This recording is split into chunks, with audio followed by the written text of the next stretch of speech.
Hello everyone. How you guys doing? Sorry, I'm a little late today.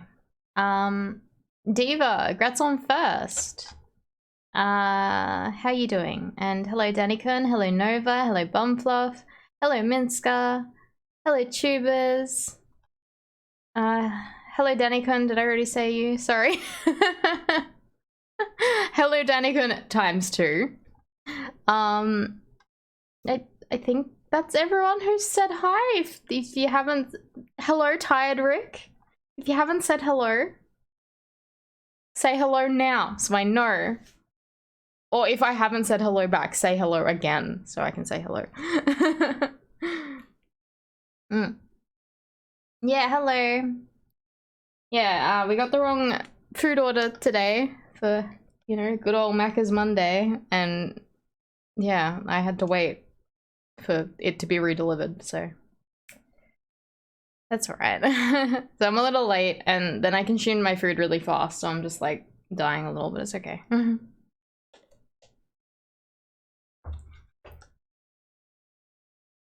Danikun is a war hero. He deserves 2 hellos.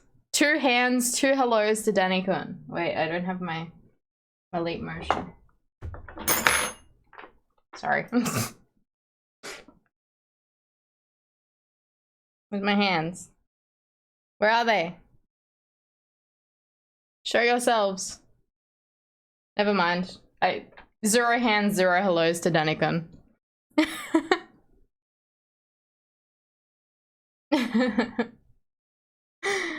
Alright. Yeah, so how's everyone been? I see you guys were getting very passionate about your sweet and sour sauce. I'm sorry that it changed. That's the worst. Hey CFF, how are you? Why do I feel like I'm leaning the wrong way?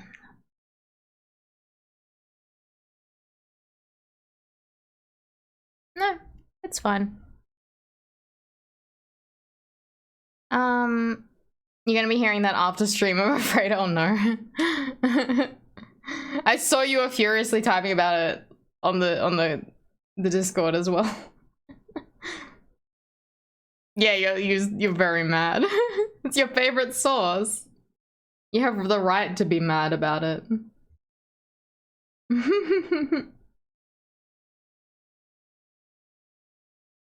More sad than mad. You might actually cry. Oh no. Oh no. Oh, Diva, have a good shift. Maybe I will see you later if you pop in during your break. But if not, have a good shift. But yeah, no, it's always the worst when they change things, like especially things that you really like. Like they had these vegan nuggets at Aldi, and last year they were in stock, and I discovered them last year, I think.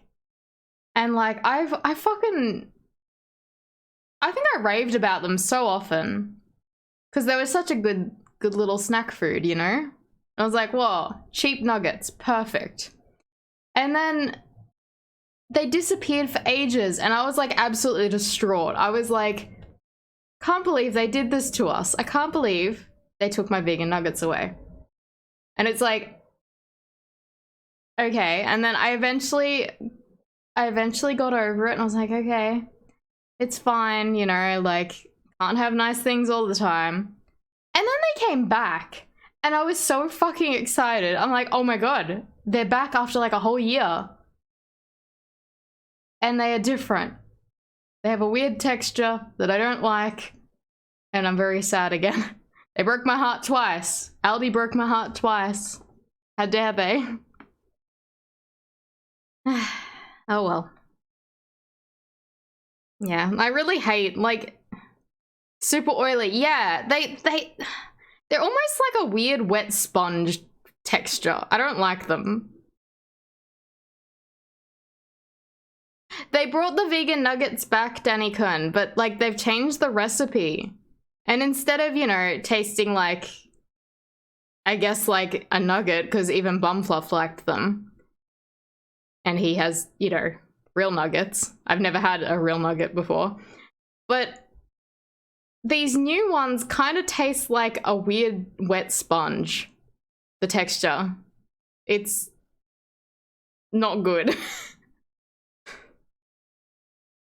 The only way I could get through like a whole box of them without feeling like I wasted food was to like make sure I cooked them twice as long so they dried out, and even then they weren't great. Yeah. Can confirm they drop a couple of spoons of oil on the tray each. Yeah, legit. A vegan zombie. I am not vegan, I am pescatarian. But I don't eat chicken, so I can't have nuggets. Just get the bubble and squeak, yeah.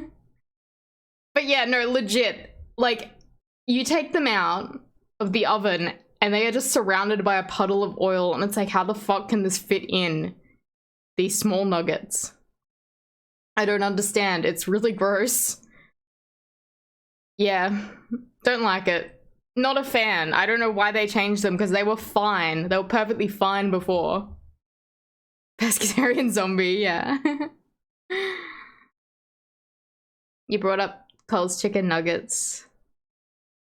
Tempura because you wanted to see how they are. Yeah? Are they good?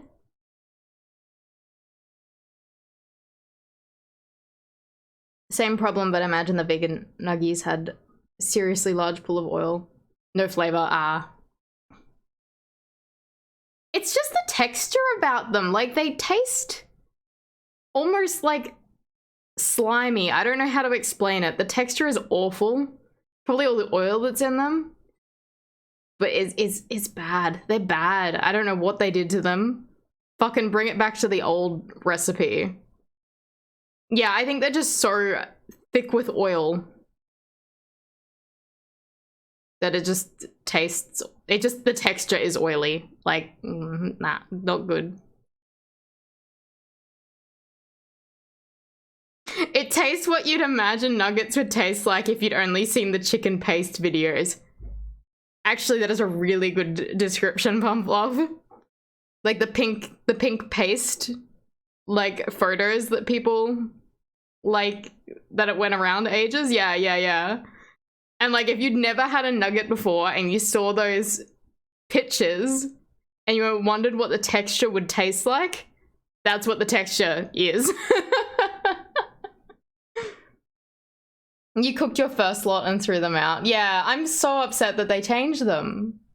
Because they were fine, they were good. You really like vegan nuggets? There's other brands of them, but I think these ones were a highlight because, like, the supermarket that's closest to me is an Aldi. The other ones I need to get a bus for. So it's like, it was convenient because they don't have that product usually. And the other ones I think are more expensive. So it's just like, it was a win-win because it was close to me and was affordable.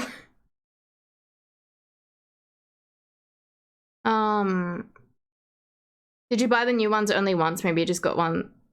No, because I know someone else who bought them and they were also very disappointed in them. Yeah.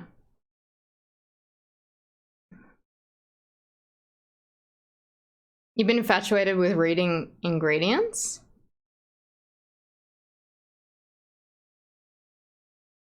They go into a food item. Yeah. Sometimes they add lots of random things and you're like, what is that? What's the best vegan frozen food? I don't know about vegan because I don't specifically just shop for vegan. So like, I don't know if products are only vegetarian or vegan, if you know what I mean. Like,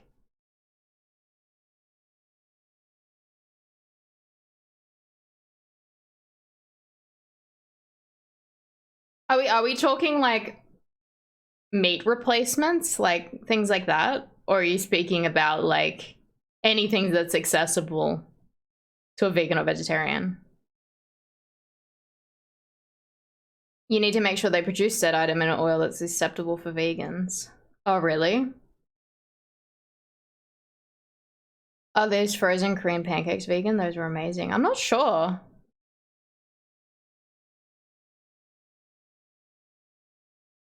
But yeah, if we're talking like meat replacements, I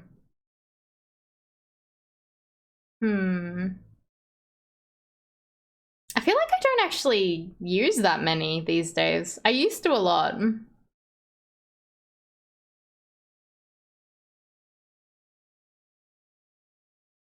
But I feel like I cook a lot with tofu and stuff these days instead of buying meat replacements.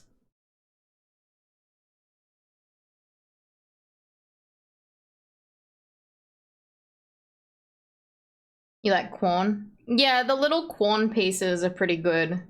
So like we use that for like sweet and sour and anything that you'd have like bits of chicken in, I guess. That's kind of what we mostly use it as a replacement of. Like the corn pieces, not like the bigger bits. Decent mouthfeel, yeah. I used to like I don't get them much anymore, but the fried schnitzels were quite good. But I feel like I've not bought them for ages. I did have them at my mum's place the other week. I think they were the fries ones, but they were still pretty good, so.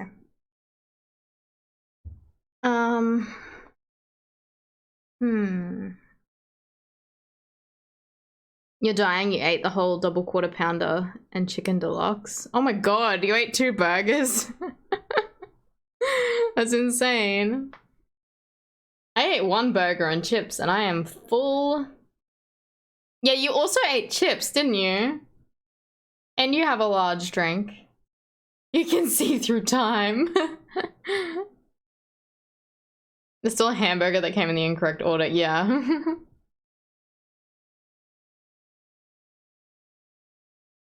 Tomorrow lunch. I assume it'd keep okay. Maybe put it in a container instead of just the paper wrapping that they come in. Otherwise, I think it'll dry out a lot. Maybe. Imagine dying after only eating 2 burgers. Well, I think it was 2 burgers, 2 large chips, and a drink. So yeah, it is actually a lot of food. 2 of the big burgers as well, actually. It's not like the little cheeseburgers. I think there were 2 big ones. Put it in the freezer. You kind of weirdly like a day-old burger?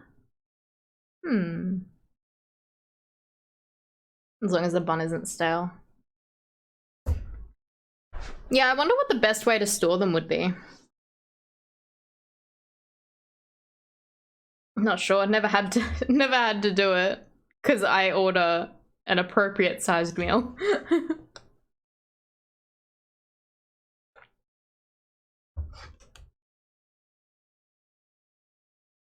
All right.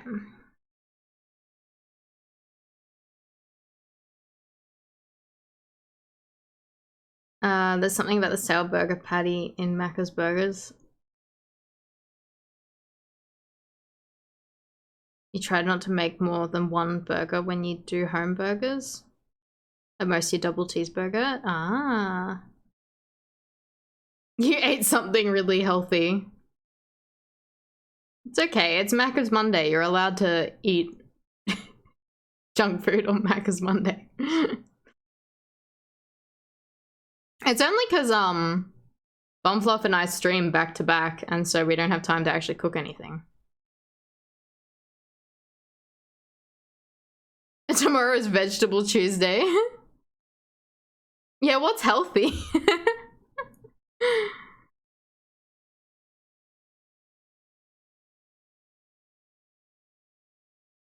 You hear Maxitals playing Herlock Sholmes. Turnip Tuesdays. Yeah, how you doing, CJ? Yeah, we haven't actually done anything yet. We're still on the opening message of like, you know, here we are. We're at this spot at this time. You're freezing? Really?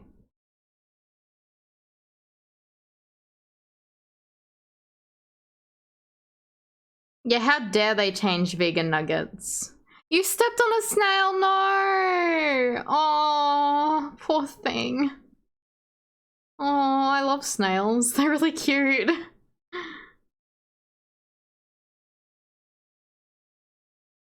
Yeah, I wonder if the ingredients are different. Hey, Wild Rose and Joe, how are you guys doing? Chopped them up and cooked them in cans of tomatoes, loads of garlic to hide the taste. Oh, did you not like the taste of the vegetables?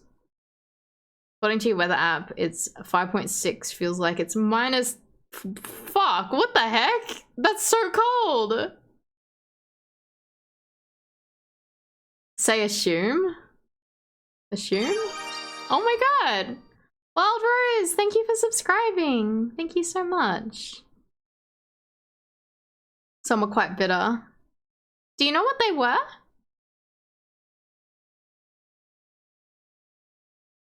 Someone has a vegan nugget review from the Aldi nugs from 2020. Okay.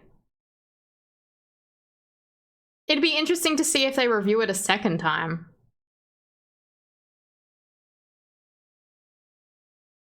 Yeah, enjoy emotes and ad-free viewing. Sorry, my screen keeps going dark because I'm playing the game. Came out of Cousin Julie's garden. Okay.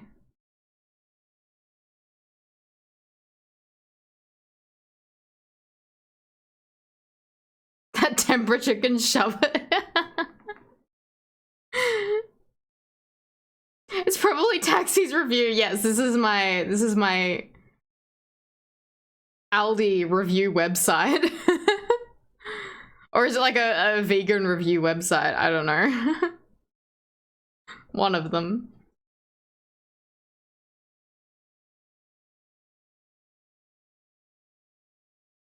The Warrigal greens were actually nice, but others were not. Okay.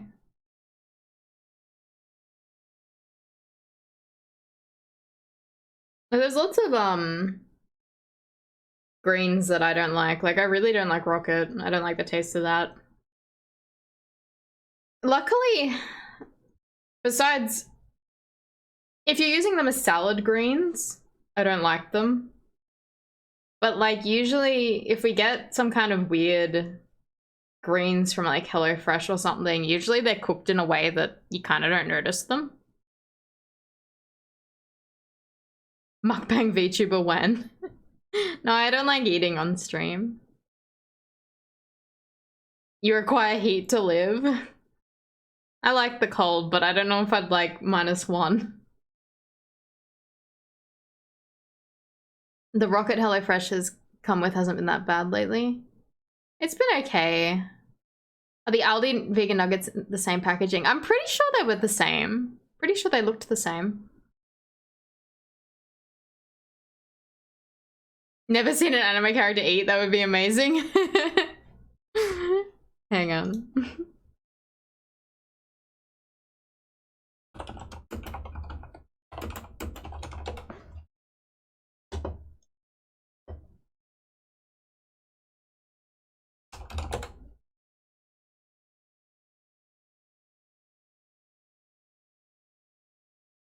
Give me a second. This bit is worth it.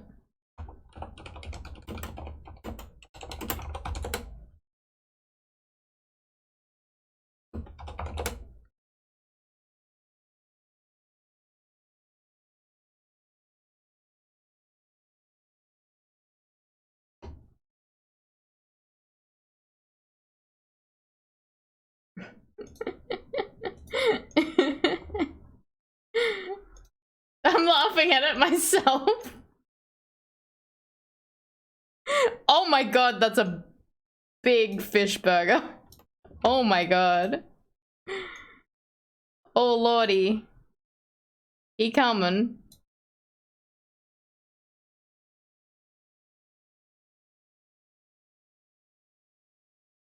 Get ready. Get ready. Ready to see an anime girl eat.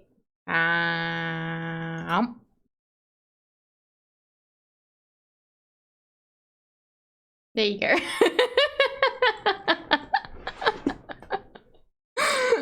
Taxi becoming burger VTuber.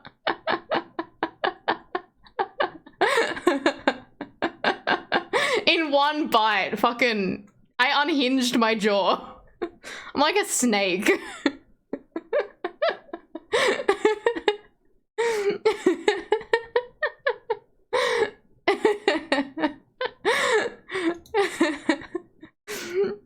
Now I have filet o fish transparent.png in my sources list. Oh my god. Alright, I should probably play the game. Oh, 4K capture utility, there we go.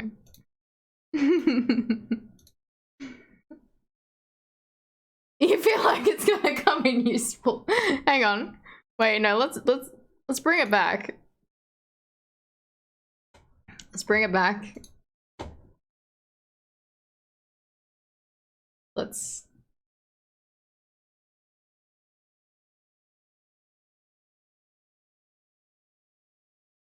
Smack is Monday, everyone.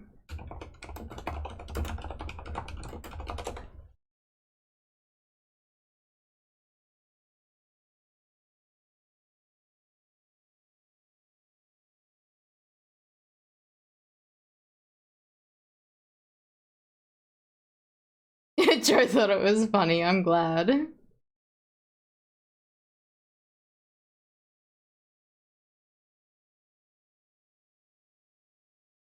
Whoop! I didn't mean to move myself.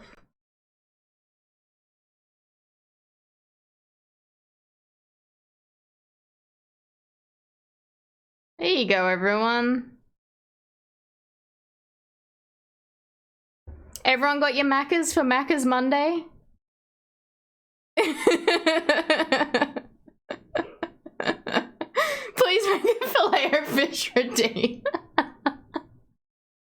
I'm gonna get fat, oh no. Hey Sungolder, how are you?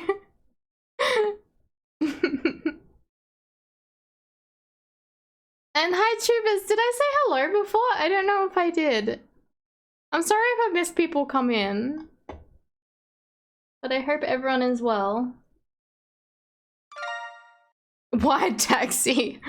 Oh god, hang on. I don't know if these are gonna be wide. Hang on, I can fix this.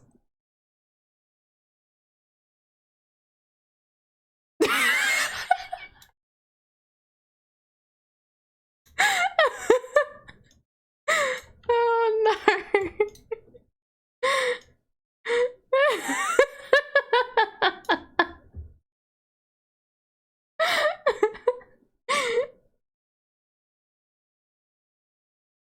I'm gonna order some now. Your advertising really convinced you. McDonald's, sponsor me. I eat like 3 things from your menu. I can vouch for the chips, the drink, and the filet of fish.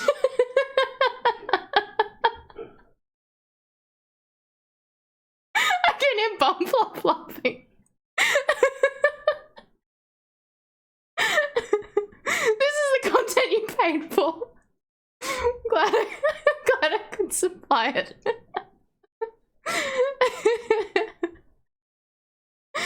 Oh my god.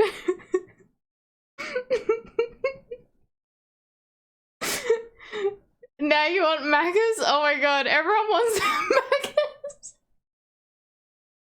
But look, they're so close to me that I could just eat the chips out of the thing. I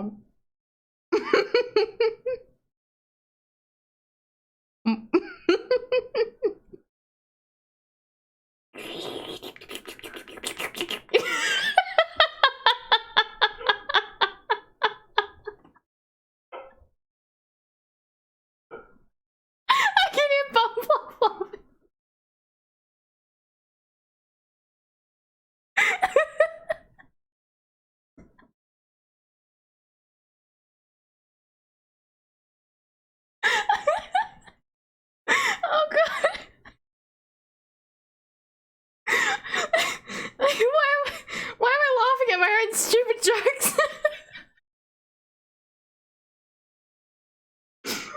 my god.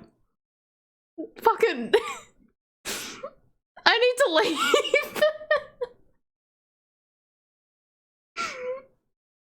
Oh my god. Alright. Should we play the game? Yeah, I'm broken today. Alright, I'm gonna play some Ace Attorney. I need to calm down. I've gotten too rowdy. I haven't even drank much of my drink. It's not even like I'm got much sugar in me.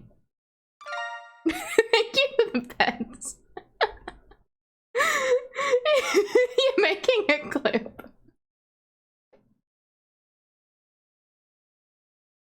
Your eyes are full of tears. So am I. I think the wide taxi really adds to it.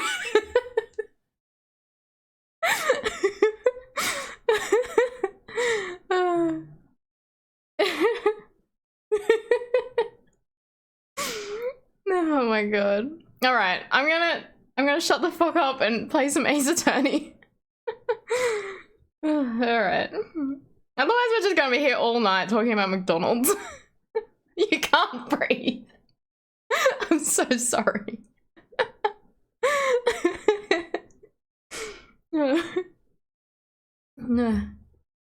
Alright.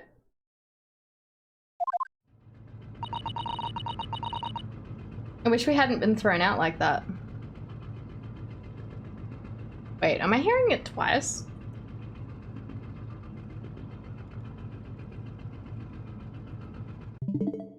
I am.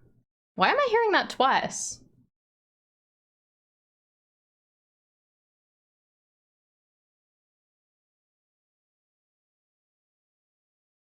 It was...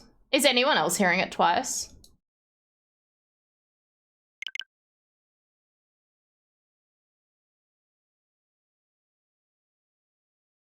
Is it just me?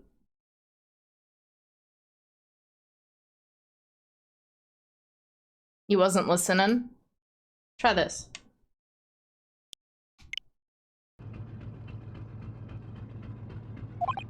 Okay, it sounds normal to me now. Okay, we're good. Shit, what did they say? I wish we hadn't been thrown out like that. I wish we managed to find some clues as to what that speckled band might be. Oh yeah, so we're speaking to a girl that, like, that young ballerina girl who's in disguise as a man, who's on the run.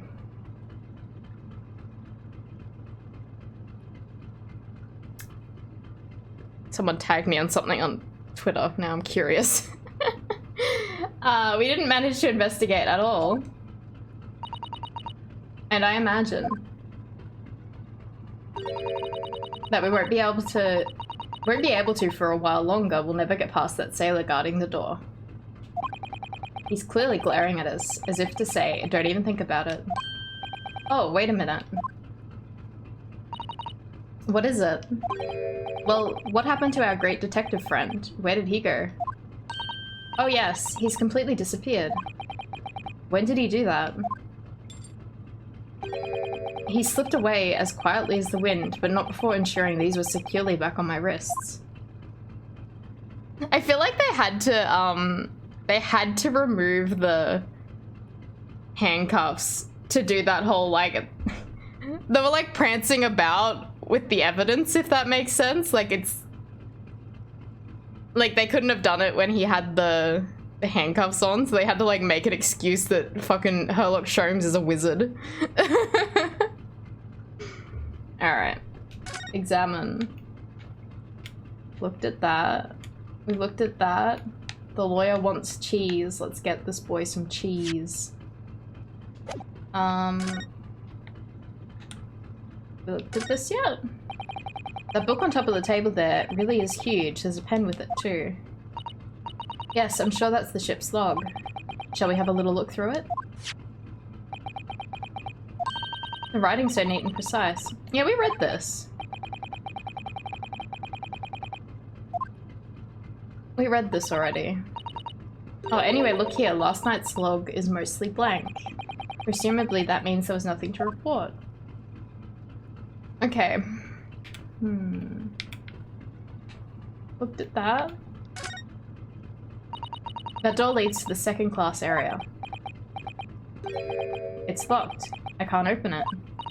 No, well, that stands to reason.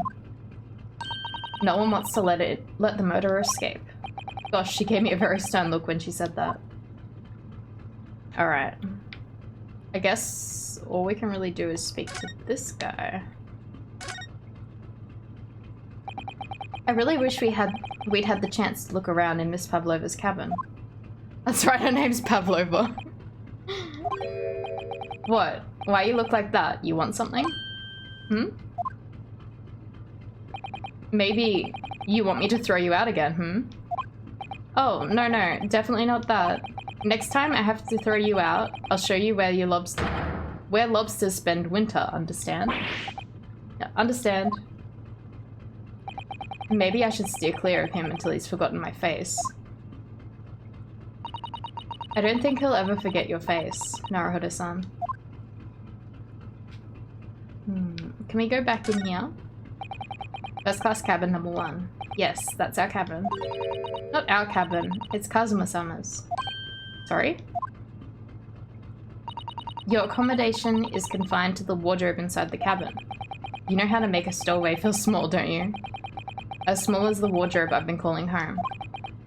Anyway, I wonder if Inspector Hosonaga has managed to uncover any new clues. Yes, we should probably find him and ask. Alright, I guess we go back to our thing, because he wants to speak to Hosonaga. Kazuma's cabin.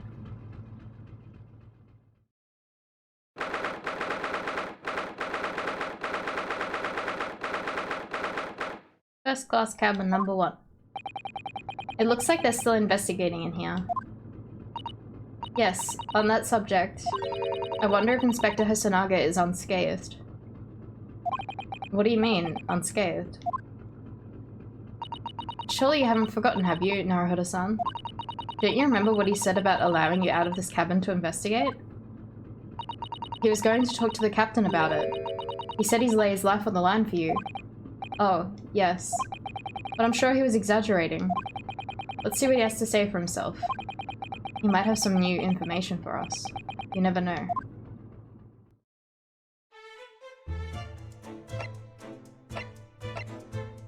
Where is he? Oh, there he is. Oh no! Oh. Oh. Ah, you're back. Inspector? What happened to you? Your face is... Oh. I think the captain, Danny-kun. Please don't worry about it, they're just scratches. Made by a bear, maybe.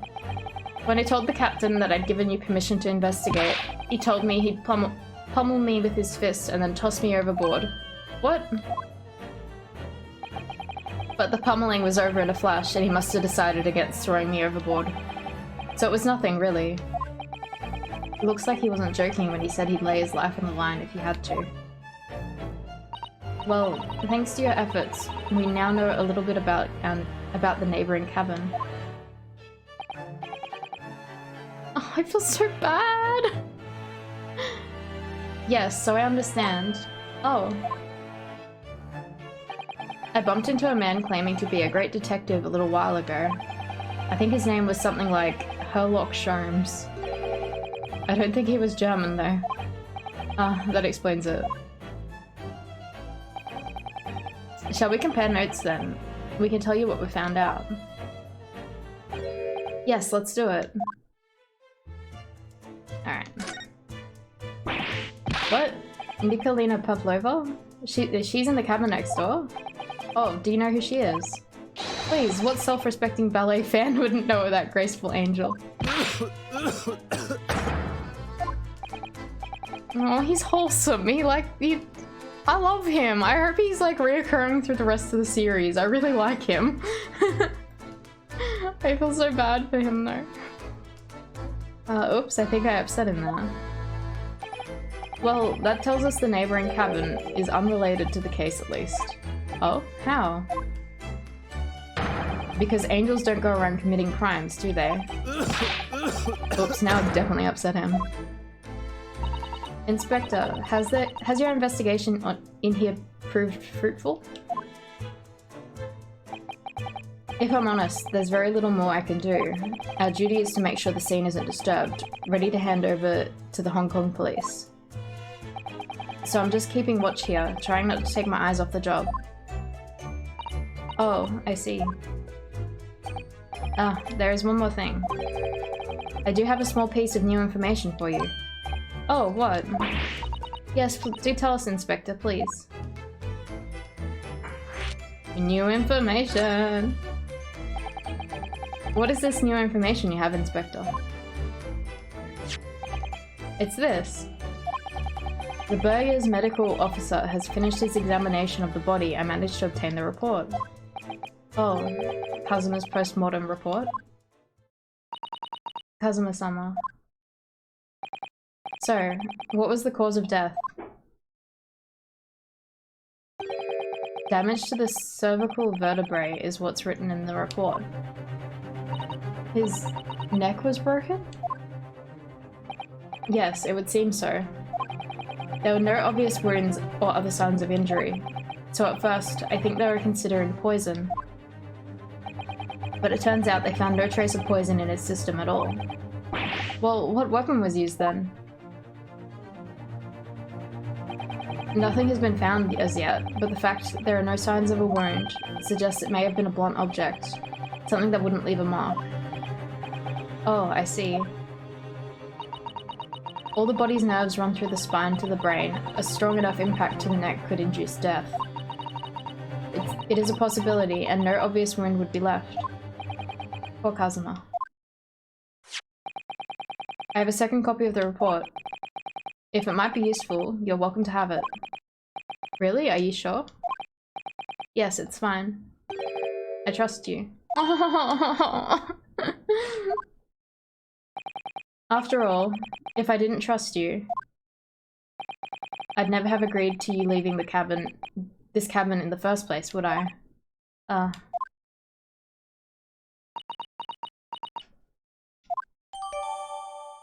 Post-mortem report has been entered into the court record.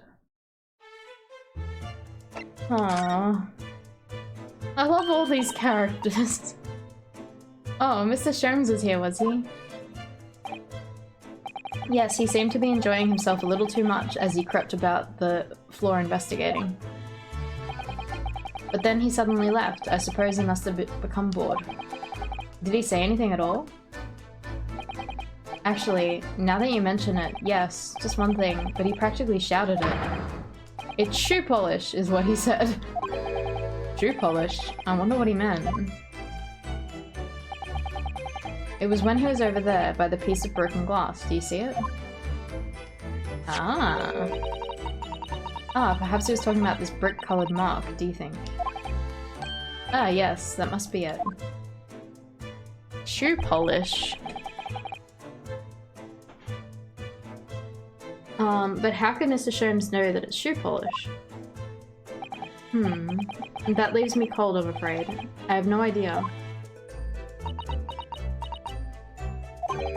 What is it, Susato-san? Well, Kazuma-sama was wearing leather shoes with a very dark tan hue. Dark tan? A sort of dark brownish red then.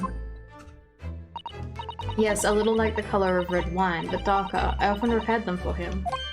Oh. Does this mean that this mark was made by the polish on Kazuma's shoes as they scuffed on the floor? The mark on the floor has been entered to the court record. Nice.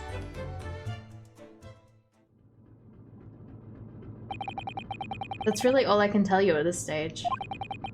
I should return to my post. My fellow crewmen's eyes are boring into the back of my head. Yes, that might be for the best. Thank you.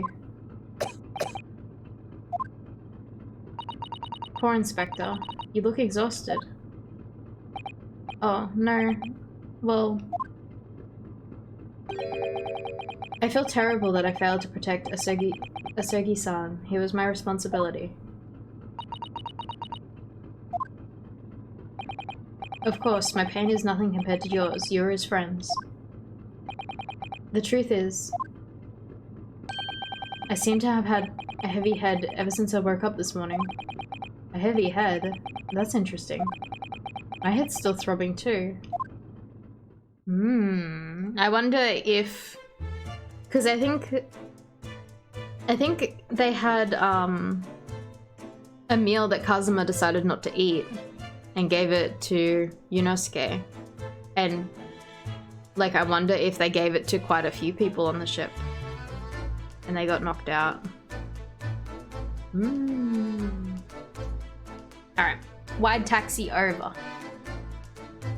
Back to normal. Oh wait. It fucking doubled up again. It's because... Okay, it's because... Did you hear it too, Danny-kun? Can you get one fry, please? One singular fry? How you doing, John Fox? One singular fry?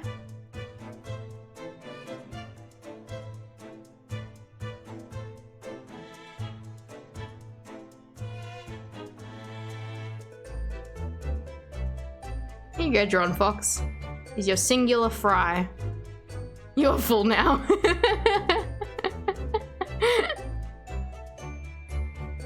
Alright, I will take my fries back. There we go. It came through for a moment until you fixed it. Yeah, okay, so it's because when I played,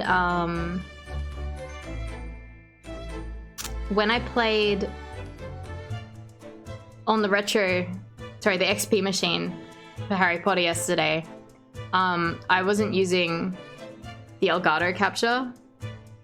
So I had to add a video capture device to Streamlabs and add the audio through that.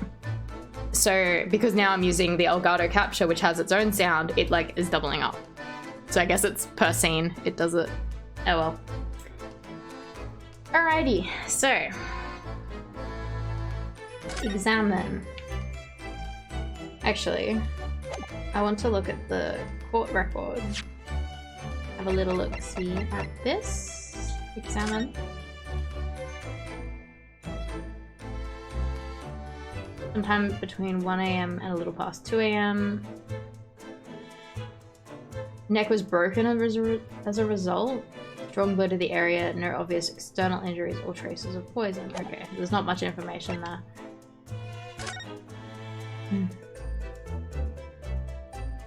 Alright. Not much to go off on that either. Alright.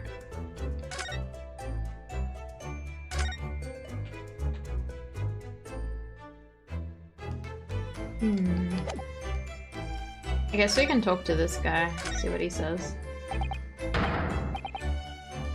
Is this like the games of Professor Layton? Professor Layton, they are similar. There was actually a crossover game between both of them. They are similar, but Professor Layton is more like logic puzzles and stuff like that. Like it'll have an individual puzzle that you'll solve. And there'll be like, I don't know, like 200 of them or something in the game, you know, like there'll be a bunch of them. But this is more like you'll get a case, like there'll be like maybe 5 cases per game, and it'll be like an ongoing story of each case to solve. So you'll gather evidence, and then you'll have like a, well, probably not this chapter, but normally you'll go to the court and then present your evidence and stuff like that. But they're both very good. Cannot find an ingredients list from 2021, but doubtful it's changed. Okay.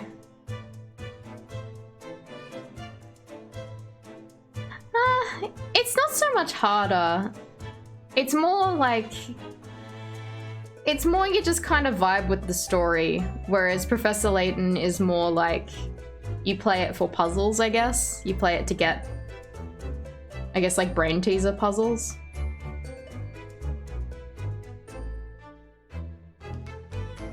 Layton, you could get stuck to some degree. Yeah. You definitely play Ace Attorney for the story mostly.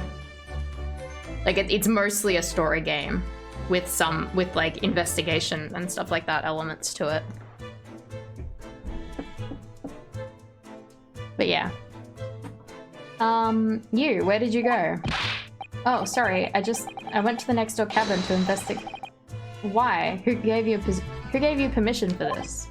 Well, Seaman Hosonaga did. Is this for PC? Because then you want it. Okay, so if you've never played an Ace Attorney game, there is the Ace Attorney trilogy, which is on PC. And this is a spin-off of that. This is Ace Attorney, the Great Ace Attorney. So the other games are based in like current times. These games are based, like the Great Ace Attorney is based in the past, so like the start of the 20th century, I think. So like late 1800s, early 1900s. This game's much newer though, so I'm conflicted to suggest where to start. You love the past? I reckon starting out with this game would be fine. The thing is though, the original Ace Attorney games are like 20 years old now. So they probably don't like mechanically hold up as well as this one. Like if you experience this one, then go back to the other ones, they'll feel quite dated in terms of gameplay. If that makes sense. But definitely, if you're interested, I seriously recommend checking them out. Ace Attorney's very fun. And hello Gunblade, how are you? Gunblade. Oops. Would you like a chip, Gunblade? Feel free to take one. Just play, don't ask. I'm offering chips to everyone. If anyone wants chips, look. We got so many chips here. If anyone wants them, take them. They are there.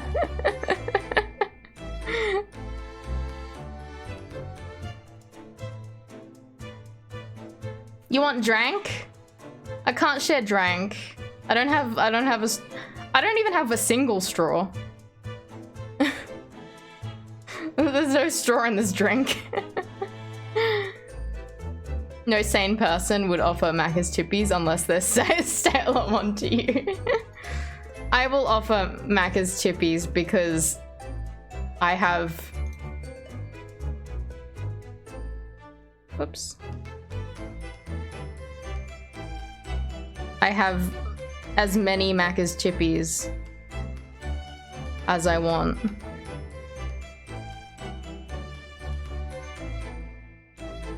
If you guys are after Macca's chippies, I can just fucking spawn them on my own.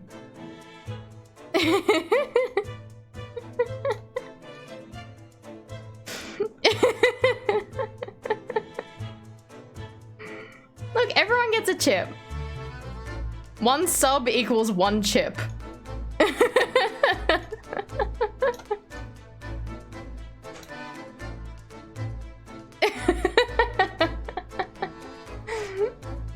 In before Taxi gets a cease and desist or whatever from Macca's. Oh no.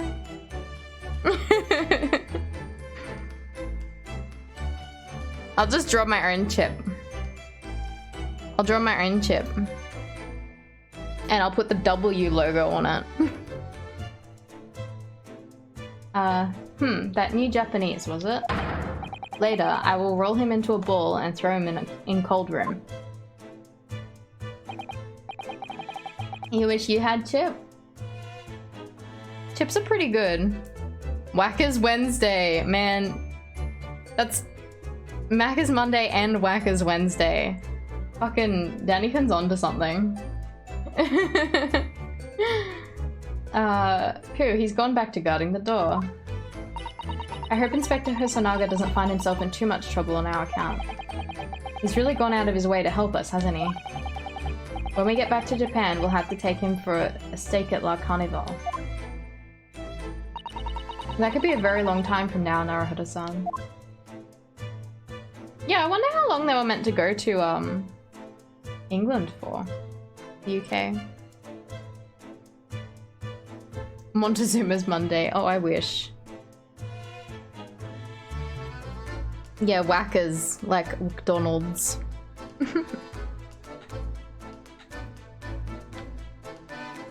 Alrighty. I feel like we've inspected everything, even though it's like says that we've not, but these letters are written with the ink that was somehow spilt on the floor, and they spell out a Russian word for wardrobe. There seemed to be an ambiguous pointer to you, Naruhodo-san, as if you were sleeping in there. But to be truthfully unambiguous, it should have just spelt out my name, don't you think? Well, either way, one fact remains.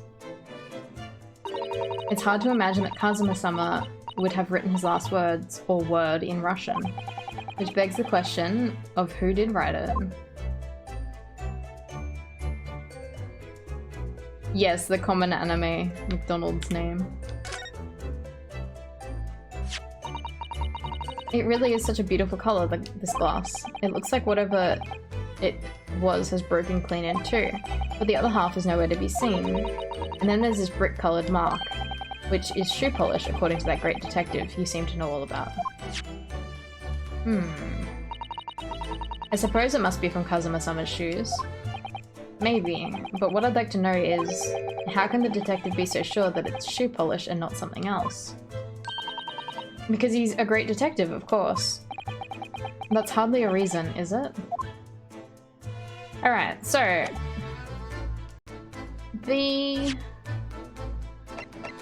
Can't we just, like, inspect, like, Kazuma's shoes?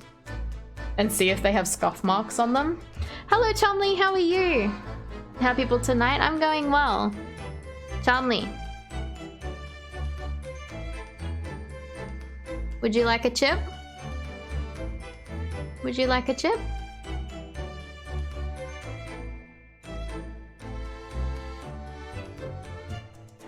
Chip is free for anyone who wants them.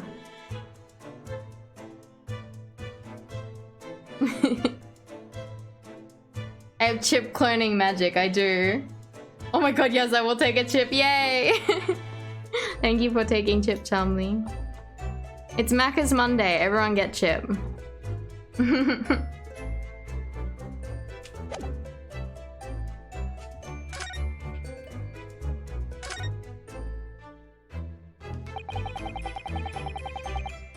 All the books provided for passengers occupying this cabin neatly arranged on the shelf. They were all over the place when I first looked around, if you remember. Oh yes, and you tidied them up, didn't you? You have to look after the ship's property. Unruly behavior in the cabins leads to damage. But it really wasn't me who knocked them over. Well, anyway, I feel much better now they're neatly lined up. I can't relax when things are untidy. Oh no, it's gonna be something. Why did she rearrange that? Why did she rearrange that?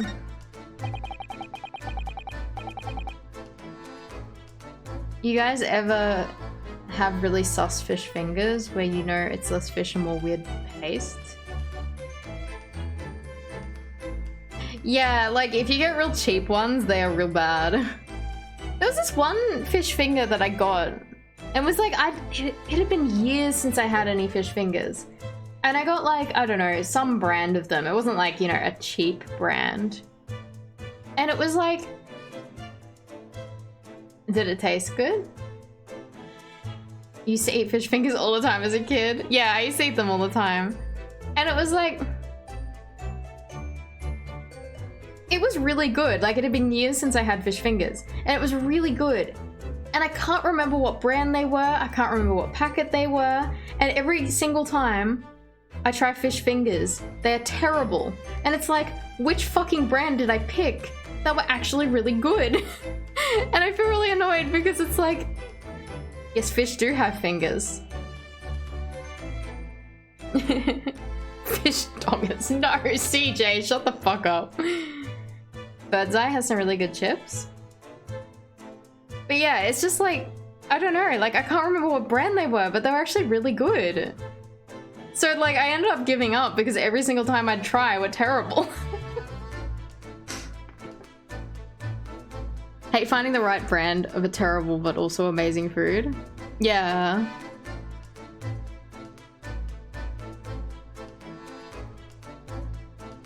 Birds, you wonder if their fish fingers are just as good. Could they be they don't make them like they used to? Yeah, like I wonder maybe they did lower their quality or something. The brand that I did get, but also I honestly don't know what brand it was. This is where Kazuma spent his final moments writing in his diary. Yeah, I've read all this. Speckled band. Looking at his writing here on this page, it's almost impossible to believe that he's gone. Aww. Kazuma-sama left us a valuable clue in these words, I'm sure of it. We have to solve this mystery, Naruhodo-san. We will. Okay. They don't make them fish fingers like they used to. Probably swap to a cheaper fish, yeah. Yeah, we're all fucking boomers. Fish Mix 1999, the freshest fish hits. Yeah, no, I used to love fish fingers when I was a kid. I think that's my complaint, is like, I was complaining to Bombfluff the other day, it's like, I remember growing up and like fish fingers I always associated with like, you know, kids. Like kids like that food. It's a children's food basically. Adults don't buy this unless they have kids or are nostalgic for fish fingers or something like that. So it's just like I don't understand. They have Filet-O-Fish at McDonald's. Why don't they offer fish fingers in the Happy Meal?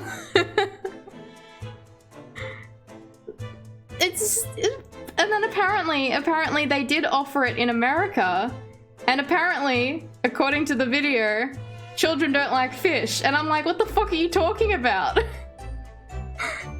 Like, I don't, it might be like, you know, maybe Australian and like English kids probably like fish more because we have like fish and chip stores, like that is such a thing.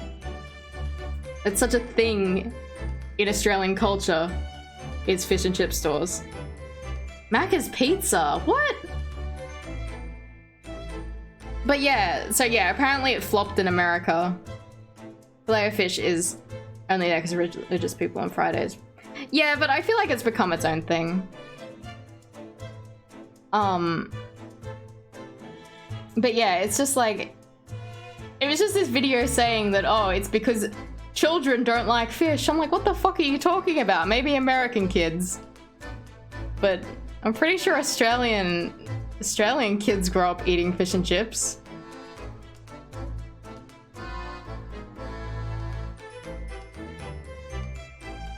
Has anyone eaten fish with bones? Like, still with bones in them? In that case, yes. When I was a kid in Canada, Macca's did a pizza that you get all the time. I've not heard of it, but also I've only really started eating Macca's the last few years. So I'm not sure, it could have been an old thing. Did you know you can get spaghetti in McDonald's Italy? Really?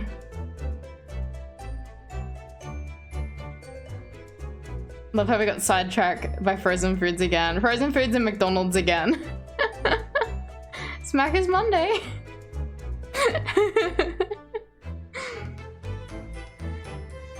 Macca's pizza never made it to this part of the world? Okay. Honestly, I would try McDonald's fish fingers. Like, come on. Put them in a Happy Meal and then I can finally be happy because I would have finally had a Happy Meal. You can't be happy if you've never had a Happy Meal. All of my meals are just sad meals. Or angry meals.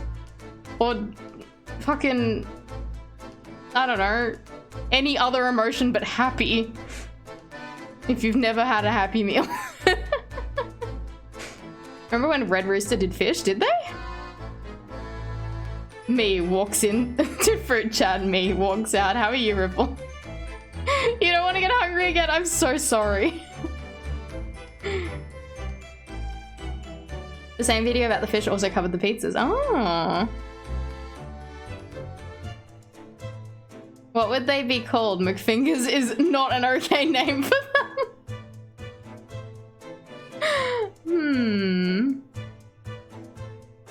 I don't know. McFingers would be a perfect name for them.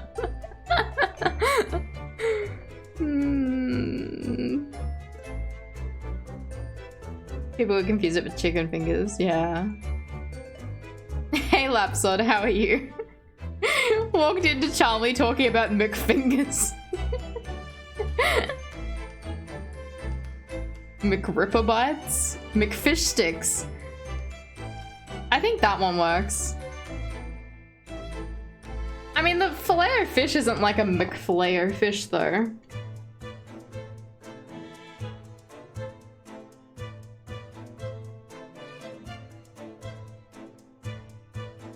Head on down to Macca's where Ronald is giving out free McFingers all day.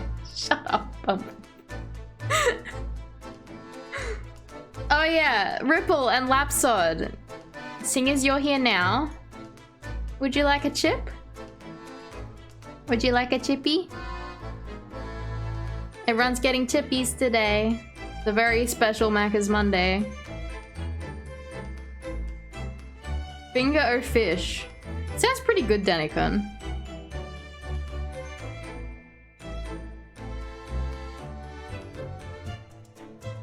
Chippy! Alright. I need to fucking work out what I'm doing in this game. I've looked at the cupboard. Oh, we can look at this again.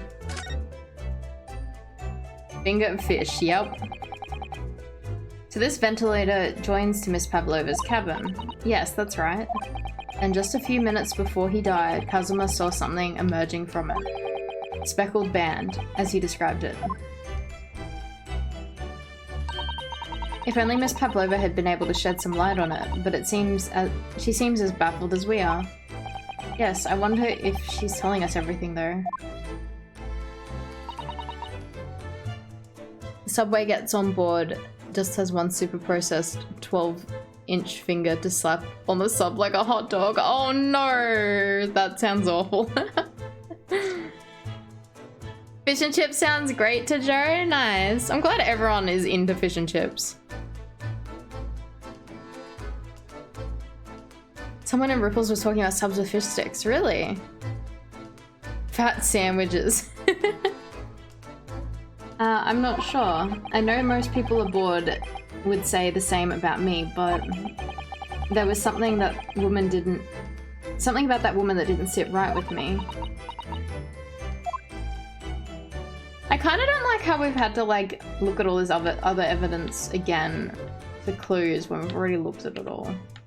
Like that kind of feels a bit backwards. These are the rules of passage for travel aboard the SS Burger. Passengers must not keep weapons or other dangerous objects in the cabin. Pets are also strictly forbidden. So by bringing her pet on board, Miss Pavlova has broken the rules. Is a tendy a chicken finger? Maybe. You love fish shops that double as fish and chip place? I feel like I used to go to one of them when I was much younger. And I used to remember we'd order the fish and chips, but then you'd go to like the other side of the store. It was kind of separate, but it was like there was a door between them because it was like the other one was like a big freezer room basically. And I'd walk around and looking at all the dead fish. They try not to mix it, yeah. Fish and chips need to come in wrapped in butcher's paper or newspaper. I hate it when you get it in Australia and it's a little box inside a bag. Depends where you go. I mean, most of the time it's in butcher's paper. Since you started taking omega oil daily, you don't crave fish anymore. Your omega has hemp seed oil. Oh, okay. Calamari is so good. When you were in Hobart, they had some really good cool fish and chip shops. They float on the water and you order from the harbour. Whoa! Fish and chip shops that also do like a dodgy looking ass hamburger, but it's dope as fuck. I very, very rarely get burgers from fish and chip stores. But they always seem to do egg burgers. I feel like I always associate, like, if a fish and chip store does burgers, they often have like an option to put fried eggs on burgers. And that fucking slaps. Go to a fish and chip store and they have fresh crabs outside the front in styrofoam boxes. Whoa.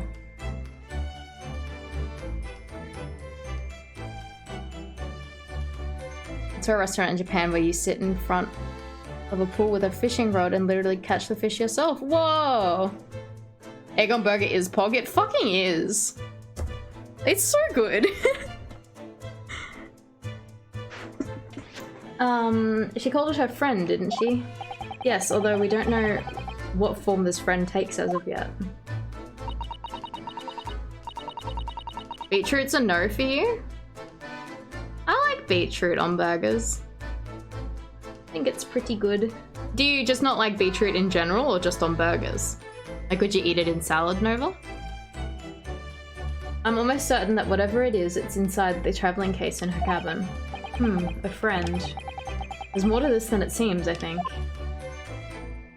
Friend.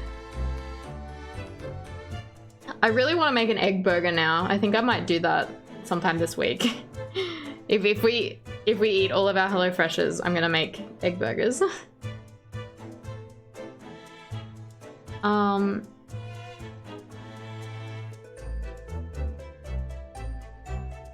You'll take a beetroot only because you can't stand tomato. Ah. You don't hate the taste of beets, just don't like it on your burgers. Okay, that's fair. Considering going to your local tomorrow, I've never had the fish and chips there, and it's dodgy as fuck, but it's gotta be good, right? Maybe.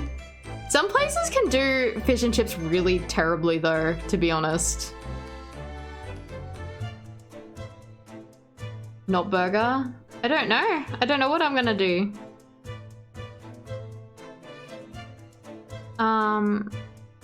Usually check online reviews. Yeah, definitely check the reviews, because yeah, some places are fucking terrible. It also depends, like some places like probably don't change their oil enough or something, and their chips just taste really bad. You're like, how can you fuck up this badly? I had this new fish and chip place open up near you, and you're like, why not? It was terrible. They oversalted their batter. It was weirdly dry. Ah.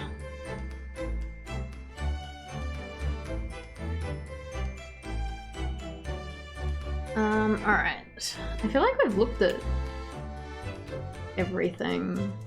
Spoken to you. Looked at that.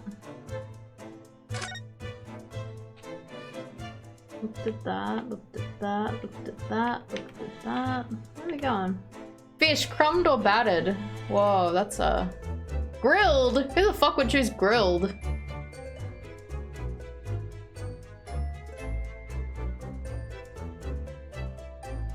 I'm going crumbed only because battered is nice, but also I feel like sometimes, yeah, I never get battered, but it's not like I don't dislike it. I think sometimes battered, like, tastes extra oily. Like, it can hold the oil in it.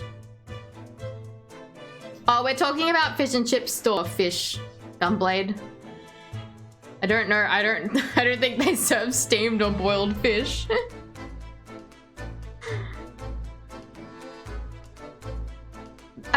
Yeah. See, battered is good. Like, I will actually say battered is good, but crumbed is classic, and I would not get grilled fish at a fish and chip store, basically.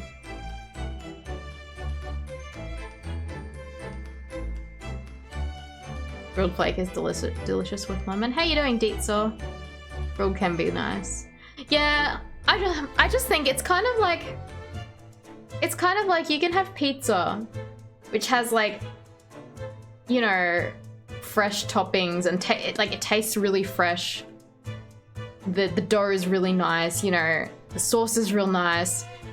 Or you can get fucking Pizza Hut, and they're completely different vibes. Like, yeah, you might enjoy, you know, a fresh, not very oily, delicious pizza, or you can enjoy the fucking greasy as shit pizza from Pizza Hut or Domino's or something.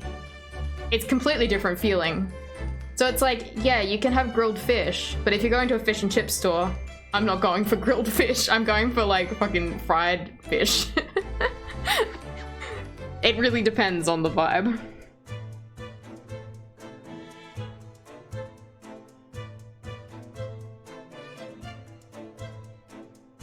Starburger did a good grilled fish. I'm not sure where Starburger is. You made some homemade pizza tonight. It was beautiful. Oh, that sounds so good. If it was a fish and chip store, you might have went battered, but you assume it's a decent fish and chip. Oh. Yeah. I feel like we should have specified this is specifically for fish and chip stores. Because, like, I don't have an issue with grilled fish. It's just in a fish and chip store. That's kind of like, who chooses that? You're there for the greasy fish. You're there for the fried shit. Smoked fish, yeah?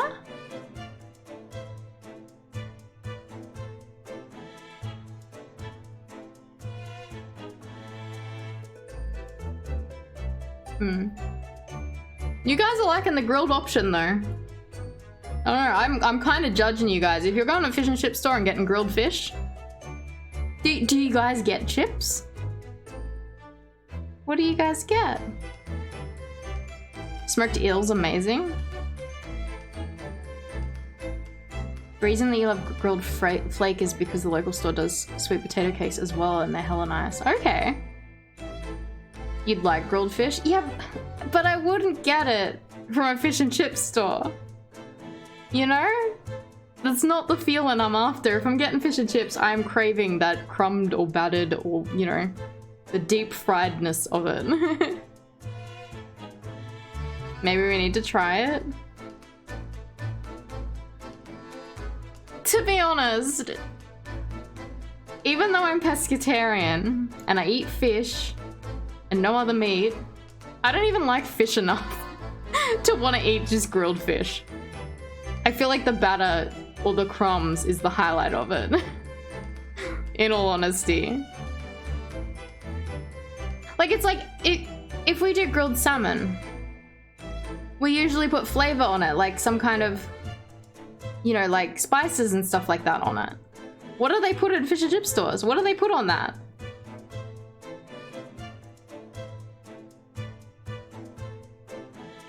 You did a Google for your local fish and chippery? Looks decent enough? You should try it, Ripple. Crumbed. That is the best one. Crumbed is the best. I don't know. I'm sus of fish and chips store grilled fish. Like...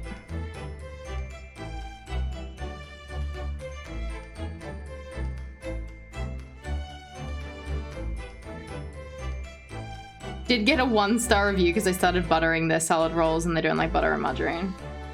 You can ask to have that not on there. I don't... Okay, if you're there given a 1-star review saying that, you know, they put butter and margarine on my roll. Taxi goes to Chippy. Excuse me, could I get one crumbed? Yeah, like... I wouldn't give someone a bad review if they did something a specific way. Because I guarantee if you ask them, can I get no butter or margarine on it? They would do it. Unless the store outright refused to not butter it, then you can give it a 1-star review.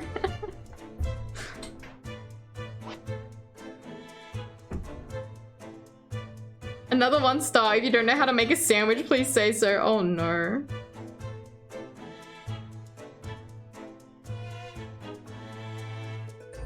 You actually know someone who'd shit themselves literally if they suddenly buttered the roll one day without saying. Oh no. Did I say fish? I mean, yeah, I guess if they changed it midway, like if you were ordering them from them for a while and all of a sudden they started doing things different, I'd probably be upset. Alright. We should keep playing this game because I've done nothing. I have done nothing. Because I can't find what we're doing. Maybe we need to move outside again.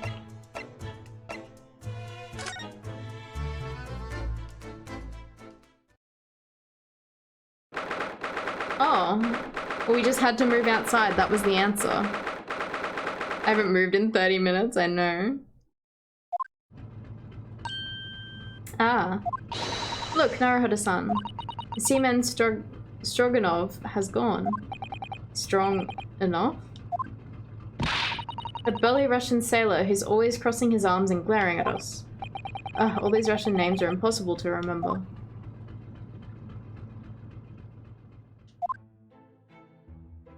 Tra-la-la. Did you hear that? It sounded like someone singing.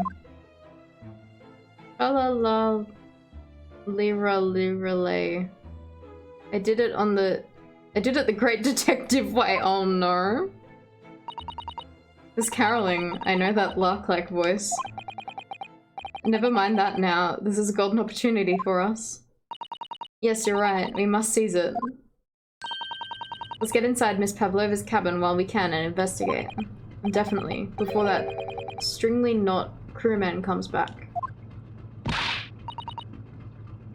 It's Stroganov, not stringly knot. Move. We're in.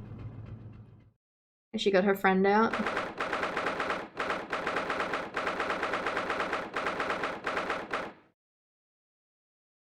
Yeah, I've barely eaten any of my meal. I'm sorry.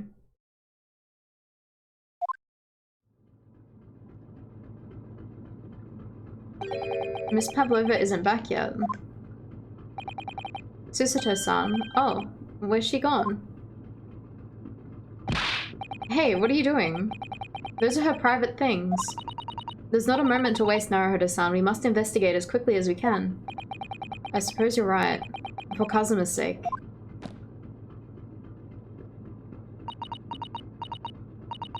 Not just for Kazuma-sama. What do you mean? It can't be long now until we arrive at port in Hong Kong. I don't want you to be in those handcuffs when we get there. Really? We must solve this case, Naruhodo-san. By ourselves if we have to. Yes, we will. Okay, looks like the friend has come out. Oh my, Miss Pavlova's case is open. It's completely empty inside, but according to the great detective's great deduction, she was hiding her special friend in there. Yes, a friend that she had to keep secret. Because you're not allowed to bring animals on board the SS Burya. I wonder what kind of animals she had in there. And more to the point, where is it now?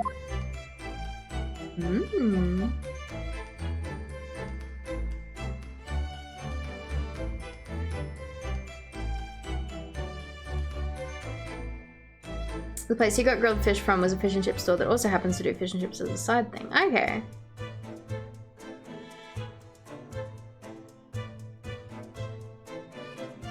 I mean, like I've said, I don't have an issue with grilled fish. I just don't see the point of going to like a fish and chip store which specializes in deep frying to not get a deep fried, like, crumbed or battered fish. That's what I'm trying to say. For the chippies.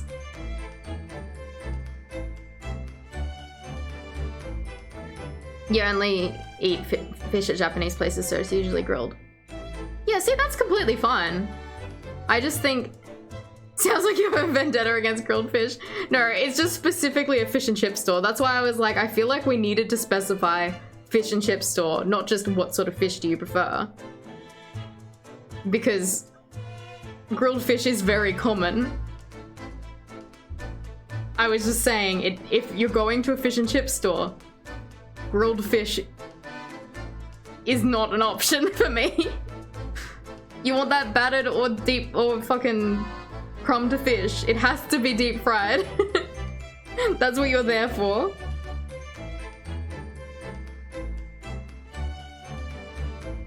Sorry, I added grilled to the poll.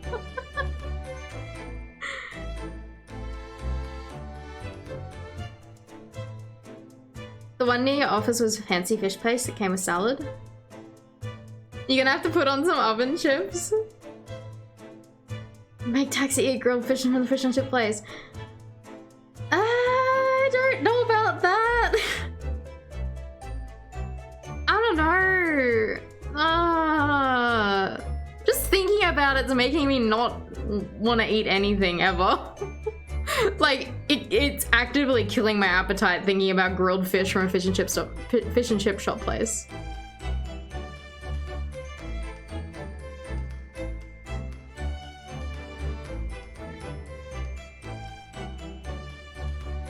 Oh, me too. That sounds terrible. Please, nobody make me eat some grilled fish.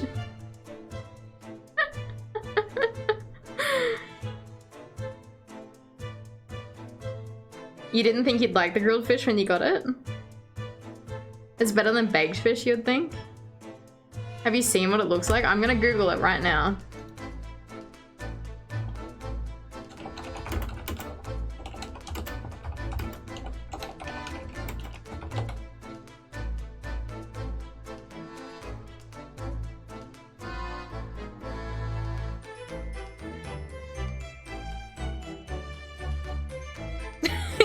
Look appetizing.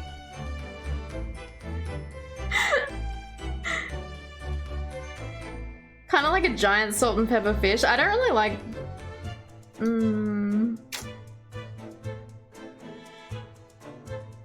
It looks fucking sad. I'm sorry.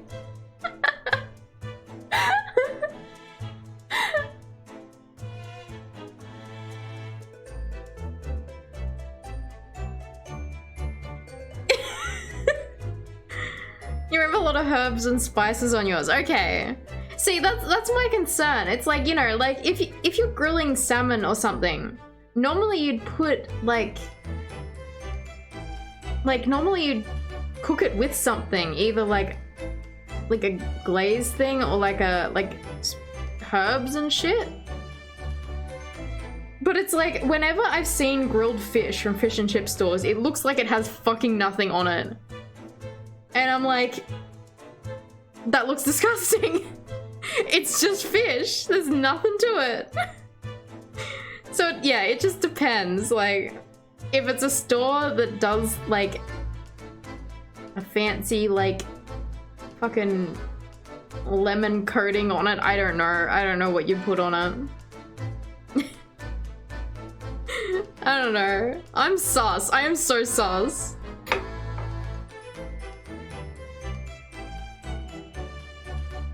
Nah.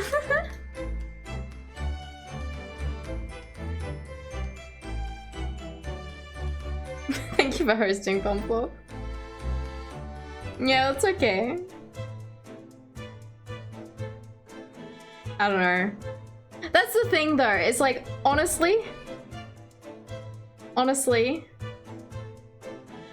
don't like fish that much. I'll eat fucking filet of fish and like crumbed fish and stuff like that. It's mostly because it's coated in a fried thing. The fish part itself is fine. So like, we're on a boat discussing fish.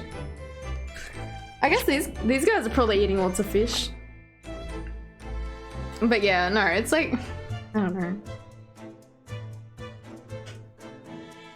That's the thing, it's like I get salmon meals from HelloFresh. And I honestly could take it or leave it. Like sometimes they're really good and most of the time I'm just like, yeah, it's fish, it's fine. Sorry, Bumfluff, I know you like the salmon meals.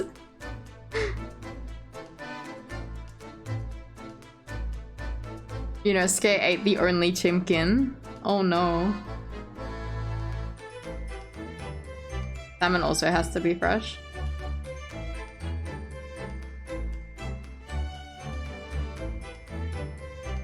Yeah, I don't think the HelloFresh salmon is frozen, but I wouldn't say it's probably the most fresh salmon. Yeah, I don't think it's frozen salmon. I'm not sure actually.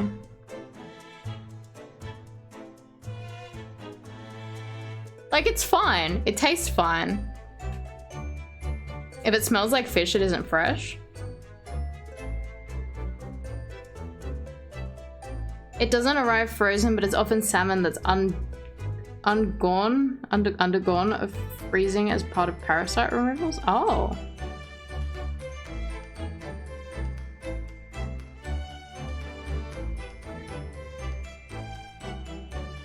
Interesting. Don't know, maybe I need to try fucking the freshest salmon there is. Toki makes some good salmon. Toki always eating salmon.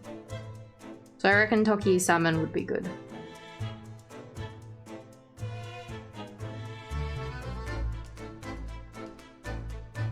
Alright.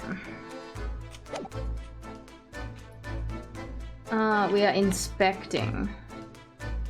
Where is her friend? What's this? I clicked on the wrong thing. There. I wonder what this little saucer is doing on the floor. Yes, it doesn't look like it's been dropped. More like it was put there deliberately. Ah, do you think there could be a leak in the roof just above here? What? A leak? Is this ship quite safe? I'm sure that even if there's a little leak in the roof, it doesn't mean the whole ship is going to sink. No, you're right. Of course you're right. She's really trying to persuade herself, isn't she? Oh, she's scared of the ship. There's a few things to inspect. All the books have toppled over together. Look, every single one. Do you think that's a god of the sea, perhaps? He's toppled too, though. It's exactly the same as the bookcase next door, in Kazuma's cabin. Perhaps Miss Pavlova was practicing a difficult ballet pose and fell against the bookcase. I don't know. Would she really be practicing ballet on the same night she ran away from her ballet company? Alright then. It must have been you. You lost your temper and knocked them all over in a fit of rage. Not everything bad happens on the ship is because of me, you know. Well, anyway, I'll set them all straight again in here too. I don't like seeing things in disarray. Why? Why is she doing this? Why? I don't understand. It's gotta mean something, but I don't understand. Naruhodo-san, are you there? Sorry? I'm right here. Yes. Why? Oh, good. I thought you might have climbed into the wardrobe when I wasn't looking. There's no place like home. Believe me, I don't have some strange compulsion to jump inside every wardrobe I see, you know. Well, anyway, I'm not sure anyone would fit inside this one. It's full of beautiful outfits. I suppose they're all stage costumes. I was rather hoping we might find Miss Pavlova's friend hiding in there, but no such luck.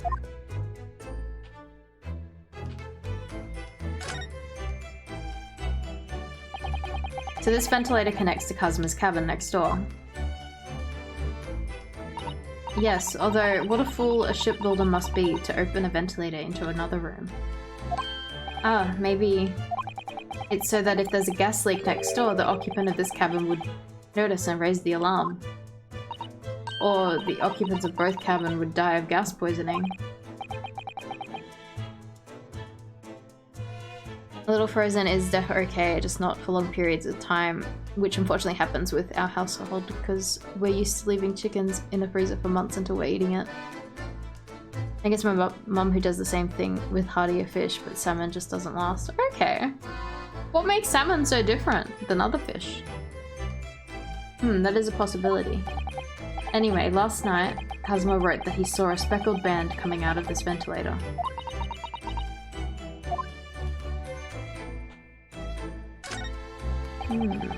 One of these next to the bed in Kazuma's cabin, too. Yes, it's a bell cord. I can't resist. She barely hesitated there, and she gave it a good tug, too. Fatty fibers get dry. Oh, okay.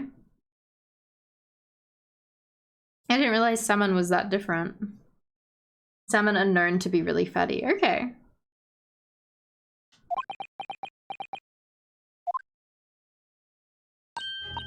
No, I didn't actually expect anyone to come. We didn't want them to. We're trying to investigate in secret.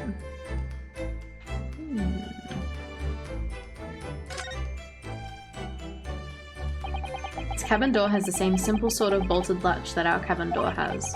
The bolt's drawn across. There's no way anyone could enter the cabin from outside. Yes, it's not a particularly heavy-duty bolt, is it? But still, it wouldn't slide across on its own accord, would it?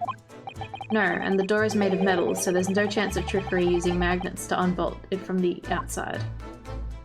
And it seals up perfectly too, to stop any seawater coming in.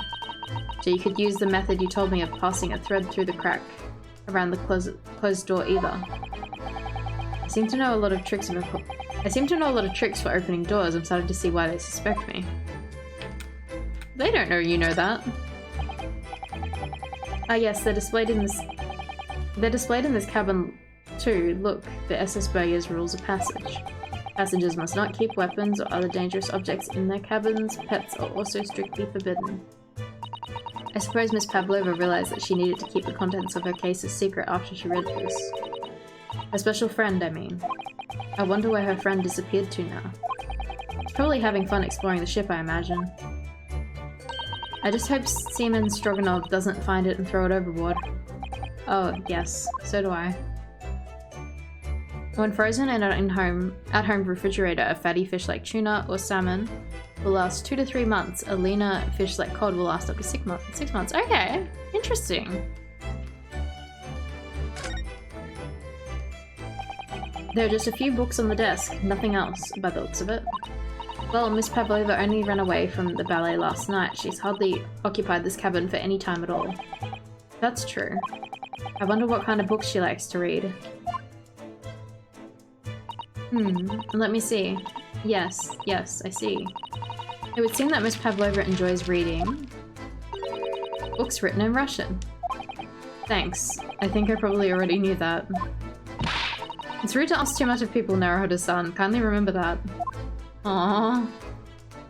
She was just helping. I suppose every cabin has a waste paper basket. Shall we have a little look and see what's been thrown away? Naruhodo-san. It's poor etiquette to go sifting through someone's rubbish, you know. Ugh, those eyes. She's looking at me like I'm a piece of rubbish now. However, these are special circumstances, I think. Exactly, we have no choice. What have we got in there? There's hardly anything in here at all. Damn. And just make a saltwater pool in your backyard to keep the fish alive until you want to eat it. Oh, well that's a little disappointing. Damn.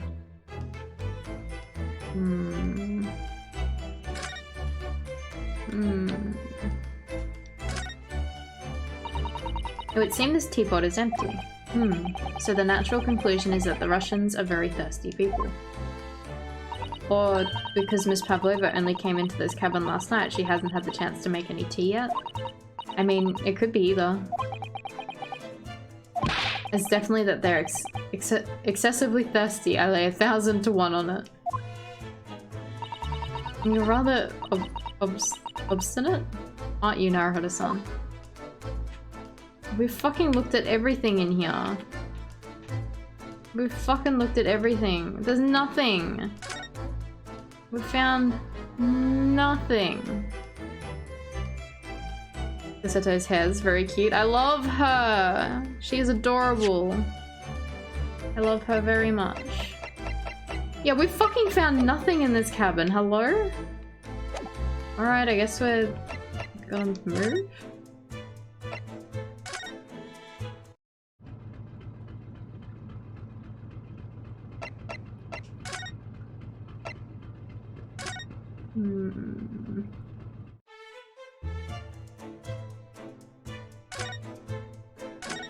Maybe he has something more to say? No, we've spoken to all of his things. Oh wait, we can present shit to people. I'm fucking an idiot. I'm so dumb. I'm so dumb. Wait. No, we can't, because he's not a, Oh, okay, you can only present things to people while they're like in front of you, if that makes sense. Like, because I need to speak to them there, we're done with them. But if they were like in our face, you can then go to present over here. Oh, okay, what the fuck do we do then? What are we doing? Anything we've missed?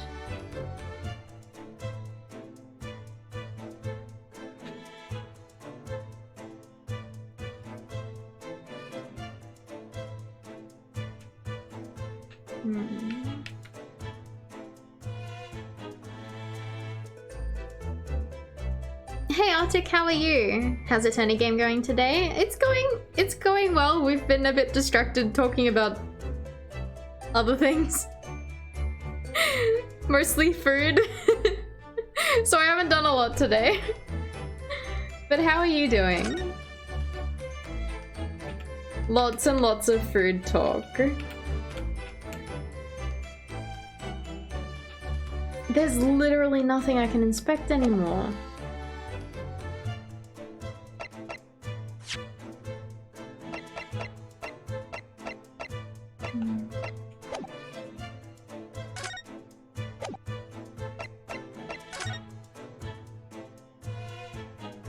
Totally not fish or nuggets, but in the situation that we were. Do you prefer your fish crumbed, battered, or grilled? I went to put on those chips and started playing with your dog and his burger and chip toys. Oh gosh. Food talk, the second most important thing on Twitch. What's the first most important Arctic? Is it talking about cats? I think talking about the cats is very important as well.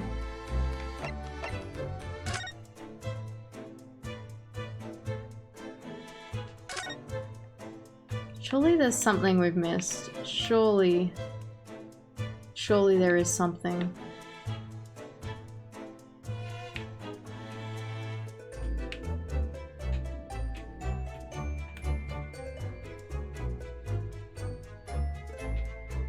I would have said no, but you can't say no to cats. See, that's the thing, is you'd think gaming would be the #1 important thing on Twitch, but no, it's actually cats. So you have McDonald's today? I do. Would you like a chip, Arctic? Would you like a chip?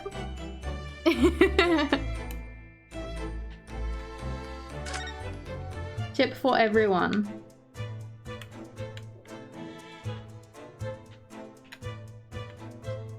Or fry, as people say. But they are chip here. Tempting?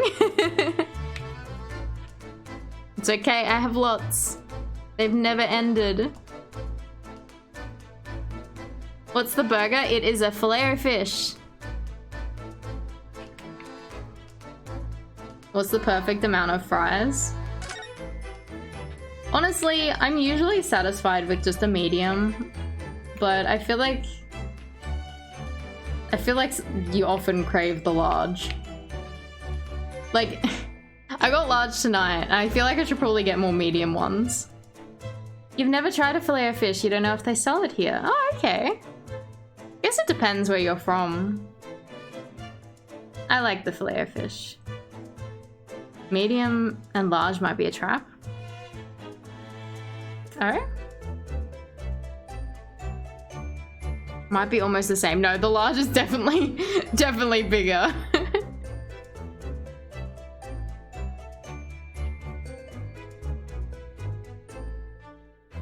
I guess you could buy them and weigh out. Like if you buy a large chip and a medium chip, then weigh what they are.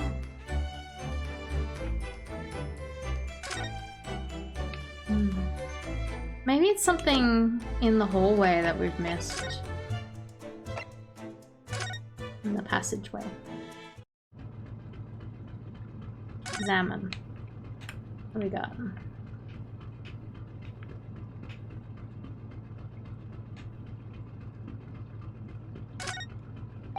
Miss Pavlova's cabin. This could be our chance. What? The burly sailor doesn't appear to be around at the moment. We can investigate every last inch of that cabin. I'm not sure if we could get that far. We've fucking inspected so much of it already. There's nothing more to inspect. But we could certainly do without looking around more. I'm sure we could learn something. I love how passionate we are about fish. Sometimes you order a large chip, they only put a medium amount in. Oh, that is so disappointing. Like, it's only filled up to like the... Like, not where the back part ends, where the front part ends. And you're like, that's just... Oh, there he is. There he fucking is. Oh, Mr. Sholmes, look. Whoa, you never know where he's gonna turn up next, do you? I fucking love him.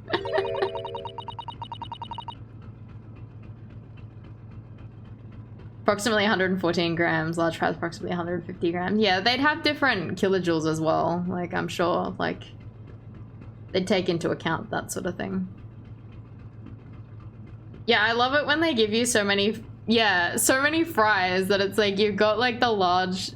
You know, you've got your like standard size amount. But then you got a whole fucking handful in the bag. Fucking bag chips are like a little treasure. He seems to be stealing a look at something as he sings to himself. Oh, it was here that he was singing.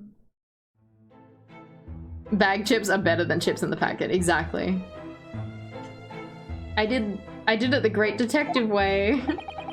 He's still singing. Do you think he hasn't noticed us? Or he's simply in extremely high spirits? Yes, there were times, I'm sure you knew, when the yard bit off more than it could chew. And through it all, when there was doubt, it's lucky Herlock was about. Excuse me. I solved it all and I stood tall. I did it the great detective way. Mr. Sholmes. Ah, what is it? You want to fight? Honestly, interrupting a fellow when he's singing and I was just about to reach the climactic finish. Sorry, I thought you were never gonna stop, so I figured now is a good time as any. I very nearly dropped you on the floor with one of my famous right hooks. Alright, I get the picture. Now, could you put those fists away? Fucking...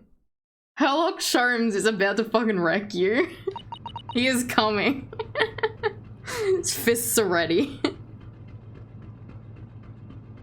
Macca's fries with Hungry Jack's salt. Huh. I feel like I've not had Hungry Jack's chips for a very long time. Mr. Sholmes, you seem to be examining something before we interrupted you. Ah yes, that. I was immersed in study of the ship's log as penned by the stockily built crewman who's usually on guard here. Oh yes, the ship's log. And did you find anything useful from it?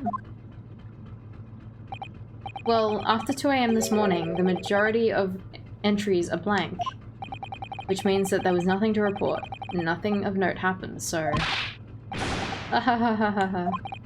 You truly are a student from the land of the rising sun. You've been utterly blinded by it, Sorry? Your logic, my boy. It's inverted. Whatever do you mean, Mr. Sholmes? Give you fried potato.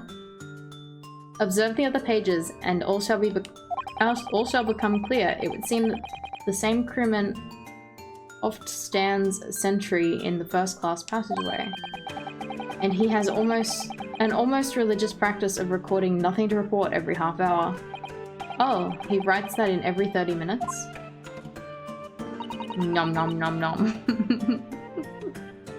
Nothing to report. Precisely. Put simply, the seaman writes nothing to report when it's just that. And yet, the ship's log from last night is largely blank. He didn't even write nothing to report.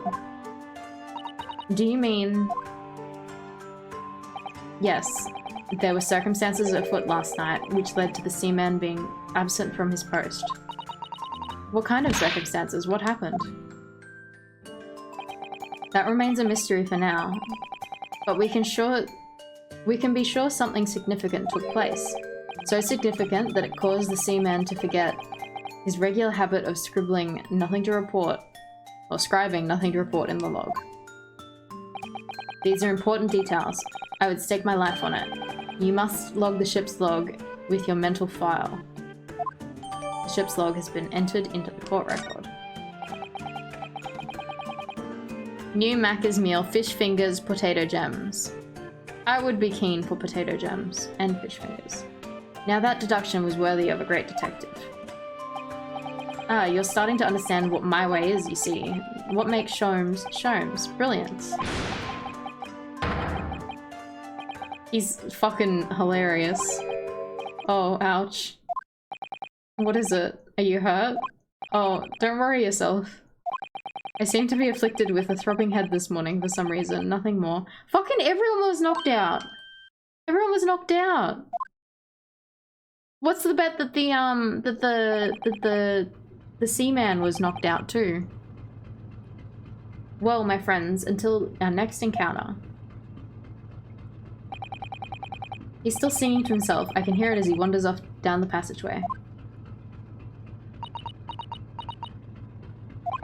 Is something wrong, Susato-san? You seem lost in thought.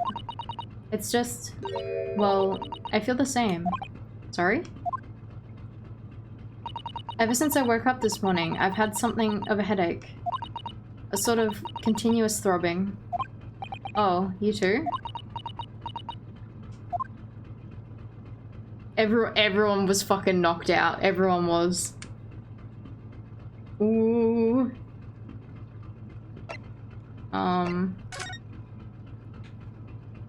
Did he fucking take the book? He did. Gone. He's gone. Okay. Now... it's really annoying that to see if there's anyone there, you have to, like, move. Like, move the look around thing. Let's go back in here.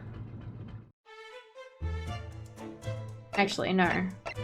We go back in the Pavlova's cabin. I reckon that's the next step. Ding-a-ling-a-ling-a-ling! Ah, what's that? Oh no.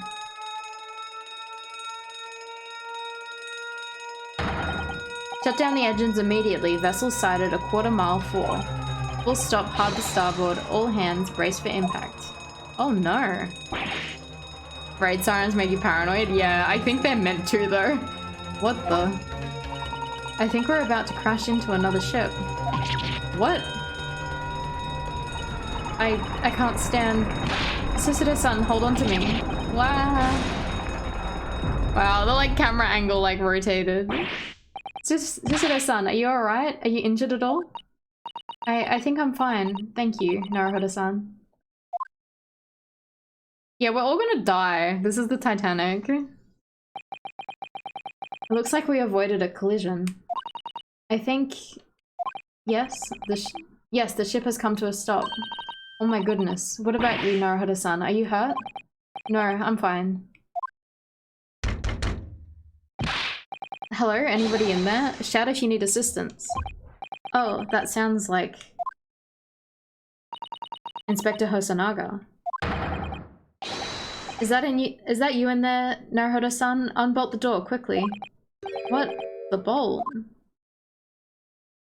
Look at that. The door's bolted. I did fucking notice that. I did notice that it was suddenly locked, and I was like, I don't think they locked it. Oh my god.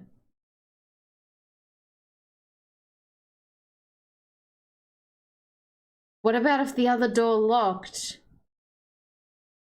Like, what about if the ship like turned or something and then the door locked itself? Oh, what's his name? Kazuma's room. Yeah, like what about if this isn't a closed room murder, whatever they're called.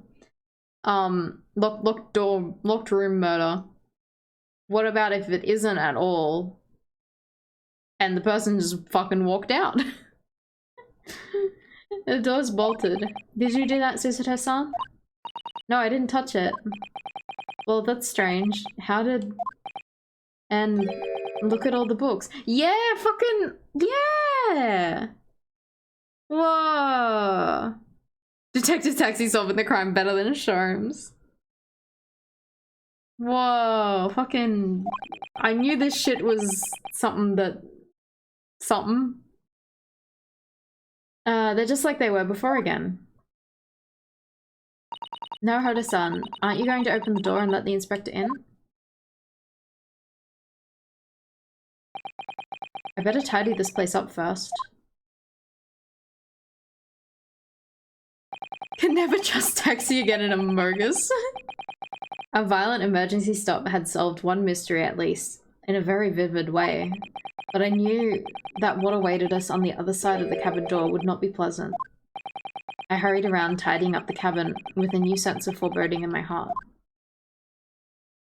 Did we finish a chapter? Whoa, we did! That chapter felt short, even though we've been talking for ages. Like, that was really short. Because we've probably been talking for like, probably like an hour of this game. Like, we've done nothing.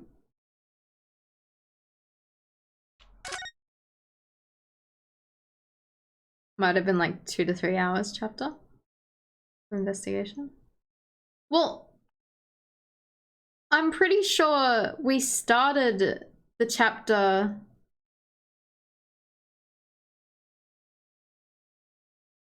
No, I'm pretty sure we ended that chapter last stream, because I remember, because I opened up the game and it like started up like, you know, with, you know, where we are kind of thing, like that sort of text. I'm curious. I'm gonna look at the VoD later. Like the last stream's VoD. Because I'm pretty sure we ended on a chapter end. I don't know.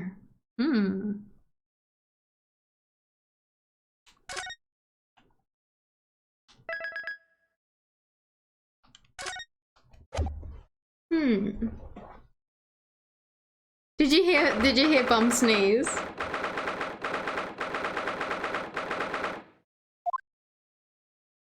Maybe you just misremembered. Maybe I did too. Somehow the door to the cabin we were in ended up bolted after we made an emergency stop. Susuto-san took a deep breath, then gently slid back the bolt.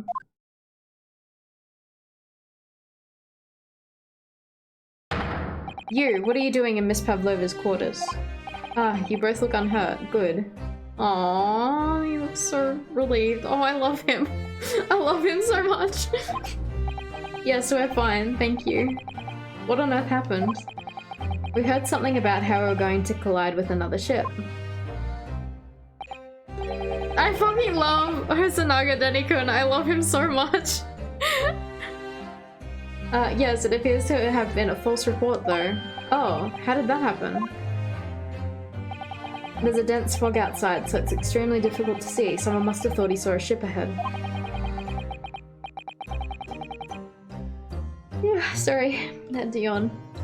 This person obviously triggered the alarm, and that's why we made an emergency stop. Everything's in chaos. Passengers are screaming, crew are running everywhere. This first-class area is the only quiet part of the ship at the moment.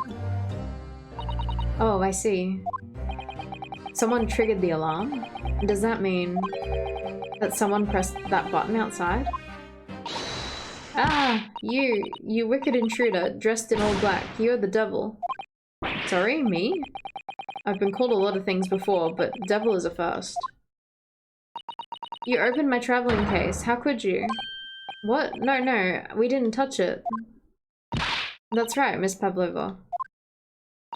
It was already open when we came into your cabin. Inspector? Yes? Arrest this man. I know he did it. He is a criminal. Is it not enough that he has killed a man? Duh, and he is a stowaway as well. If Vixen promises not to steal chicken, do you believe? Take him away. He is a trespasser as well as everything else. Stowing away, trespassing, killing. She's right. You are double. It doesn't look good, does it? There is a cell block below. Throw him in. Tomorrow we dock in Hong Kong. Then we give you straight to police. Wait, a cell? Please, Inspector Hosonaga, is there nothing you can do? This is a Russian vessel. I really have no jurisdiction here. Alright, folks, you're gonna bounce, have fun, look after yourselves. Good night. Good night, Charmly. Big love. Thanks for dropping by. I hope the chats about fish and chips was an enjoyable evening for you. Big love, Charmly. Big fish!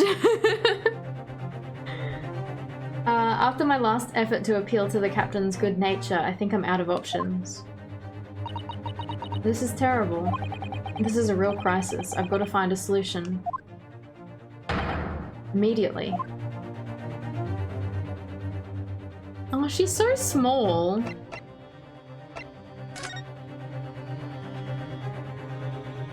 We fucking have to inspect all this shit again. Oh, I hate it. I just need to keep calm and focus on the task at hand, which is investigating. Don't touch my things. You want me to show you where the crawfish hibernates? Yeah. You're also going to have fun. Good night, Minska. Thanks for dropping by. Mr. Naruhodo, what do you think you're doing? Wow, everyone's attacking me. And I was just starting to think she was my friend.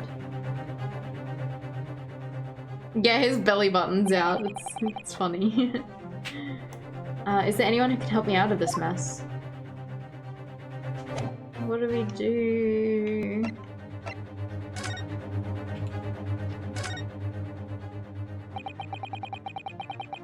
Thanks for the stream. Good night, Bum and Denikun. Good night, Minska. You've got yourself into a difficult situation here. By entering this cabin uninvited, I mean. Sorry, I was just so desperate to find a clue. I'm afraid there's really nothing more I can do to help you. If I push my luck any further, a punch in the face will be the least of my worries. I'm really sorry. I have to take responsibility for giving you the freedom to investigate Miss Pavlova's cabin. Now this has happened, I have to report to the captain at once. I really need I really need some help here. I need a savior to rescue me from this crisis. Please, just give me a little more time. I do nothing for you, except show you the way to ship's prison cell. Thanks, but no thanks. But I'm innocent, I didn't kill anyone. And trespassing and stowing away? Well, you know, sometimes life can lead you down some unusual avenues, and well... Enough, you are guilty. Ship's cell is the only place fit for you. Come on, there has to be someone. Some savior to rescue me from this crisis. I guess we just talk to everyone and then... Miss Pavlova, can I get out? Listen, I'm sorry that we snuck in here without your permission, but get out, now. We just needed to investigate in here. Oh, I wonder what that says. It's no use, she's not going to listen. I need to find someone who will. Can we leave? No, we can't leave.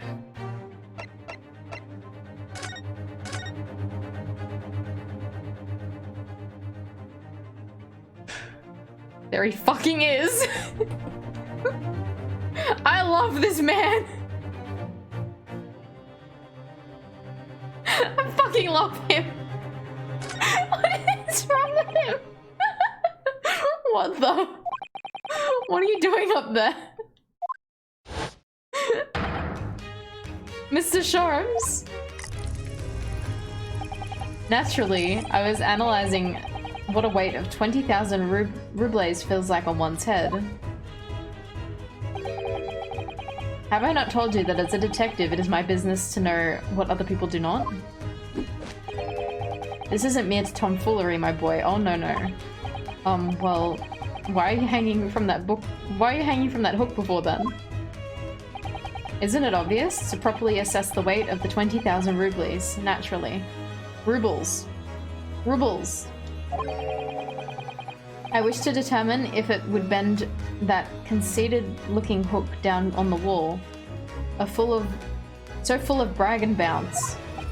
I never know whether to take this man seriously or not. You again. The great detective. Inspector, I confess I've been looking for you.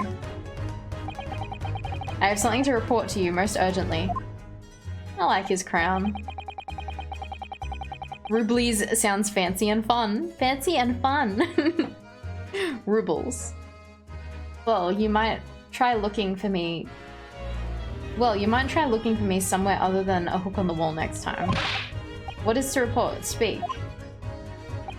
An urgent report from a great detective can mean one thing. Yes. The case of the curious murder that took place last night here on this vessel, the steamship Boya. Has been solved by me, naturally. What? Really? Yes, I have eliminated all other possibilities. No other explanations exist. So, allow me to illuminate all your minds. For I am about to reveal my great detective's greatly admired great deduction to the case. I love him so much. He is so fucking cooked. You have solved it? Solved it? Even Hedgehog understands this case. We all know who is responsible for killing student boy this morning when we found criminal in wardrobe. And it is this stowaway, and he has handcuffs to prove it.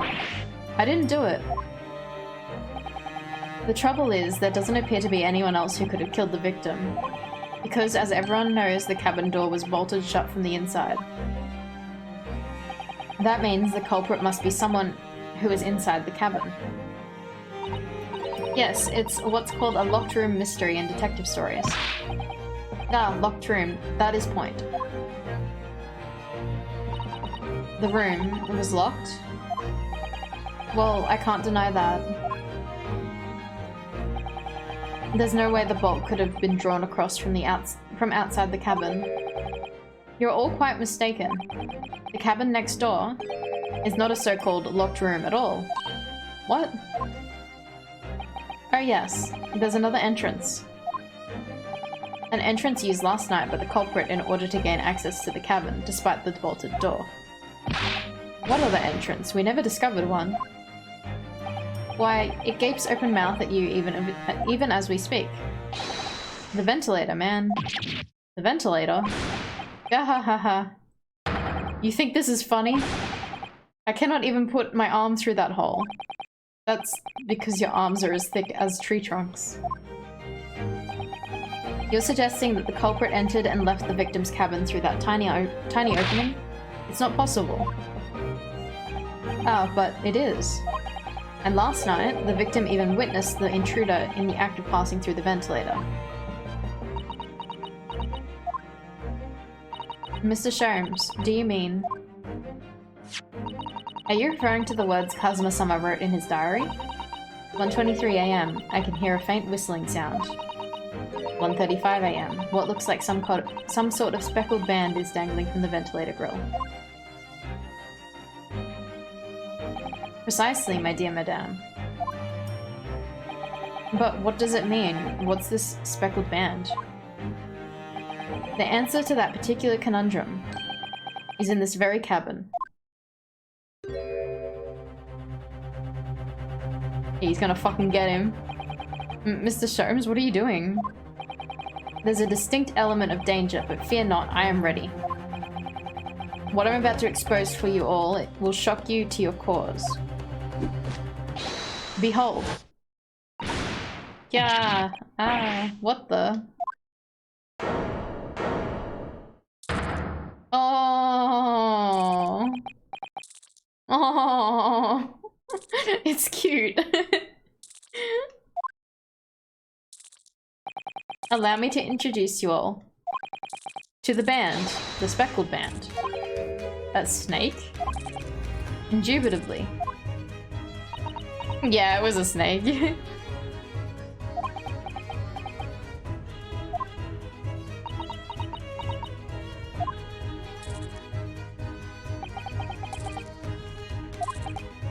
Mr. Sholmes, just one thing. Pray, what troubles you? Well, that snake isn't really speckled, is it? Looks more stripy, wouldn't you say?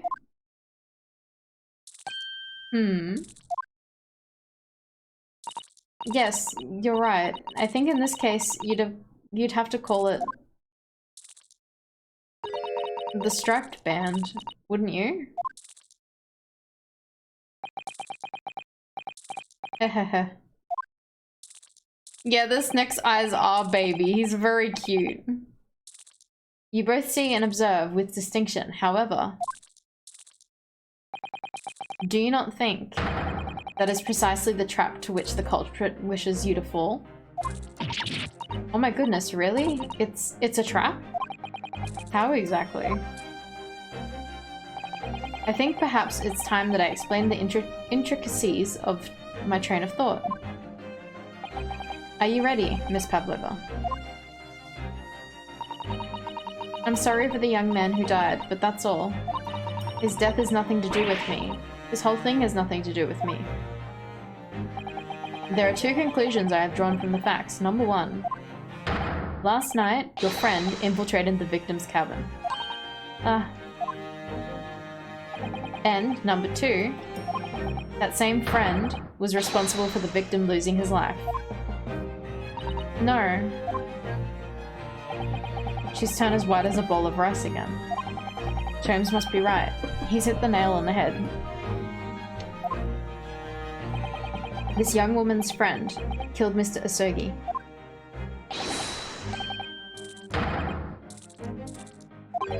It looks like he can't speak with the snake coiled around his head. I would advise as little movement as possible, Seaman. You wouldn't want the fangs of that long friend in your neck. So everyone, let us begin. Sherlock Sholmes is proud to present his logic and reasoning spectacular. The great deduction. The game is afoot. Oh, we're gonna have to, like, fix his deduction? Intruder's identity. Miss Pavlova, moments ago you claimed the following.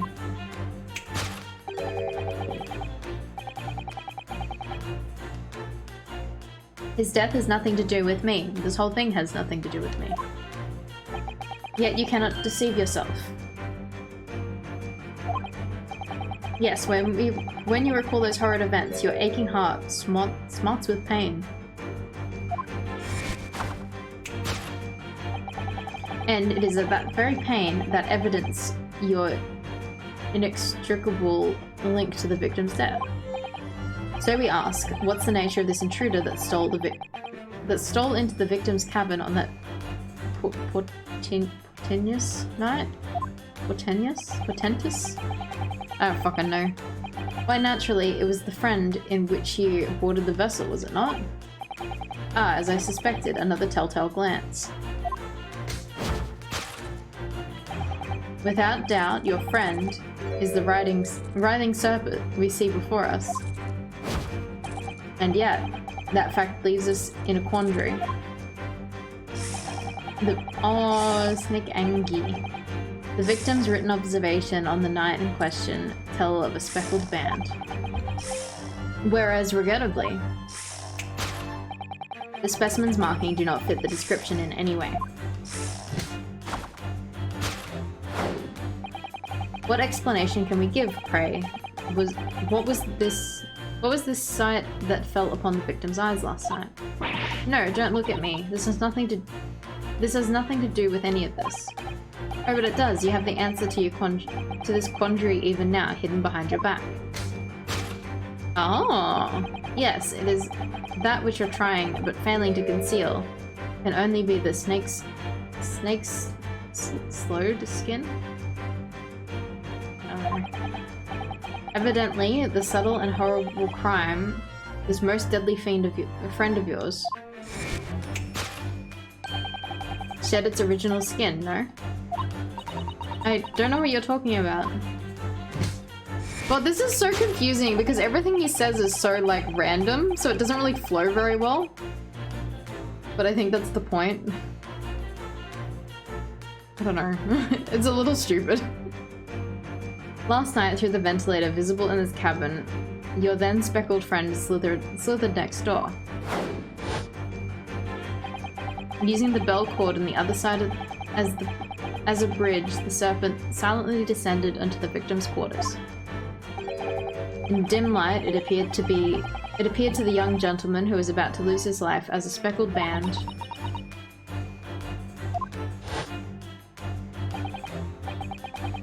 Wait, what?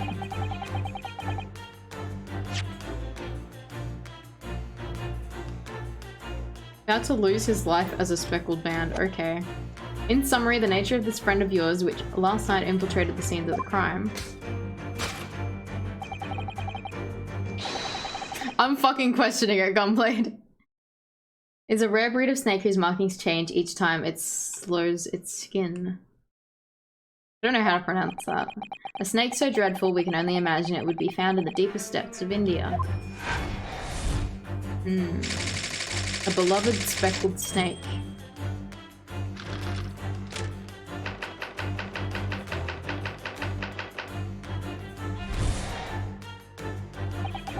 The snake hit him over the head with a hammer. Got it, yep. Moving on, we've come to the heart of the matter, the grim demise of the victim.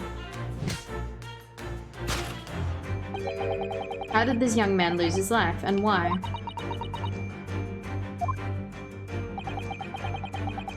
According to the data of which I have been apprised, it would appear that there are no visible signs of injury.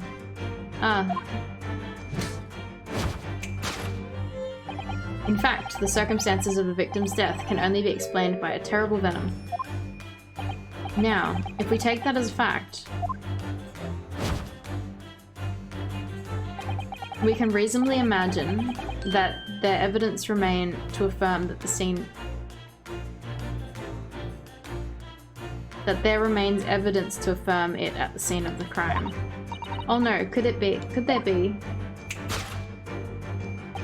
Yes, an examination of the deceased body will prove the cause of death conclusively. The almost but not quite imperceptible puncture wounds left by the venomous fangs will seal the truth. Blah. This is hard to read. His best trait is his confidence and not necessarily how accurate he is. I mean, he originally thought Pavlova was a dictator. Yeah, I think just my complaint is it's really awkward to read. Because it is just lots of wrong information. Just to be clear, we're talking about the reptile snake, right? Not solid snake, right? Yes, the vestiges of the snake bite delivered by your terrible friend. This makes no sense. There's no point feigning ignorance, Miss Pavlova. After the incident, you endeavored... There fucking is. There fucking is. You endeavored to hide everything, didn't you? But now your involuntary glance betrays the hiding place you choose. It's so funny, I'm having so much issue reading lots of words in this game, but I'm like, endeavored.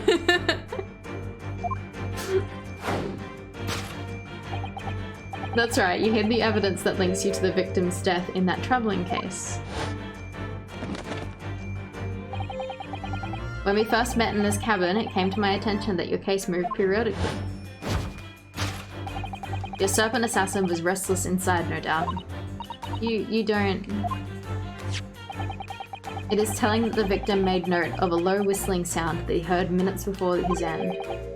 That was your signal, was it not? The sound you had used to train your serpent friend. To train?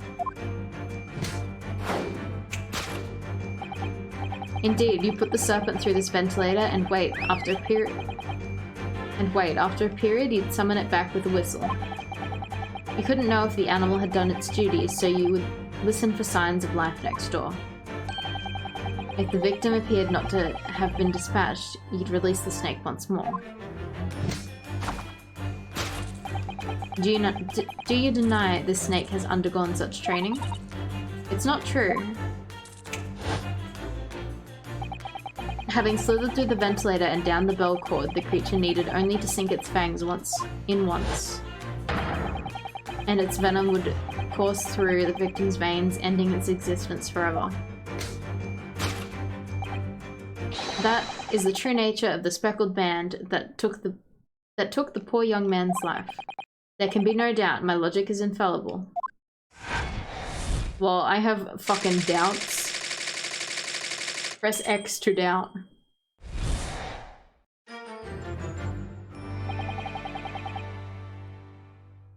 Thus concludes Herlock Sholmes' great deduction of the speckled band.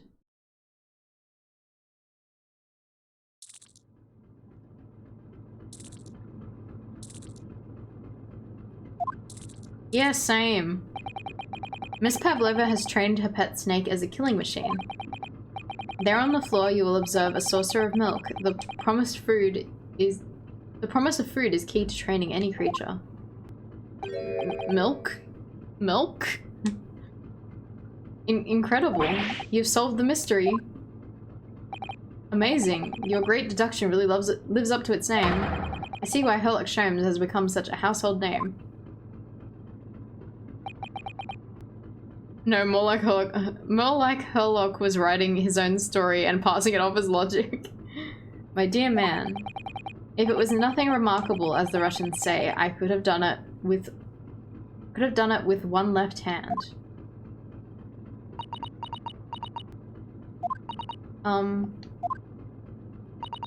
Could I venture an opinion, Mr. Sholmes? But of course, what's on your mind? It's just about your deductions before. Some things don't quite make sense to me. I welcome questions as to my method and will answer both loudly and proudly. Oh, well, good. First of all, snakes are egg-laying creatures, part of the reptile family. You are well informed, madame. And reptiles, don't drink milk. Ah. It's really only mammals that like to drink milk, you see. So, I'm not sure it would be possible to train a snake using milk as a reward. No matter. No doubt Miss Pavlova used some other treat to encourage her pet to do her bidding. Milk was merely an example. The logic holds. Well, there's something else. Snakes have no ears. Ah. Yes, so I'm not sure it would really be possible to signal a snake by whistling. But madame, what of the tales from Arabia? Have you not heard of the snakes that dance to the sounds of a flute? I think perhaps the performers play their music in time with the snake's natural movements. Oh, I see. No hands, no feet, no ears. These creatures are so inept as to be practically useless. Don't take it out on the snakes, Mr. Sholmes. There's one other thing. You have more? Why is he fucking standing like a Danganronpa character? Snakes use the scales on their bellies to propel themselves. So, I'm not really sure that a snake could manage to climb up a flat bell cord like the ones in these cabins. Then it should try harder. Please, don't be angry with me, Mr. Sholmes. The point is, even if the snake had gone through the ventilator in the next door cabin, it couldn't have come back without help. What I'm trying to say is that there are a number of reasons why it's difficult to imagine the snake could have a part in this.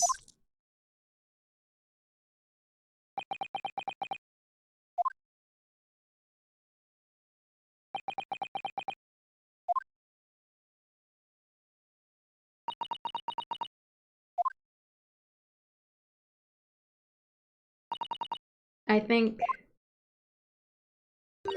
we need to step in and help again, Mr. Naruhodo.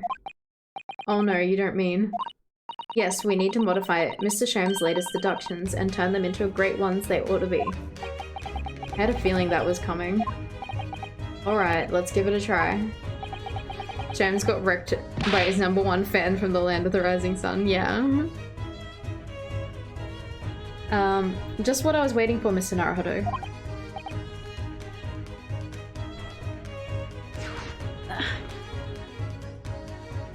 Yes, right. So, cast your eyes down to your wrists again. What? They don't even take them off for the plot, it's just for this mechanic. Because they probably didn't know how to do it with his fucking handcuffs on. Your handcuffs are gone. Where did they go? Who the fuck knows? He is a magician. Fear not, I shall see they are restored after our work is done. I really wish he'd leave them off.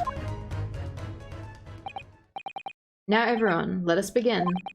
Sherlock Sholmes is proud to present his logic and reasoning spectacular. Course correction. Hold it, Mr. Sholmes. Detective Sholmes could change jobs to Magician Sholmes. Miss Pavlova, moments ago you claimed the following. His death is nothing to do with me. This whole thing has nothing to do with me. Yet you cannot deceive yourself. Yes, when you recall those horrid events, your aching heart smarts with pain. She does have a pained expression on her face. Yes, that's true. She looks as though Cousin with Summer's death is weighing heavily on her mind. But I'm not sure Mr. Sholmes has read her quite correctly, is that it? Could there be some other way to interpret her expression then? Let's take a moment and really look closely at Miss Pavlova. I really like how you can fucking look at people. You can look. Is her hand? Fucking right ear. Her right ear is the problem. Oh, that's a fancy looking one. Her fucking left ear specifically hurts. Damn. Despite being in the neighboring cabin, you failed to notice what was happening. To Mr. Asogi next door. And for that, you can't forgive yourself, can you? I feel I understand all too well. Guilt is bad enough, but Mr. Sholmes' accusatory words add salt to the wound and hurt your ears. What precisely was your intention with that, Mr. Naruhodo? Just following the natural progression of the deduction sometimes makes the truth hurt. Well, the truth is you don't have a turn for Observation or deduction. Did that hurt? Yes, a lot. I wanted to see what happened. Okay, I'm gonna guess it's her hand because she's looking at it. What's really the cause of it? Have a good look at her, see if we can make sense of it. Yeah, I do like how you can like rotate around. But she has marks there. Claw scratch? Hello? Is there a cat too? Oh, Naruhodo-san, that looks like a very painful wound. Looks like a scratch made by some kind of small animal. And fairly recently too. Well, whatever scratched her doesn't appear to be around here.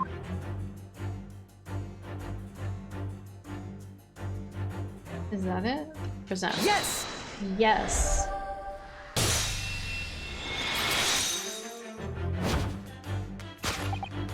Yes, when you recall those horrid events, a claw scratch smarts with pain. Indeed, and simple observation reveals that the wound is fresh. Miss Pavlova, did you in fact receive that scratch? Sometime last night? Ah.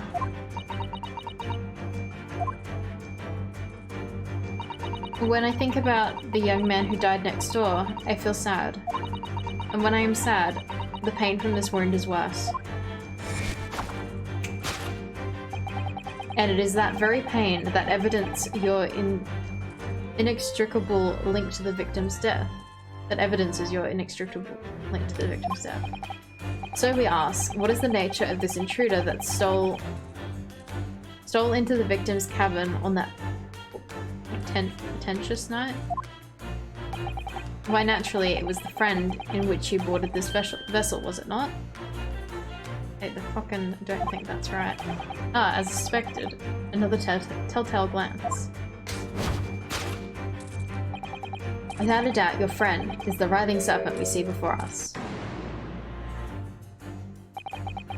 It seems like the scratch mark on the back of Miss Pavlova's hand was made by this friend of hers, doesn't it? Except, snakes don't have claws, do they? No, they don't. They don't even have hands or feet, which claws might grow. Well then, if that snake isn't her pet, what is? What is the true identity of this friend of hers? We should follow her gaze, Naruhodo-san. That's where we'll find the answer. What?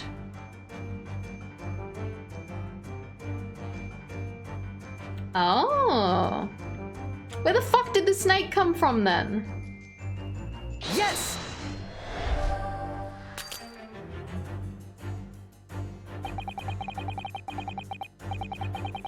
You were looking over this framed photographic print, weren't you, Miss Pavlova? Wait, this isn't right! Let's not be distracted by the print itself. Oh no. And the frame is your friend, isn't it? Because it so beautifully displays whatever you put inside it. That deduction was wanting in every way. Wait, why is this not right? She fucking has a cat. Yes, I was wanting you to hear it. I'm quite proud of it. I find myself wanting to never have heard it, and you're quite pained by it, in fact. Oh, sorry. Try again. Huh?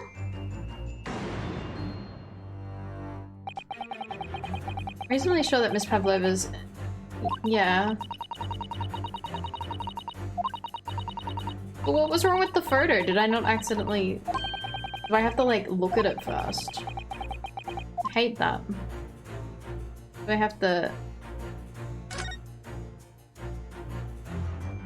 Okay.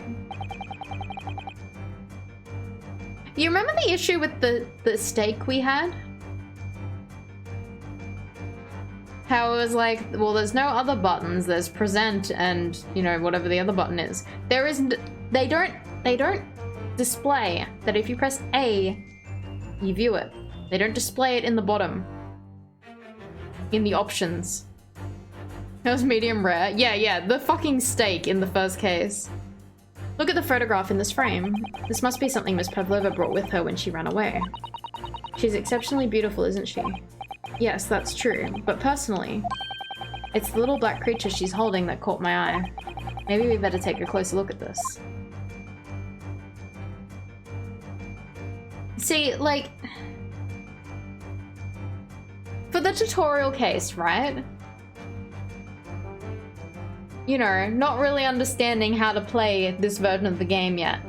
It says history, present, and back. But you can also press A, and it fucking inspects it. Like, it doesn't fucking show you. It doesn't tell you that that's an option. So I was like, I don't understand. I was like trying to present everything.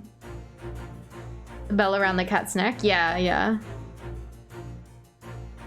Oh, I'm so mad about that. Because yeah, like, you can inspect it, but I was just trying to present it because they were the only options in the bottom that said what you could do to this thing. So I was like, okay, I guess I'll just present it. And it's like an example just now. It's like you can see in that picture frame, you can fucking see in that picture frame that there is her and a cat. You can see it.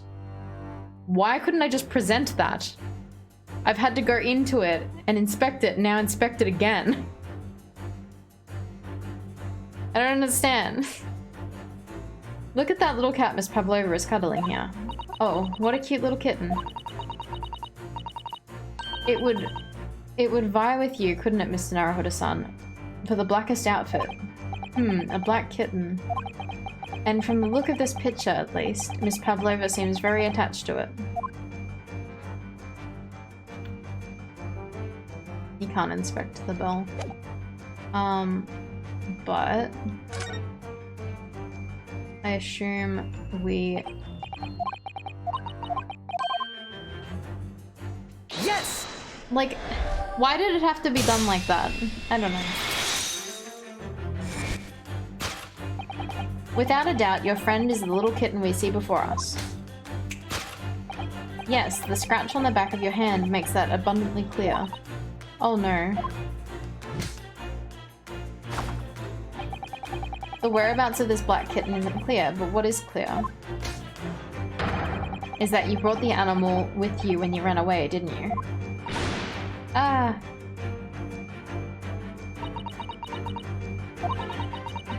Darka is my best friend.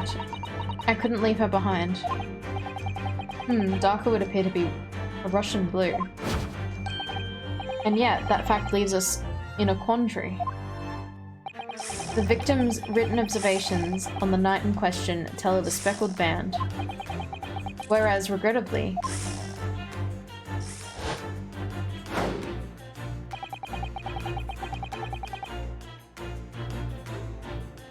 if you're gonna stow away an animal, I think a cat would probably be the most annoying animal to stow away. Because cats are fucking assholes. This specimen's markings do not fit the description of in any way. What explanation can we give then? Can we give, pray? What is this sight that fell upon the victim's eyes last night? No, don't look at me. It has nothing to do with... This has nothing to do with any of this. Oh, but it does. You have the answer to this quandary even now, hidden behind your back. Yes, that which you are trying, but failing to conceal, can only be the snake's slurred skin. Do you see that? She just took something out of her pocket and hid it behind her back. If she just left it in her pocket, no one would ever have known. Oh yes, ploys like that are Mr. Sham's specialty. He's ever so cleverly forced her into reveal something. Or... I thought deduction was his specialty, or maybe making me believe it was a ploy too. Anyway, I find it hard to believe that that's the skin of a snake. In which case, just what is Miss Pavlova hiding behind her back? Alright, what do you got? What do you got?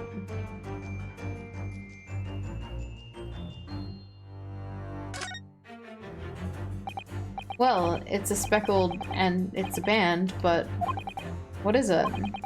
It seems to be soft and fluffy, a long piece of cloth of some sort. And that looks like a handle on one end. I think it may be a cat's toy. This is sort of common in the West, apparently. How is that a toy for cats? Cats like to chase the band around and paw at it. Kittens in particular love that sort of play. You only need to wave it in front of them, and they pounce to catch it. That sounds positively adorable. Aww. Yes!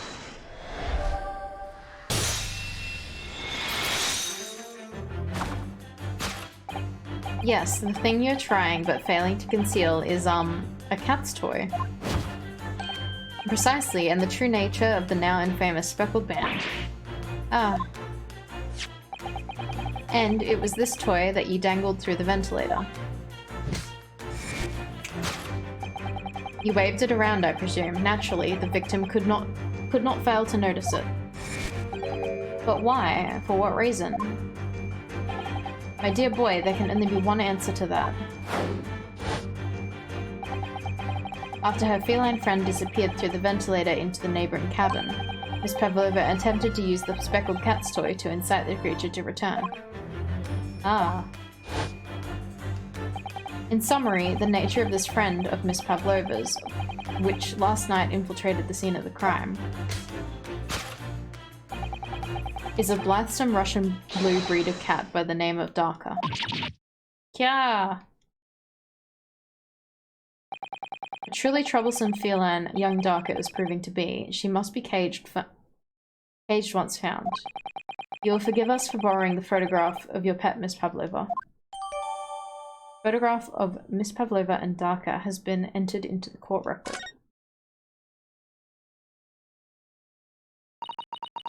It was after I gave her her food last night. That's when it happened. She scratched the back of my hand and then ran up the bell cord. Before I could do anything, she had disappeared through the ventilator. Darka. She's so naughty.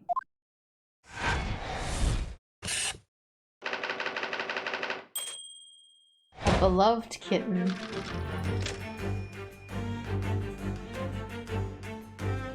But how did he die from this then?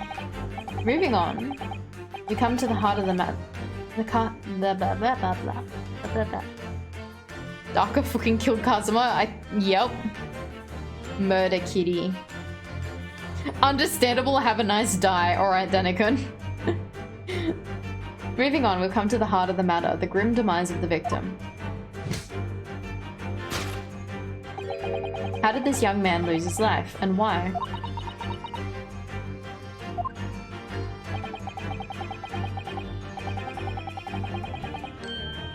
Obviously, the kitten bit Kazuma and injected poison into his bloodstream. According to the data of which I have been appraised, it would appear that there are no visible signs of injury.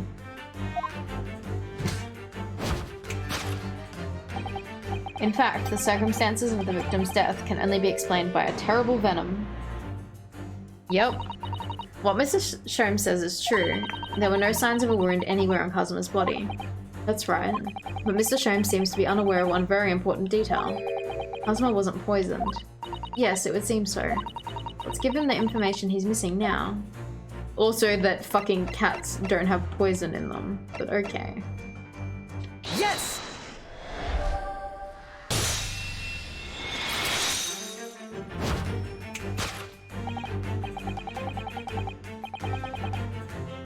In fact, the circumstances of the victim's death can only be explained by the post-mortem report. Ah yes, I knew it was one or the other.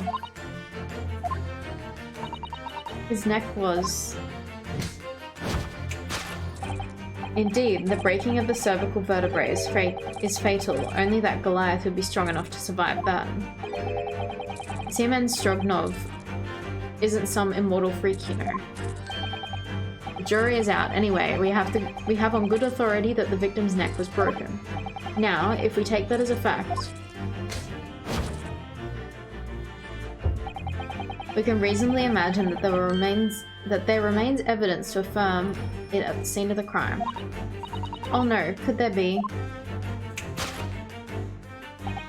Yes, an examination of the deceased body will prove the cause of death conclusively. Kazuma died because his neck was broken. In other words, he was probably struck by something, or someone. Yes, that is a distinct possibility. As of yet, no weapon has been found though.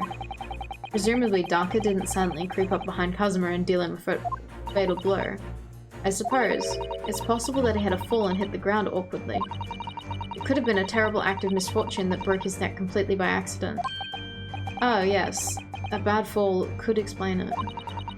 It's rather hard to believe Kazuma-sama, though. He wasn't a clumsy man. Well, we need to fix this deduction somehow. Is there anything from the scene that could explain what happened? Did he trip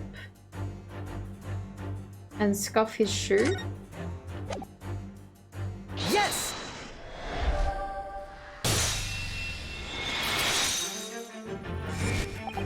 Yes, an examination of the mark on the floor will prove the cause of death conclusively. This particular mark, so prominently visible next to the victim's body, is a deposit of shoe polish. Shoe polish? Indeed, positively identified by the little analysis device I constructed, which I carry now as a matter of course. Beeswax, tallow, and dye were my results. The undeniable ingredients of shoe polish. And the color of the polish is a perfect match to the color of Mr. Sorry. Perfect match to the color of Mr. Asogi's laced leather shoes. Looking at this mark, it's not hard to imagine what happened. For some reason, Mr. Asogi must have caught his foot at the point to the... Get some wets. Thank you, Danica. Thank you.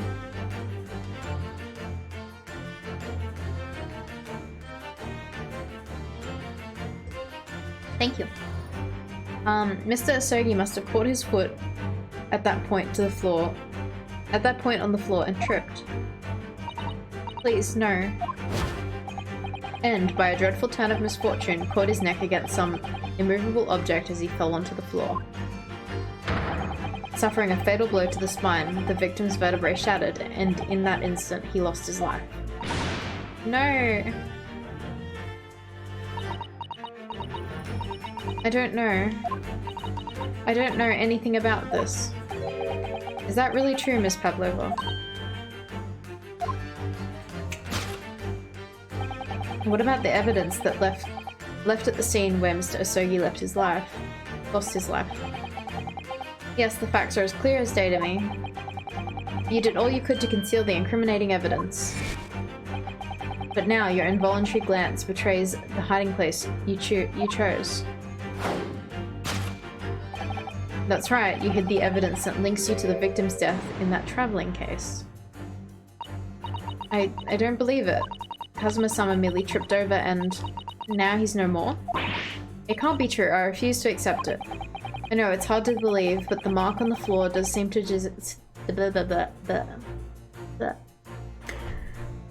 suggest that's what happened. But... And if this part of Mr. Sholmes' deduction is right, Miss Pavlova is trying to hide some evidence that would prove it. Here in this cabin. Somewhere in the direction... In this cabin, somewhere in the direction that she just cast her eyes. Where, I wonder? Let's have a good look around. The answer must be here somewhere. Well... I don't know. Well, it can't be the traveling case, because that's what they've said. A basket? There's nothing in there. Was there? This is a waste paper basket. Perhaps all the first-class cabin had them. Miss Pavlova only started occupying this cabin late last night. Presumably... Whoa! Nova! Thank you for resubscribing! 10 months! Whoa! Thank you so much. Really appreciate it. Presumably there's not much rubbish in there yet. Oh, what's that? It's a broken piece of glass, isn't it? Yes, it is. How come we inspected this wastebasket earlier? And they said that there was nothing in it.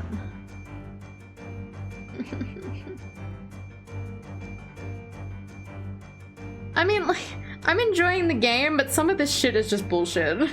Like, some of it's bullshit. Like, why is it done in this order? Like, when we can inspect the wastebasket earlier. And they're like, oh, nothing's in there, and then suddenly there's shit here. Did you put it in after? Maybe. I feel like I've seen it somewhere before. If it looks familiar, perhaps it's more than your mind simply playing tricks on you. Alright, well, I guess it's in here. Yes!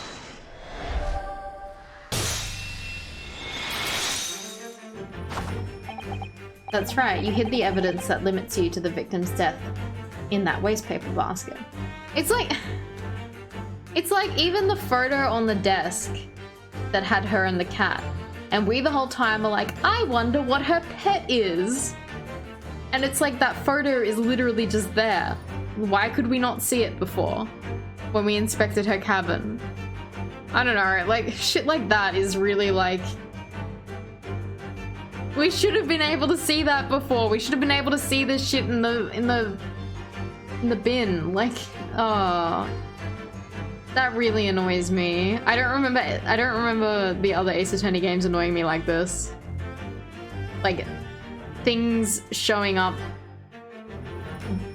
I mean, things show up conveniently, but this is too fucking many things that are like, haha, you're not allowed to see it yet, even though we've had many opportunities to see these things.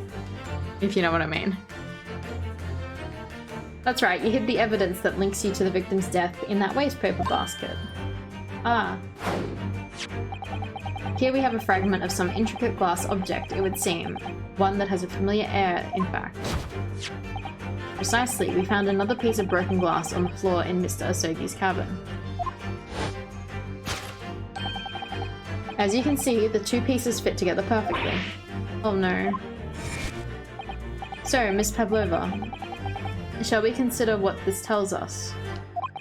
Why would it be that part of this glass object, which was evidently broken at the scene of the victim's death, should be found in the wastepaper basket in your cabin? Yeah. You're well acquainted to this glass bell, are you not? I don't know.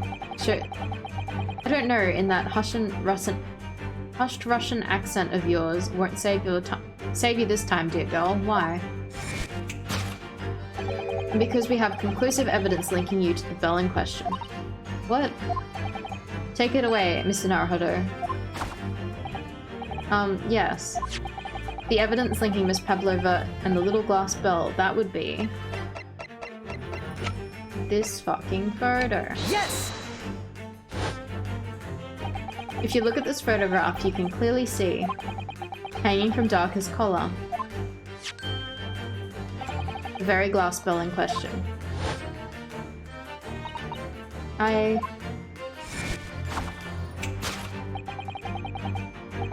The truth has caught up with you, Miss Pavlova. The young man who lost his life last night did so after truly inauspicious fall. And the cause of that fateful stumble?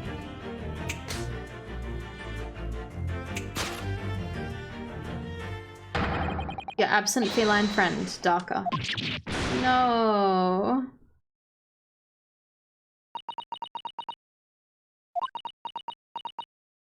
But how did the fucking... Oh, wait.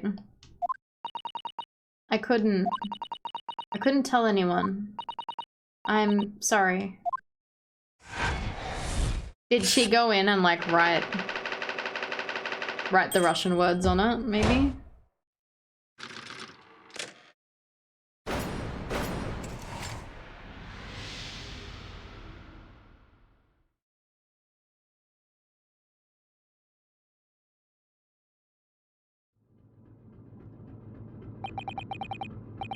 Why don't you tell us now, Miss Pavlova?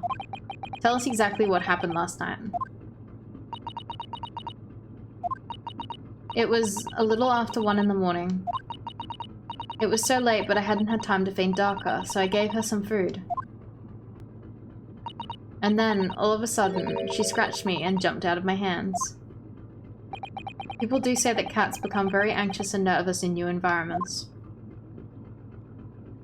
She was so fast, she disappeared through the ventilator before I could stop her. And this is how you acquired a rather nasty wound on the back of your hand, I take it. Yes. And I had read the, rules on the wall. I knew that I was not allowed darker with me. Yes, modern science suggests that animals can carry infectious diseases. It's a precaution, really.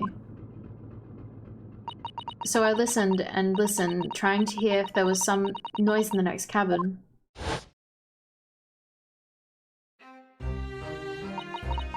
It was very quiet. I was sure if someone was there, he must be sleeping.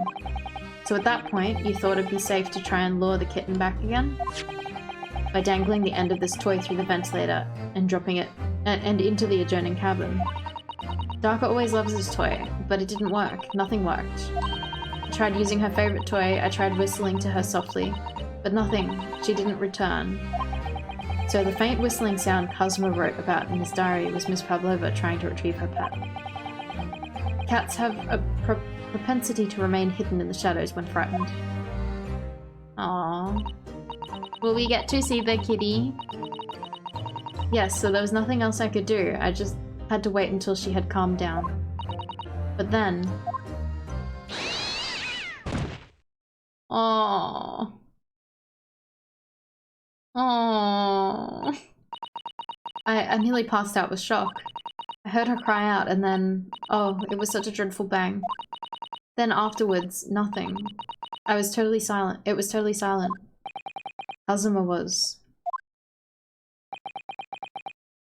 Aww. From the appearance of the brown mark on the floor, it seems likely what you heard was the victim stepping on the glass bell and tripping up. The SS Boya is a large vessel, but even she can pitch and roll violently without warning. If Mr. Osogi was already off balance as a result from the ship lurching when the kitten got under his feet, a combination of unfortunate factors could easily have caused him to fall over. But what became of the kitten afterwards?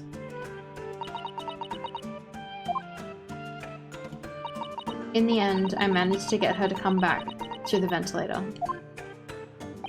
Yet Darker is nowhere to be seen. I must have forgotten to lock my case. And now she's disappeared again. Gracious, that cat is as insufferably restless as I am. Well, he knows something about himself at least. I fucking love Sherm's just like clinging to things. He's just like, I am here. When I woke up this morning, I heard that a young man in the cabin next to mine had died. I couldn't bring myself to tell anyone what had happened.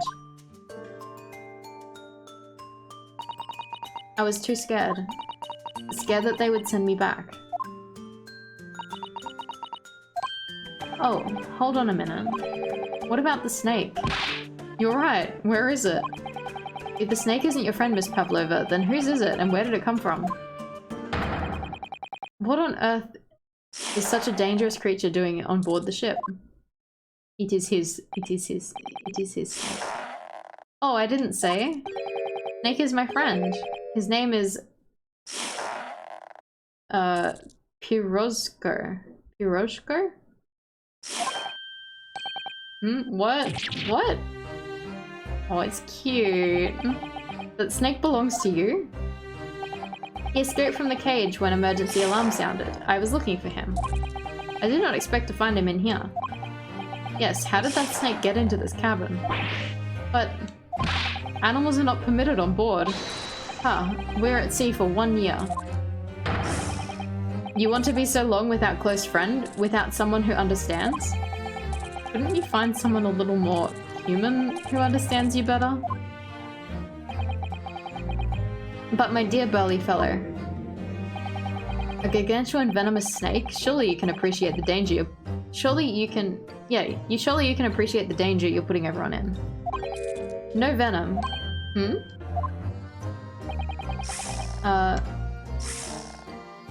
Fucking, I wish I knew how to pronounce this name.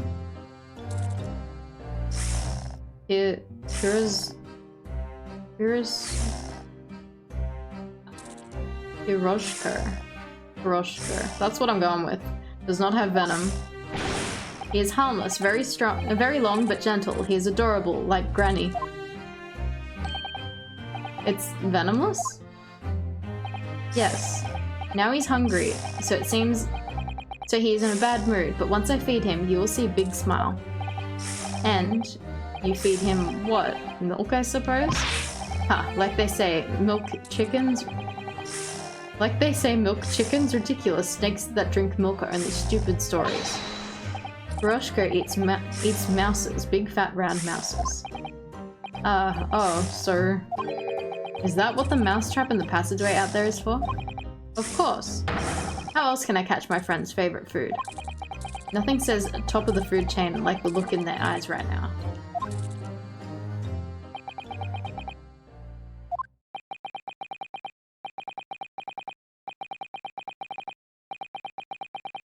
Wondering if it's pronounced differently?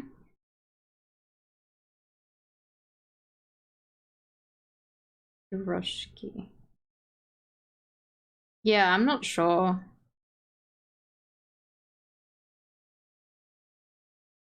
Like a bread thing with mincemeat in it. Usually, Ace Attorney names are like lots of puns and stuff. So like I guarantee if you look it up, you'll be able to find out what he's meant to be based on. So yeah. But I won't look it up because it could be spoilers. It refuses to drink milk. It can't hear a whistle. It can't climb up a bell cord. It's not even venomous. How the juice did something so inept land a starring role? It's not my fault. I do not make up stories.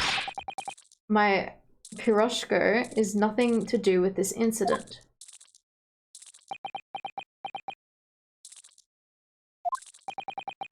So that's what happened. That's the truth behind my best friend's tragic death.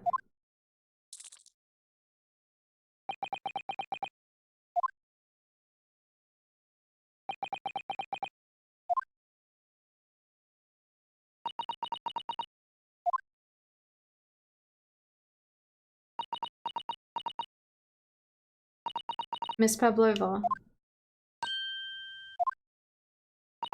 I understand the difficult situation you found yourself in, and I do sympathize. But please remember this. A young man lost his life. If you're going to attempt to cover up your guilt with lies, then no matter the circumstances, I cannot forgive you. But what are you talking about, Miss Mikotova? What lies? Miss Pavlova just confessed everything. It was just a series of unfortunate events. I know that book series. An accident.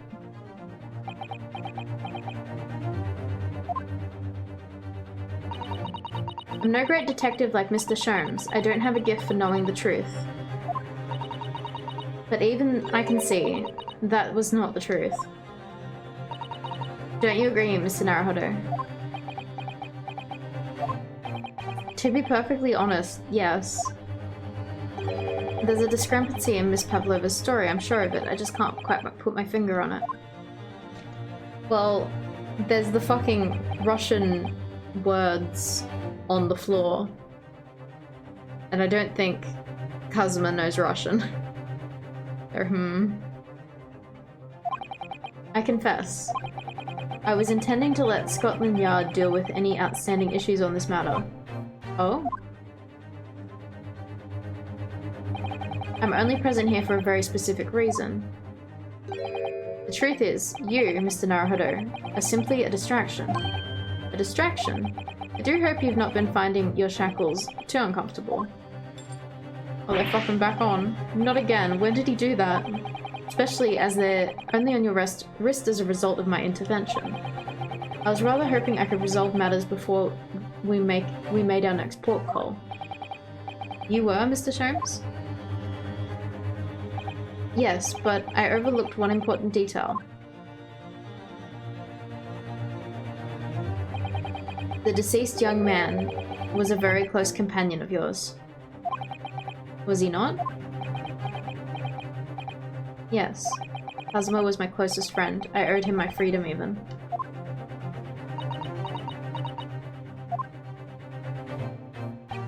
In that case, we must follow this to its conclusion. No further distractions. You must uncover the real truth here, Mr. Naruhodo. Yes, whatever that may be. The key to this is the discrepancy in Miss Pavlova's story, I'm sure. If I can chase that down, maybe the truth will become clear. Oh, the truth about how you really died. About how that scene in your cabin really came to be. Gotta fucking cry again. I miss him already. Alright, I'll see what I can do.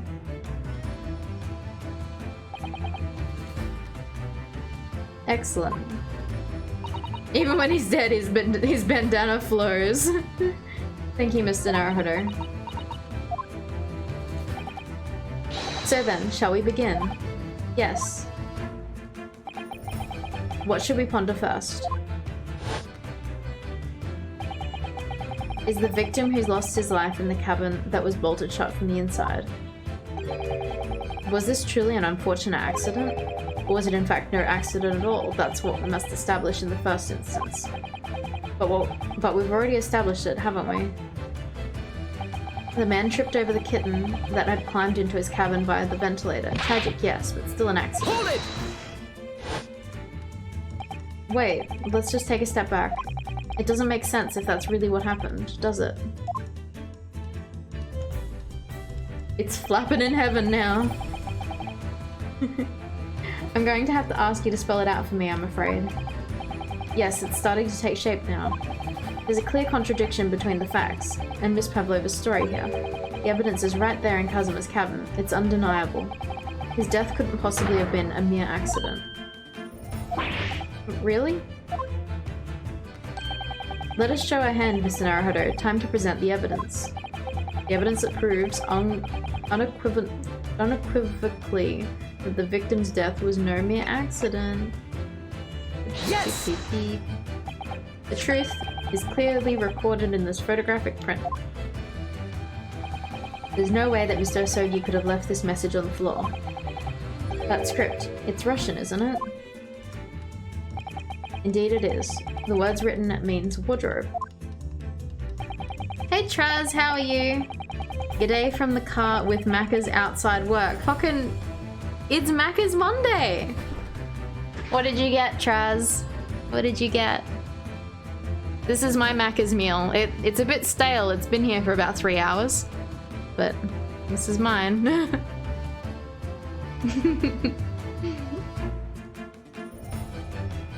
6-pack meal. Did you get anything with sweet and sour sauce? Sorry for pestering you on Discord. Oh no. I see what you mean. Most people would leave a dying message in their native language, Japanese in this case.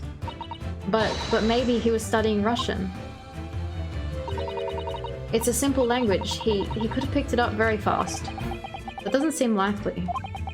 That's actually not the point. It makes no difference whether he knew Russian or not. Sorry, what do you mean? Exactly what I said before. There's no way that Mr. Osogi could have left this message on the floor. And the reason why is clearly explained here. Damage to the cervical vertebrae resulting in instant death. Instant death. Ah.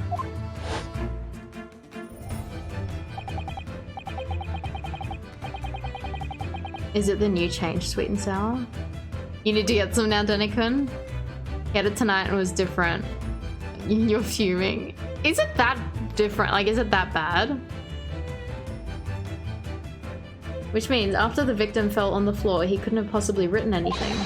Because he was already dead. Man.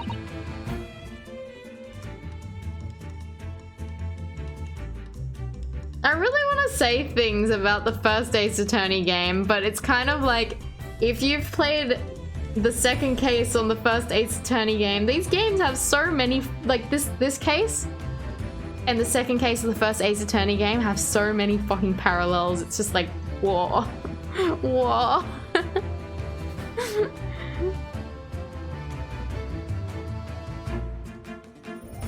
That it's never changed at all in your life, Bumfluff?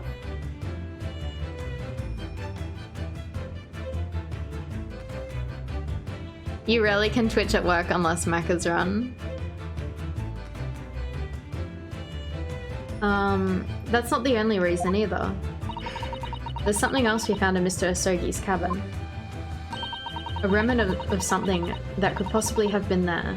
That couldn't possibly have been there, of what Miss Pavlova told us was true. What? So, Susato's son has noticed too then. Putting this message on the floor aside, there's something else that gives the truth away. Another piece of evidence that proves this was no accident. In other words...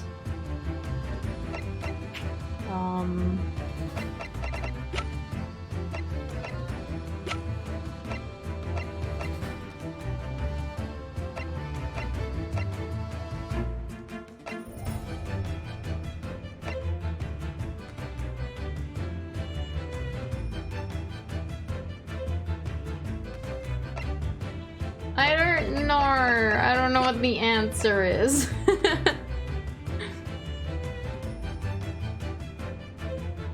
Six off from Thursday, nice. The bell, I bet.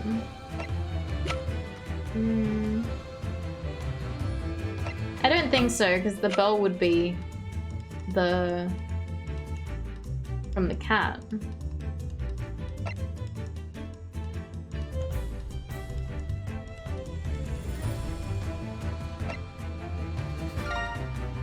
Thank you for the pets. Joe's heading to bed. Good night, Joe. And how you doing, Oseni? Osenil? Osenil? Sorry. Just a guess. Always works sooner or later. Yeah. I will guess, but I'm gonna... I feel like it could be this.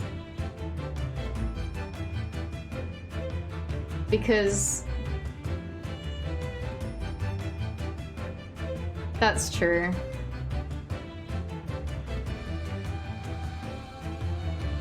Reading after 3 hours of reading is hard, yeah.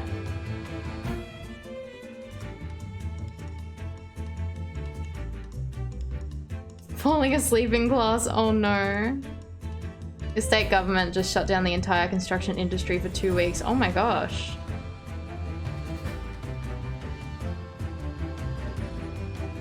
Alright, I'll try the bell.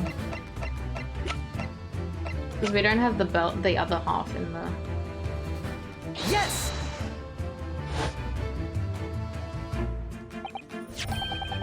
Yeah, you're right. This piece of broken glass next to the mark on the floor. But that's the glass bell the kitten had around its neck. We already know about that. It was broken in half when the victim tripped over the cat and fell. So we already have a satisfactory explanation. Where's the flaw in that logic? Unfortunately, there's a very big flaw. A fatal flaw. What? If that's really what happened, then how did one half of the bell end up back here in this cabin? Ah. Yes, remember that we found the other half in the glass bell that was in that wastepaper basket. Would you care to explain that, Miss Pavlova? Oh no. Both these pieces of evidence clearly point to the same conclusion. That when Mr. Asogi died last night in his cabin, there was someone else in the room. And that same person deliberately arranged the scene to disguise the truth, in order to cover up his or her own guilt.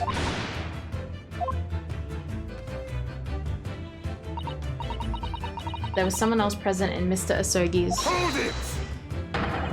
You were wasting time. Ooh, he yelled. Someone else was there? Duh, of course, we know this. What are you talking about?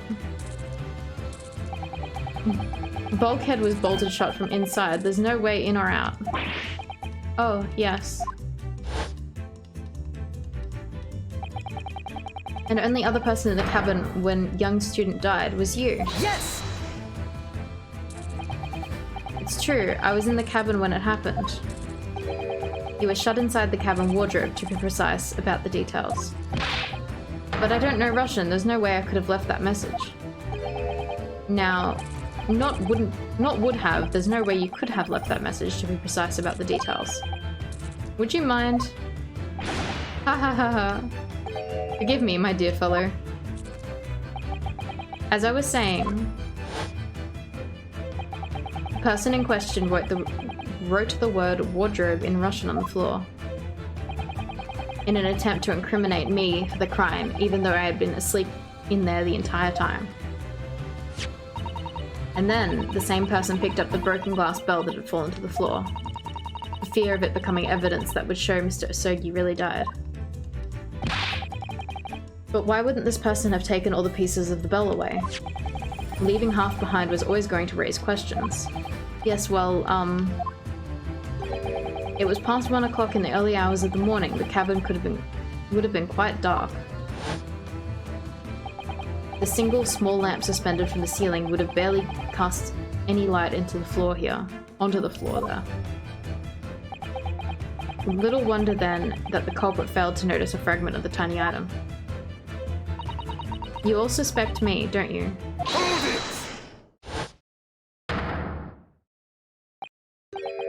Seaman Stroganoff.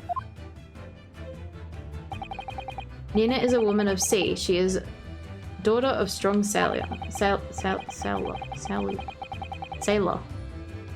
Why did I stutter with that word so much? 2 years ago, they noticed her dancing skills and she went away to join ballet company. But before, she was dancer on the ship, a member of ship's band. You do not accuse ship's angel of being criminal. Ah, so that's it. You say that when young student died, Nina was there in his cabin. But that's not possible. I'll give my tooth. Well, this is almost interesting. And why would you give your tooth, pray? How could you be so sure? You're a great detective. You should know. Look truth in eyes. Cabin bulkhead was bolted shut from inside. Nobody could go into cabin. Not Nina, not anyone. Or you want to tell me that the killer can walk through locked doors? Yet, it's impossible. He's right. But wait, I've read about this in detective stories. People often tie thread around door latches so they can open and close from the outside. Thread? Are you stupid? These bulkheads are not barn doors. Certainly not. These are watertight doors, as one would expect to find in any modern steamship. Constructed of heavy steel, with not a gap in sight, no threads, or needles, or magnets could have been used. No, of course not. I thought so too. But Mr. Naruhodo suggested it earlier, so... Susato-san, how could you shift that onto me like that? So, Seaman Stroganoff has a valid point. The cabin door couldn't have been bolted shut from outside. Couldn't she shimmy through air vents? She's small enough. I think it's meant to be very, very, very small. Need a picture of you next to Bumfluff for height comparison. Apparently you're the same. Actually, there is a comparison photo. But I don't know if I should send it.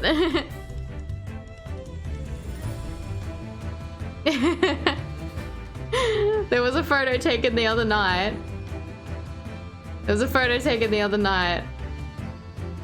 But I don't know. I don't know if I should dox Bumfluff's height. Is that one taken at the Captain Cook cottage? No, I'm talking about the one at Amy's.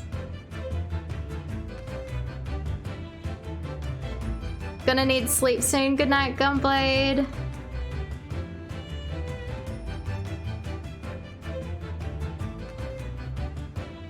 It's not really a doxy photo. I was just doxing your height. People know what I look like. People know what you look like. Your secret height. So Seaman Stroganoff has a valid point. The cabin door couldn't have been bolted shut from the outside. Not necessarily. What? I put it to you that you could bolt this cabin door without laying a finger on it. And in this very cabin, we can see the traces of that method I have in mind having been used before. He's about 5'1". Bumfluff is tiny. I don't believe it. Well, Mr. Naruhodo, I believe you know what I mean, don't you? A way to shut the bolt of the cabin door from the outside.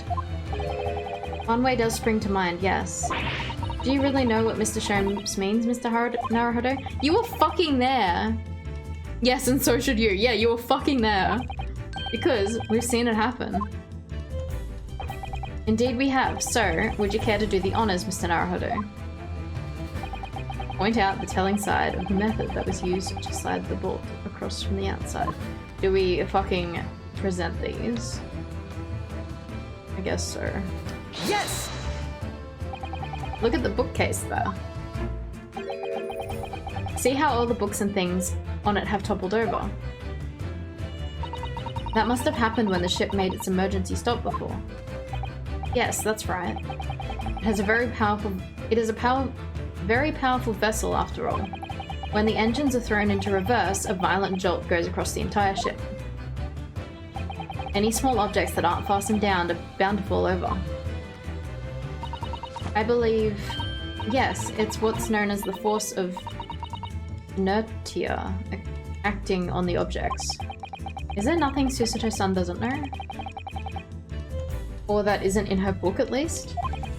Well, whatever it's called, the same force that pushed over those books in the bookcase also made something else in this cabin move. The bolt on the cabin door. Ah, it was very obvious just after the emergency stop that the ship made earlier.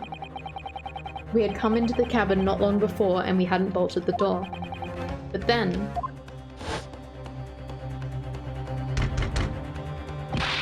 he is at least 5 filet-o-fish tall.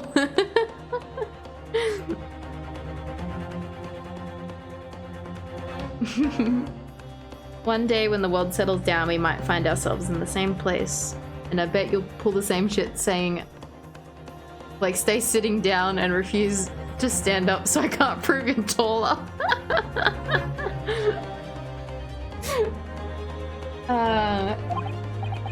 Oh, that sounds like Inspector Hosonaga. Oh yes. That's it. When the ship stopped suddenly, the bolt flew across the locked door. Yes, it's made of metal, but it's small and light enough to be moved by the ship's sudden change of speed. Or the force of inertia, if you want to call it that. Are you trying to say that last night after Mr. Osogi was killed,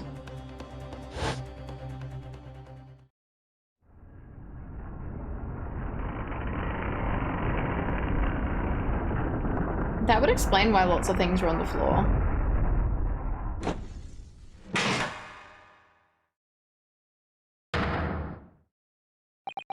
The SS Berger made another emergency stop. When I woke up this morning and looked around the cabin, I thought it looked a little odd. All the books on the shelves had toppled over, and all the ornaments. It was almost as if someone had run their hands across the shelves and deliberately knocked everything over. Oh yes, I remember that. And I stood them all up again, didn't I? Then, when we came into this cabin, we were surprised to see the same thing in here. All the books and everything had toppled over, just like Mr. Osogi's cabin. Oh my.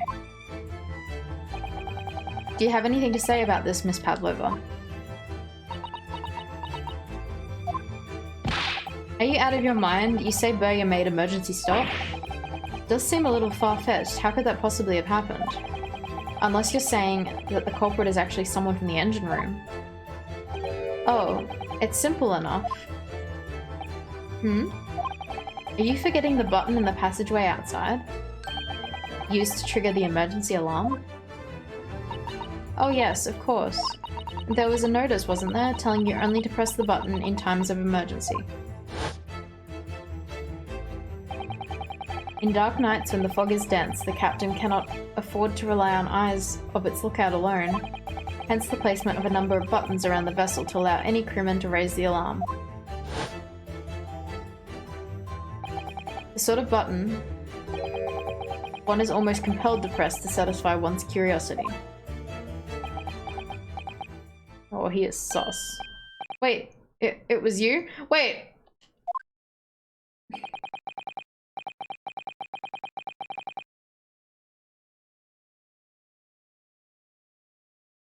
Wait. Did Sherms fucking press the button? When the button is pressed, two things happen in the interest of safety. The emergency alarm bell rings, and the vessel comes to a complete stop. As indeed, it did a little earlier today.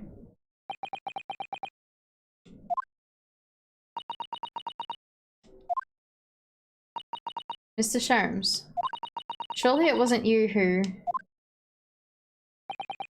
As I always say, a button has but one purpose in life.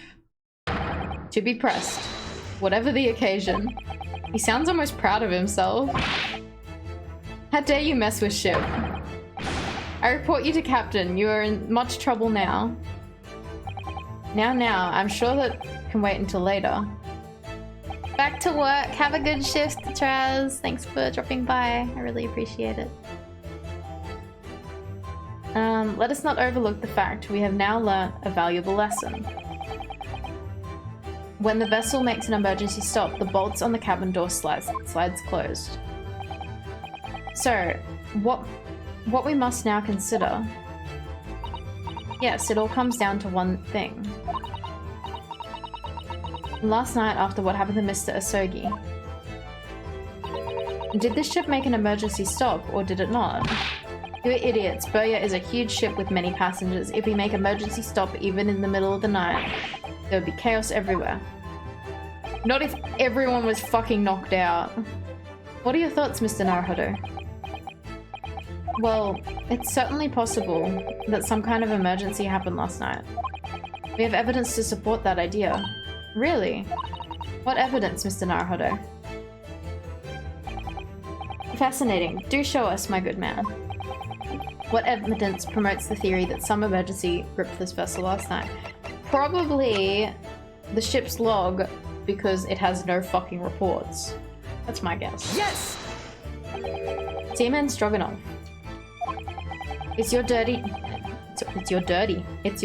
to patrol the first class area of the ship, isn't that right? Da, that is correct. Why? And the ship's log here, this would be where you record the details of your duties? What are you doing with that? That is mine. You rather carelessly left it atop the little makeshift bureau in the passageway out there. But as responsible passengers, we took it into our care with a mind to return it to you later. I left it there on purpose. That's where I put it always. The point is, looking at what you usually record, it's clear that under normal circumstances, you write the phrase "nothing to report" every 30 minutes. But from 2 o'clock until first light this morning, nothing was recorded at all. Nothing recorded in the log. That is... because nothing happened. But if nothing happened, you would normally write "nothing to report," wouldn't you? Oh.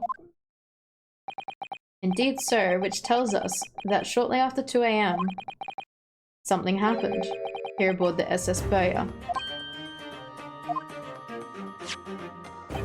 Something sufficiently significant to make you forget to fill in the ship's log, in fact. Are you suggesting that the ship really did make an emergency stop in the middle of the night? Stop talking rubbish.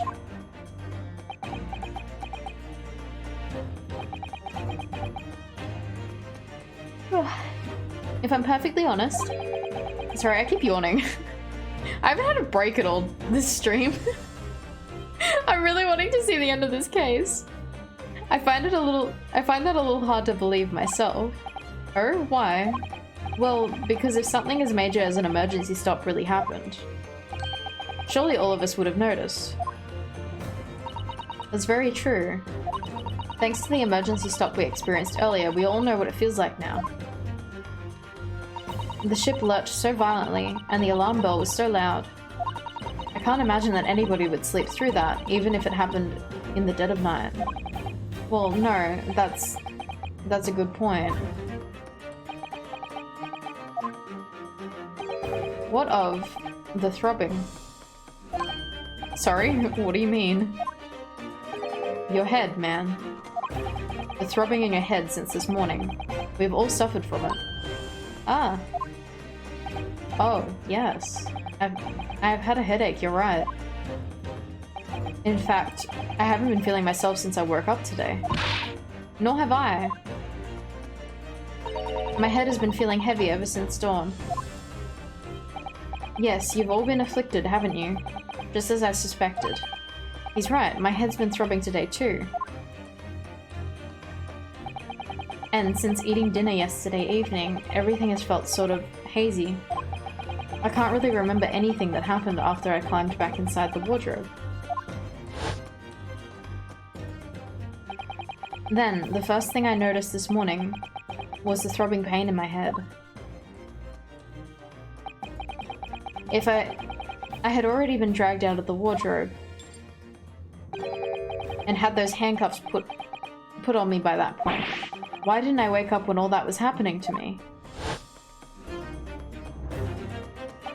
Tell me, Mr. Naruhodo. You boarded this vessel as a stowaway, didn't you? Oh, well, yes. Sorry. The stowaway class of accommodation doesn't usually include meals. What did you survive on? Well, Kazuma looked after me. He was always happy to share his meals. Aw, he's so sweet. So he enjoys some of that whole roast chicken dish that was served yesterday evening, I take it? Yes, in fact, I had all of that. Kazuma wasn't fond of chicken. Oh, really? So the victim didn't eat any of his chicken at all? That's right, he didn't touch it. Is that relevant?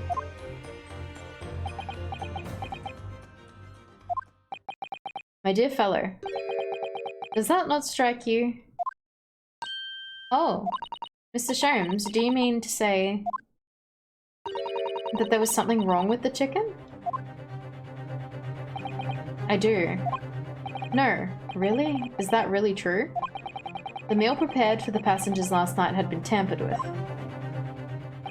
Tampered with by the addition of soporific designed to induce deep slumber in those who consumed it. Sus Chimkin. A sleeping drug? Do you mean whoever did this laced every meal with a sleeping drug so no one would notice the ship's emergency stop? Mr. Naruhodo, of course that's not what Mr. Sholmes means. What a far-fetched idea. Precisely. Lacing every meal of every passenger on board with a soporific drug would certainly be impossible. Unless, that is, every single member of the crew was a conspirator. What? Mr. Sholmes? Well, Seaman? Eh? I'm sorry to say that any more deception of this matter will get you nowhere.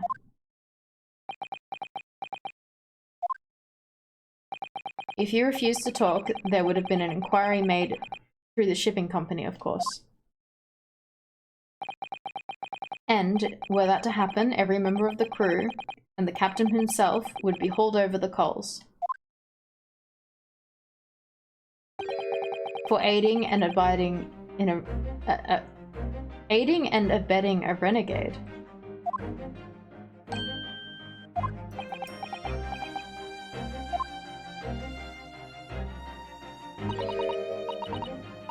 Please, no more. I will tell you everything.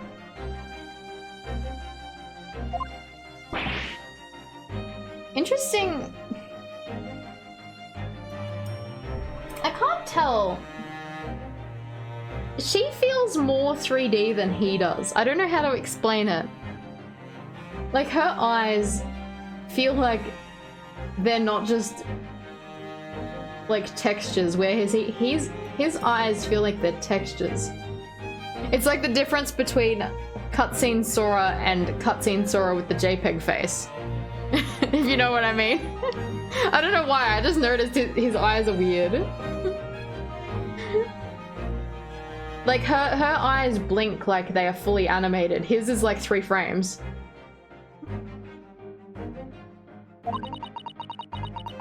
Like, I cannot make problems like this for everyone anymore.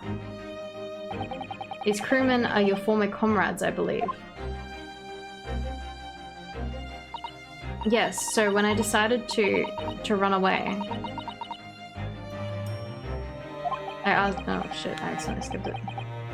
Too distracted by looking at their eyes. When I decided to run away, I asked them to help me. We all agreed to help everyone together. She threw away everything, her fame in the ballet, Mother Russia. We wanted to help our angel. I don't believe it. You are right. We put sleeping drug in chicken last night. Yes, I remember now. I did notice chewing on a lump of something strange and bitter at one point. Duh, we could not make all drug— how do you say, dissolve? Talk about heavy seasoning. At midnight, in the waters near Shanghai, we brought our angel on board. She was helped by a comrade on shore with a small fishing boat. While all the passengers of SS Burya slept soundly. I was honestly wondering the entire time, like, they never mentioned what stop they made or anything last night. Like, it was never brought up that they stopped anywhere, yet she was on the ship as of last night. And I've wondered the entire time, going like, where did they stop? When did they stop? She's only been here from last night. Like, it's not even from yesterday, it's like last night. That's what they've been saying the entire time. Thanks to the almost magical effects of the slumber-inducing potion, their evening meals had contained. So, if that's what happened, the only people awake on the ship last night were the crew people who disliked chicken and the newly boarded passenger, Miss Pavlova. And that means it would have been possible for you. You could have used the emergency stop trick to lock Kazuma's cabin door.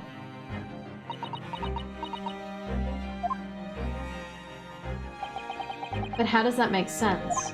Surely every cabin door would have ended up locked in that case, and there would have been a complete chaos. Oh, I wouldn't say so. What? Ah, of course.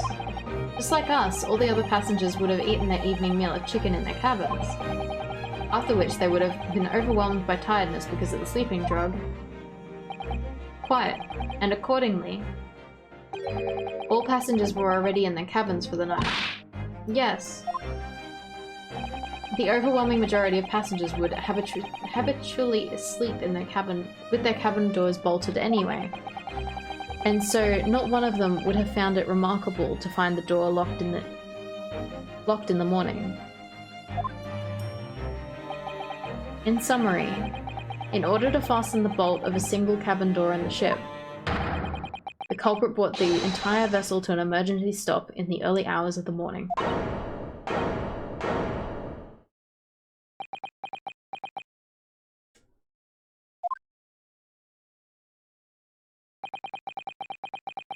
You have talked a long time and said many things. What is point? To point is what I said earlier. There was somebody else present in the scene when the victim lost his life last night. Someone who left a message in Russian on the floor in an attempt to incriminate another. Someone who tried desperately to hide the broken fragments of glass that would reveal the culprit's identity. And someone who abused the ship's emergency stop procedure in order to lock a door. All told, a busy night. But... I don't know any of this, I'm just a little girl. You like to speak with your long English words and explain your clever ideas. But I'm Sailor. I am Sailor, and sailors don't listen to long, boring stories we don't believe. Sailors like me, we trust only what we see with our eyes. A laudable trait. What? I'm quite of the same disposition, my good man. Observation to me is everything.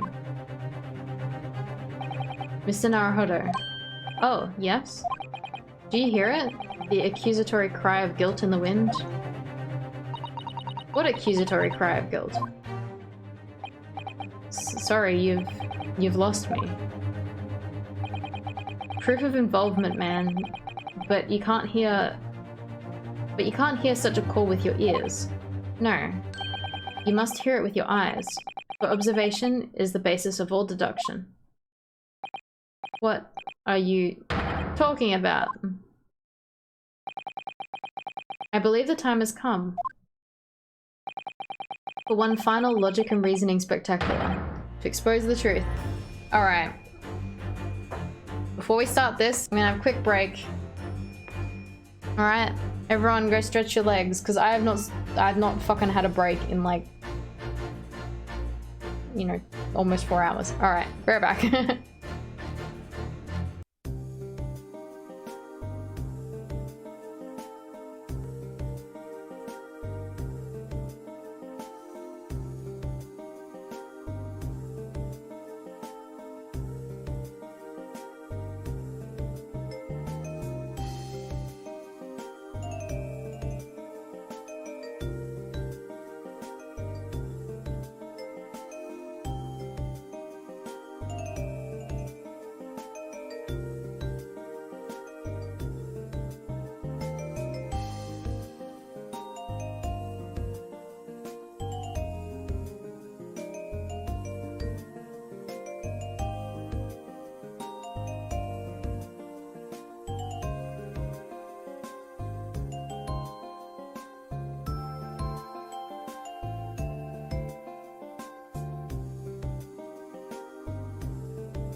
Hello, I'm back.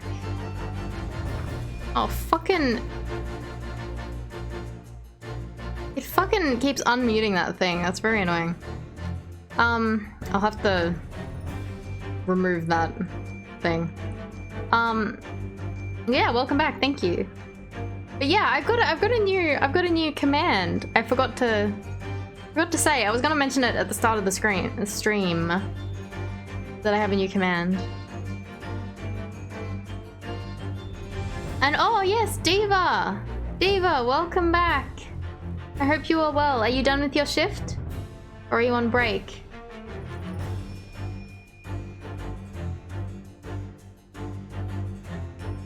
But yeah, I was fiddling around with Streamlabs earlier today. I added Burst, and I added... What was the other thing I added? Oh, I added, because a while back we were playing Drakengard, and we added like a content warning thing, but instead of like, you know, it being like a generic like this game contains content warnings, it was, yeah, I've now changed it. Like, it used to say Drakengard contains sensitive issues, but now I've updated it to say this game deals with sensitive issues. Please be advised to check online for appropriate content warnings. Yeah, Bumfloff inspired me with all of his commands. So yeah, hopefully, yeah. I mean, I don't really play many games that have content warnings. Like any like super sensitive content warnings. But if I do, I have a command for it. And I'll add it to like the title and stuff like that too. So I think I might add ! content to like the title of the stream too, so people know. You're home safely. That's very good, Diva. How was your shift? When you get home, are you like ready for bed, or like do you stay up much later, seeing as your shifts are so late? I'm curious. It was okay? Well, that's good, as long as it wasn't bad.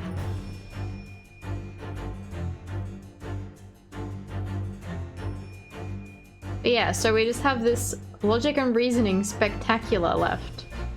I'm assuming we're very much nearing the end of this chapter. You stay up until 1 to 1:30. 2. Okay. Yeah. Yeah, that gives you a couple hours to wind down after work and do some things. That's good then. Alright. Here we go. So, Mr. Naruhodo, your assistance, if you please. With what exactly, Mr. Sholmes? With observation, my dear fellow, just as I said. One of these two prevarictors? Whatever. Observation? If you remember, Mr. Naruhodo, we know that somebody tried to fabricate evidence, don't we? By tampering with the scene of Mr. Asogi's death. What we're looking for is some trace of evidence that one of these two was in there when it happened. Usually wake up at 10. It sounds a lot like me. I go to bed at like 1 to 2 o'clock and wake up at 10. But I also tend to like wake up in the middle of the night and just sit on my phone. So by 10, I'm very tired still, but the cats want to be up. A person who speaks falsely, liar. A person who speaks so as to be avoided the precise truth. Didn't know that word. Which word was it? I've already forgotten.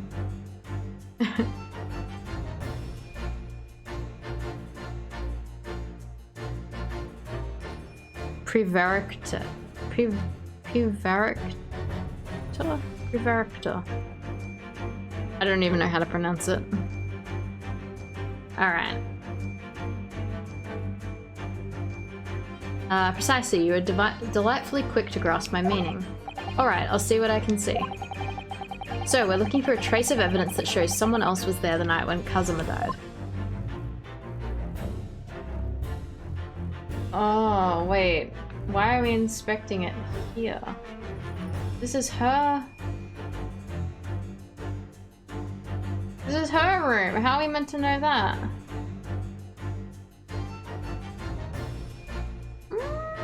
What? chunky arms.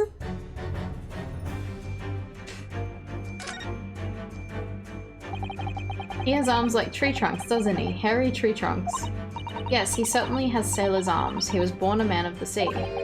Even if I had been awake, I couldn't have done anything about being dragged out of what? Even if I had been awake, I couldn't have done anything about being dragged out of that wardrobe by this man. Naruhodo-san? Are you alright? You seem to be lost in thought. Oh, sorry. Blame those hairy tree trunks. Uh-huh. Honey Mustard, your best friend? I like the sweet mustard. Chunky arms.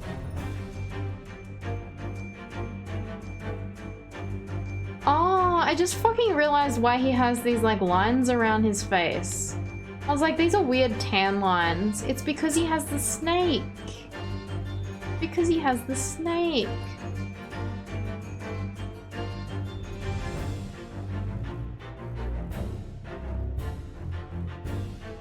Did she drop her other earring?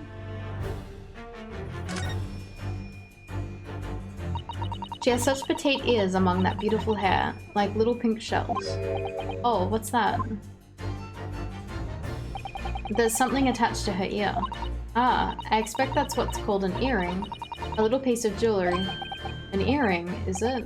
It really is tiny. Perhaps part of it is missing. Maybe it broke off. So now all that's left is the clasp part that attaches to the ear. If that's the case, she doesn't appear to have noticed that it's broken. See, we don't have any... Was this on the ground? I'm gonna present it anyway. That wasn't it.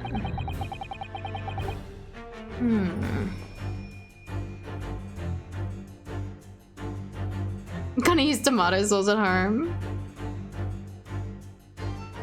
Boycotting nuggies till they fix it. What's that on his tie and cravat? Wild Rose, I appreciate the help, but I'm trying to look at all the evidence I can before taking advice, sorry.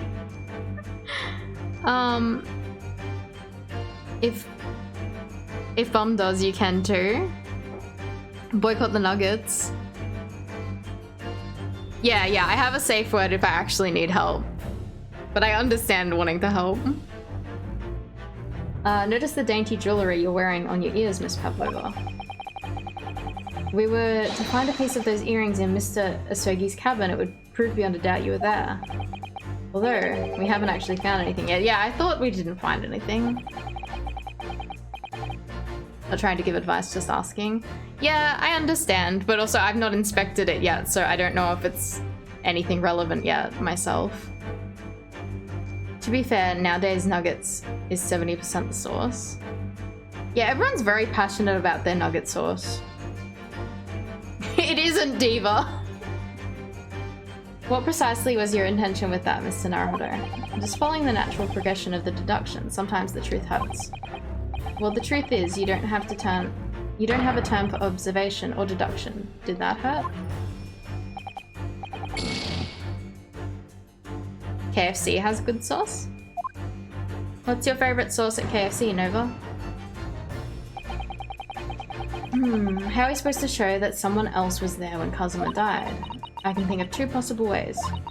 Either we find a trace of something that the person left behind at the scene, or, if that's not possible, a trace of something that the person took away from the scene, be that an accident or deliberately. A trace of something someone took away. If you observe closely enough, I believe you'll find examples of both. Give them a long, hard, and uncompromising stare from all sides. That's my advice. What did she take away? What did they take away? What have you got on you? Oh, what's this? What's this? Yes!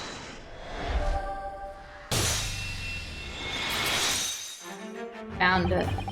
Seaman Stroganoff. You seem to have quite a large purple stain on the back of your white uniform there. Eh? Oh yes, I don't know where that dirt comes from. So nothing in particular comes to mind about the stain? What are you trying to say? It would appear that the significance of this stain has escaped your attention, Seaman. Allow us to make it plain. Yeah, we got it. It's a very large purple stain on the back of Seaman Stroganov's uniform, and I think what made it is clear. Indeed it is. So, Mr. Naruhodo, present the evidence that proves it. My pleasure.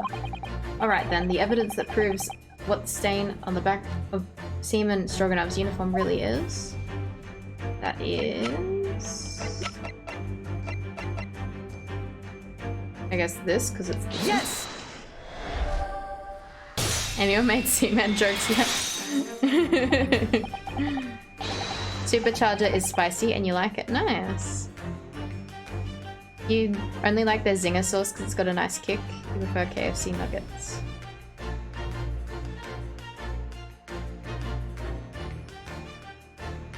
Supercharger is pretty good, but it's a little lacking. It's great when it's on burgers with a second sauce. Oh.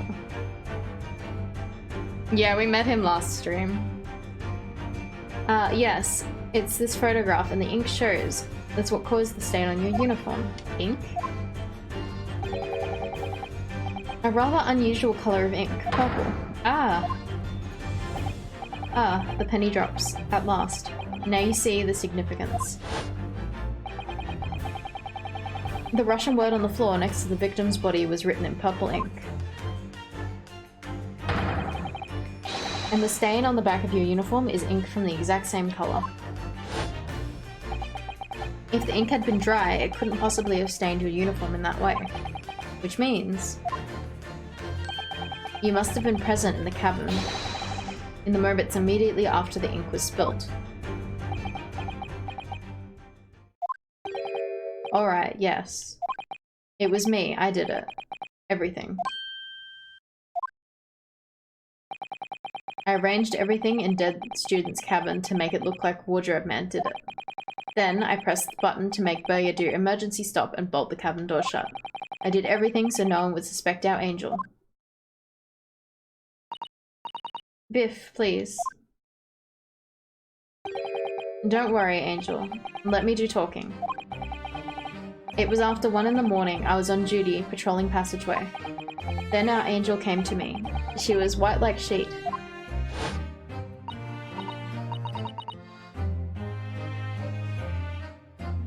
The ink says 11037.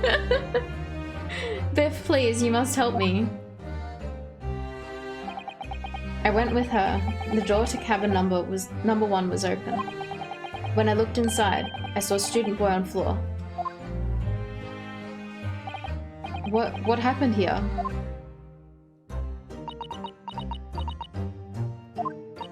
Please, don't tell anyone. My little one. My little furry friend.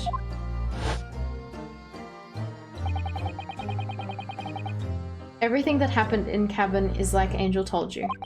The kitten escaped through the ventilator to Mr. Osogi's cabin. Then he tripped over and broke his neck when he fell on the floor. Can't believe you made a Danganronpa joke. Kate would be proud. Yes, that's right. So after the incident, when the cat ran away, Miss Pavlova then visited the cabin next to hers, only to find its occupant lying lifeless on the floor. She said she was worried when she heard the sound of something falling on the floor. That's when she went to look. No, Angel?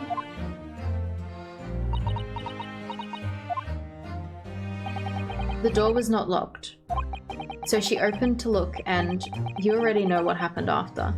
I don't understand. If they have locking doors that are so hard to fucking get into, why did Naruhodo have to fucking sleep in the cabin?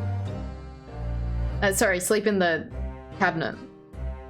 Couldn't he have fucking slept in the bed like a normal person?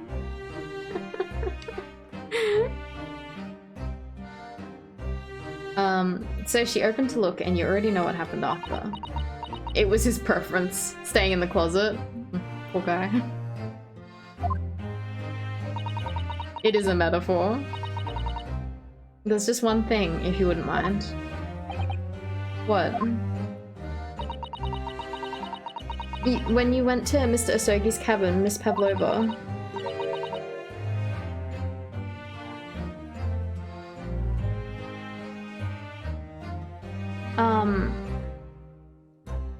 I don't think it was a secret diva. The only thing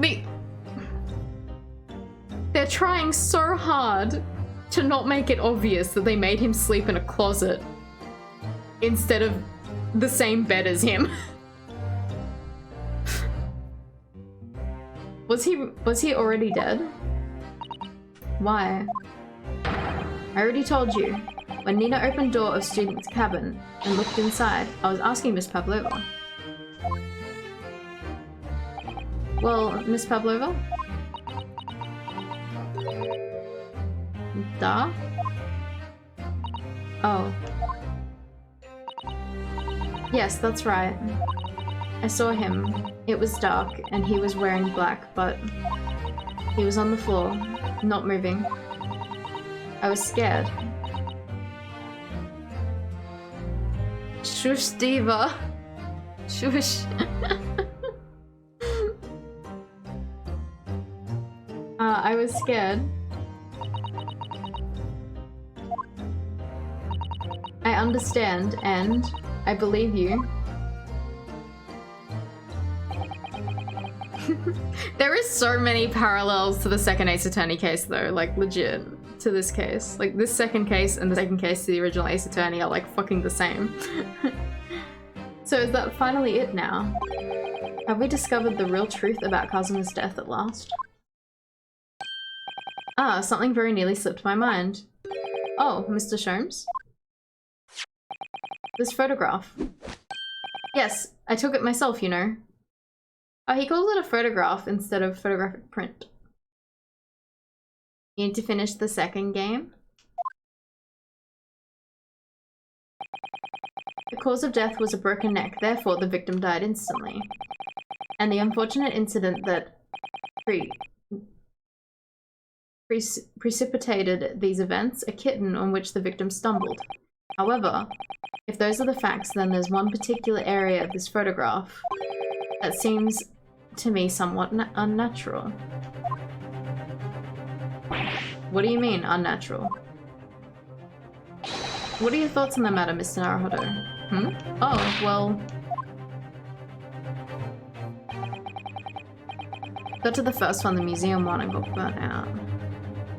Museum one. Museum in the second case.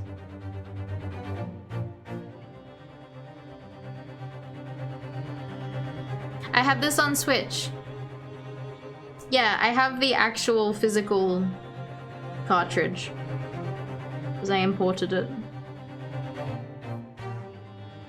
Because I needed it for my Ace Attorney shelf.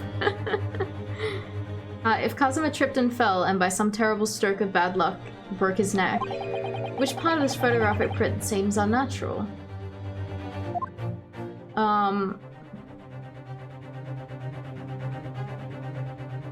That he fucking wrote this? I thought that was obvious.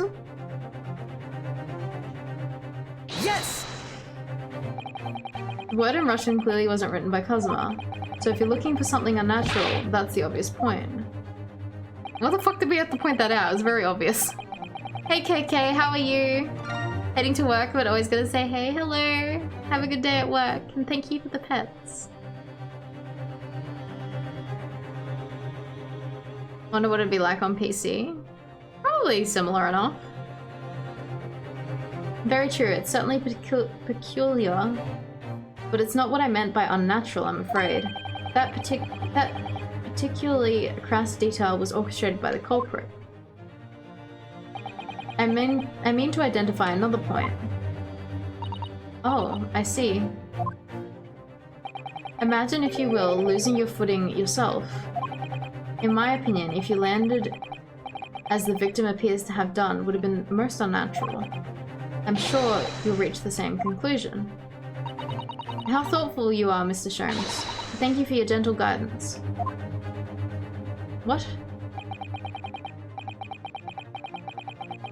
Kazuma tripped and fell, and by some terrible stroke of luck broke his neck, which part of his photographic print seemed unnatural.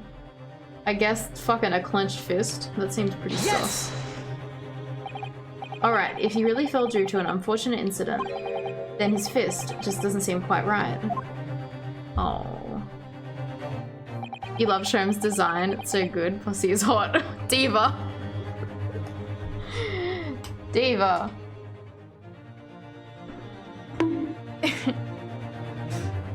The exact same thought occurred to me. In a fall, one's instinct is to open the palms flat. Yet here we see the victim with his left hand tightly balled into a fist. Almost, you might say, as though he were gripping something. Oh, what has he got? He has the cat all along in his fist. The cat is there. What do you mean? Simply that I took the liberty of investigating the victim's fist a short while ago. You did? And what, pray, do you imagine I found there, my dear fellow? Mr. Sholmes, show us, please. What is a... Why, of course, my dear madame. Why would I keep you in suspense? Ah, there it fucking is. This is what I found. Oh, a crescent moon with a little gemstone in the middle. Yes, you're right. A crescent moon. It's very pretty, but what does it tell us? It tells us nothing. I'm not so sure. That crescent moon looks familiar somehow. I'm sure I've seen it somewhere before. A thingy! He had a thingy! Observation, Mr. Naruhodo. That's the key. What? The truth is now tantalizingly close. How did that crescent moon come to be in Kazuma's clenched fist? This is the final clue. The last piece of the puzzle. Ask yourself, what does this little crescent moon mean? What significance has it? And observe, find the answer with your own eyes. Observe. There she is. Yes! Yes. How did he steal the moon from the sky? Miss Pavlova, I noticed that on your ear. Even though you have a metal earring, the decorative part of it seems to be missing. The little link holding it on must have broken, I suppose. Eh? What? But looking at your other ear. I'm not going to comment, don't want anyone to think I'm backseating. I mean, like, it's just more the fact that I just want a chance to work things out first, if that makes sense. Could make some Final Fantasy XIV references, but spoilers? Yeah, no, I've not played Final Fantasy, so I don't know it. I notice a crescent moon. Notice some missing earring. I inspected the missing earring earlier though. Like, I did notice it was missing. I don't believe it. Now, the missing crescent moon was found in the victim's clenched fist. Clearly, there is only one logical conclusion. Wouldn't you agree, Mr. Naruhodo? Yes. Miss Pavlova. Mr. Sogi must have grasped that crescent moon and pulled it from your ear. Perhaps just moments before he fell to the floor. In other words, last night in Mr. Asogi's cabin, you witnessed the moment when the victim fell with your own eyes. In fact, you were quite literally at arm's length from him. But then, the question is, why did Mr. Asogi do that? Why did he pull your earring from your ear and hold it in his clenched fist during his final moments? Oh no. Angel? No one can protect you now. Please, Miss Pavlova, tell us the truth. Last night, what did you do to Kazuma? Ah, it's...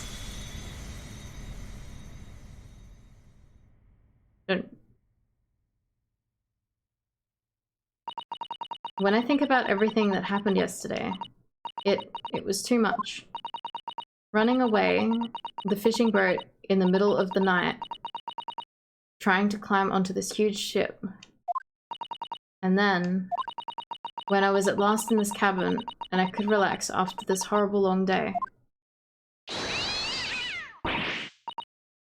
Darker, wait.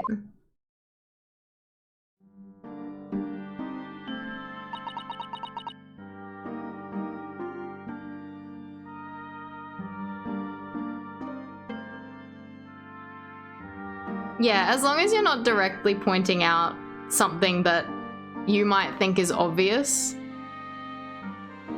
Like, because like I might not think something's obvious, but you might, so then it inadvertently can give me the solution. Yeah. Basically that's what we mean. Like it's hard to call it backseating, but it's just more like it might inadvertently give the solution. I couldn't believe it when she disappeared through the ventilator. I tried to call her with a little whistle. I tried waving her favorite toy. But nothing worked. Darker would not come back.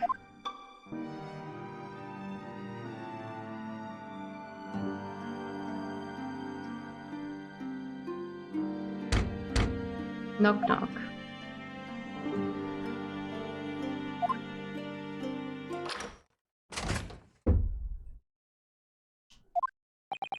What are you doing here at this time of night, Inspector? Oh, there he is. Oh, I'm sorry. I thought it was a friend of mine.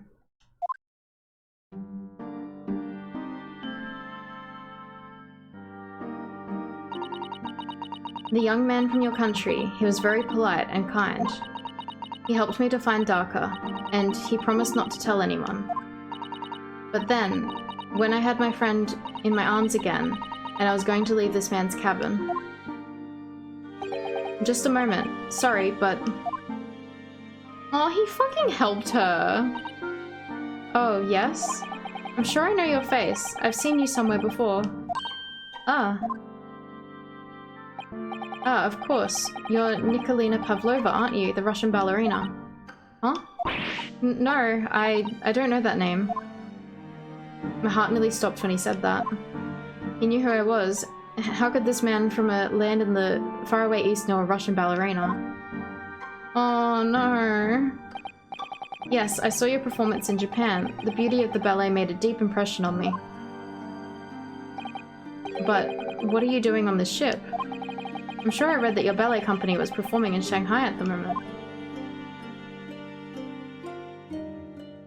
I can't fool him. I have to tell him the truth and hope he doesn't tell anyone. I have no other choice. I see. So you've run away. Oh, he's so nice! Please, please keep my secret. Don't tell anyone. Oh, give me a moment. I could use another opinion here. Oh, he's going to pull that cord. He's going to tell the captain. Why did I think I could trust him? Oh no! Then it happened, everything at once. It was only a second, but it felt like forever. Wait, I shouted, and then... Darker jumped out of my eyes and down the young man's feet. And... as he turned around to look at me... Oh no, he hit the fucking bedpost. I pushed him. Oh, I don't even know why. I don't know why I did it. I was just so scared. And I had to stop him from telling anyone about me. Oh, I'm so sad. And that's when you went to fetch help from Seaman Stroganov, who was on duty out in the passageway. I heard Nina cry out and a thud on the floor, so I ran to her. She was standing at cabin door, shaking like a leaf. She looked at me and said, "Help me, Biff. If they find out, I will be. Please, I have nowhere to go. Oh, he was so nice. So you decided to help, and that's when you arranged things like in Kazma's cabin to made it look like I did it, so that no one would suspect the passenger in the cabin next door. How did they know he was there? Yes. I went into that cabin and looked around to make sure there was nothing to show Nina was there. And then I found the stowaway. Oh, there you go. In wardrobe, still sleeping. Right. And that's when he found me. So you worked out a plan to lay blame on the stowaway. I closed wardrobe doors and put back strange paper sign. Luckily for me, that's the only reason Susato-san started to believe me. That's when I said I was innocent. Dragged young man's body to a good place and used ink that was spilling to right on floor. I wrote whatever that says so the person who found it would look inside the wardrobe and find the stowaway. And tell me, what did the glass spell? It was by my feet, so I picked it up. I see. But it was dark in the cabin, I didn't notice the other half. An angel went back to her cabin. I finished the job. By pressing the emergency alarm button in the passageway? Yes. Accordingly, the SS Berger did indeed come to an emergency halt a little after 2 AM, thus enticing the bolt into the cabin door to slide shut, creating a locked room mystery.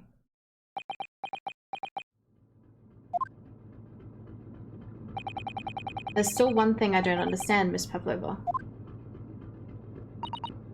What? Well, you said you told Kazma about the fact that you'd run away from your homeland. And it's because you were worried that he's going to tell the captain that you pushed him. Isn't that right?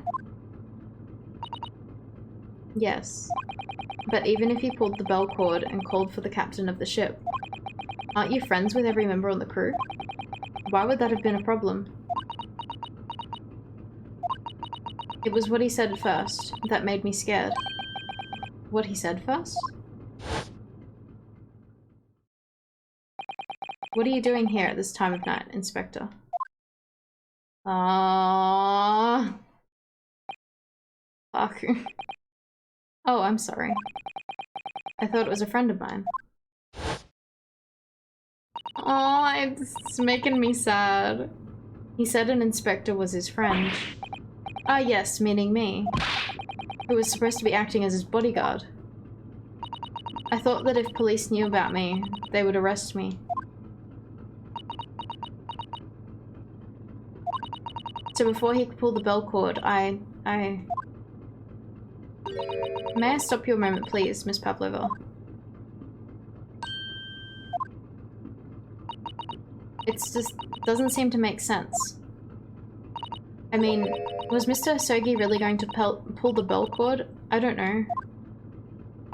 What? What do you think, Mr. Naruhodo? Well, I'm not Kazuma, so I can't know for certain, but he was a man of his word. If he told you he wouldn't give your secret away, then he wouldn't have done. No, he was walking over to it. He was going to pull the cord.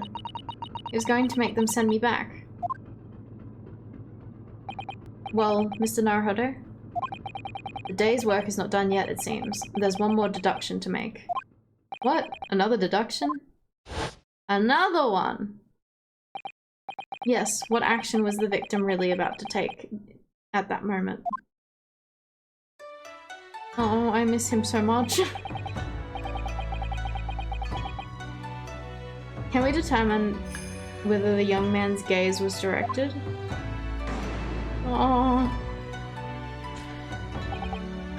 First, consider the victim's location within his cabin. That's easy, I remember every detail of that room. I mean, yes, I spent quite a lot of time in the wardrobe, but still. I fucking want him back, Diva. That cabin has been my home for this entire voyage.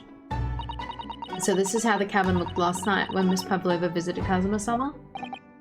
Yes, it's exactly how it was. Are you ready then, Mr. Naruhodo? Yes. If there's one thing I've learnt today, it's that a simple gaze— oh my god, I'm gonna fucking cry.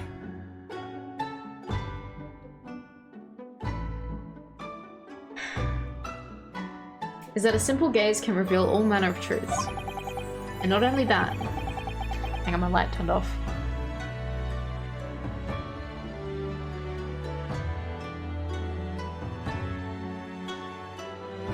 Alright.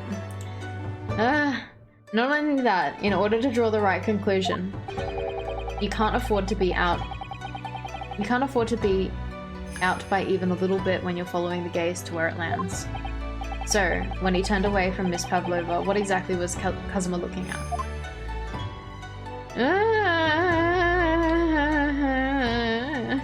Take that!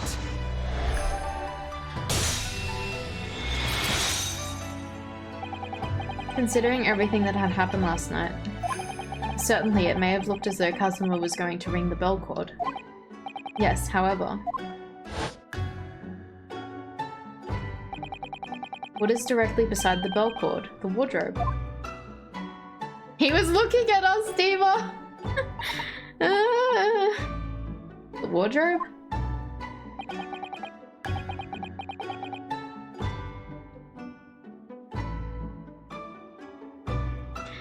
And more importantly, what was inside the wardrobe? Oh, I fucking hate this game!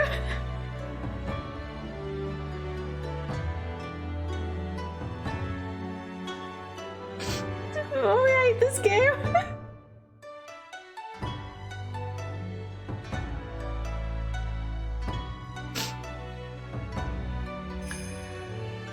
Oh my god!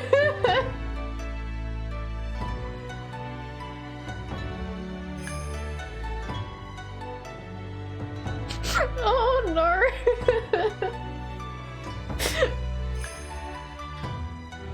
The fucking music, Danikun, I know!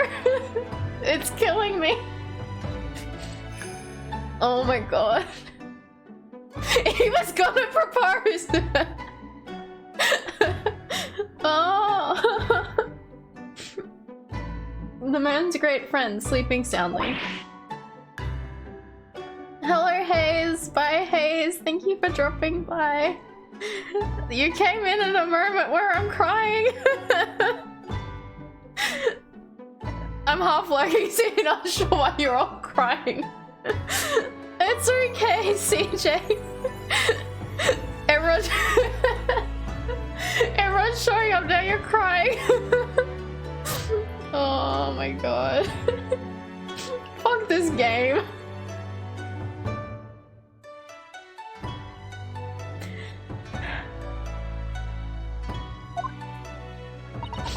Miss Pavlova, please, think back very carefully. What were Mr. Asogi's exact words last night? Give me a moment. I could use another opinion here. Another opinion?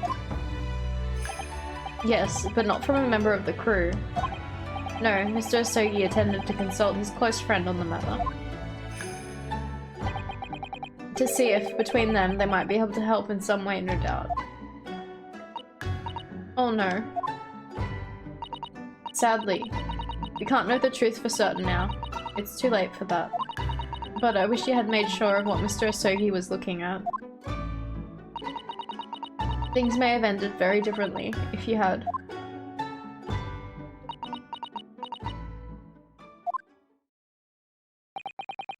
Miss Pavlova.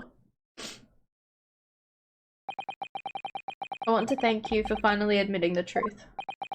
But unfortunately, the truth is, a man lost his life because of what you did, and that will never change. I hope you'll never forget that. I'm sorry. Really, I'm so sorry.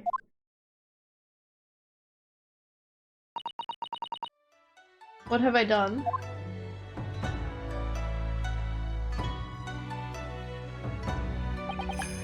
And so, at long last, The mystery surrounding the tragic accident on the SS Burya was finally laid to rest.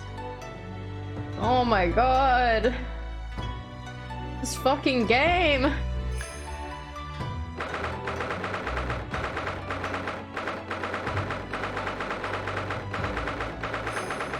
I am like distraught. I'm so sad. What will happen to Miss Pavlova now then? Once we reach Great Britain, she'll be handed over to the British police at Scotland Yard. What about the fact that she ran away from Russia? Won't the Russians try to repatriate her? I don't know that word. Apparently the English detective can speak to the immigration office and sort that all out. Mr. Sholmes can do that? So she won't go back to Russia then? No, I don't think so. Even if she wanted to return in the future, I doubt she'll be able to. She ran away, so now she's in exile for life. I see. I'm sorry. Seaman Stroganov?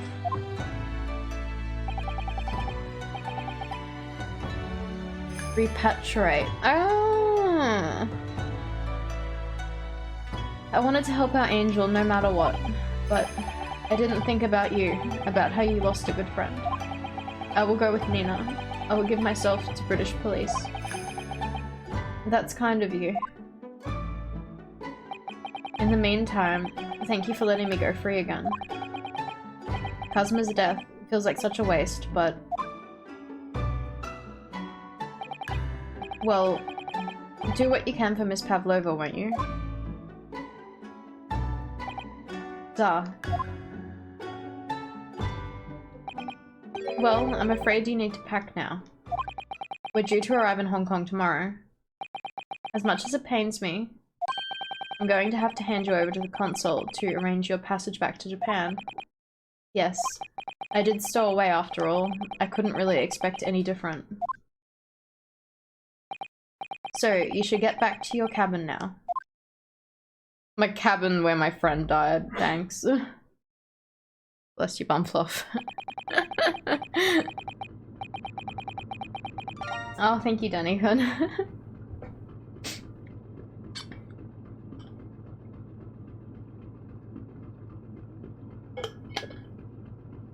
Thank you for the words. Looks like my study tour to Great Britain is over before it even begun then. To think that only days ago, Cosmo and I were laughing together about how we tear up the streets of London. That seems like a distant memory now. Oh, what's that? Is it someone weeping? Yeah, it's fucking me! Aww. Susato-san?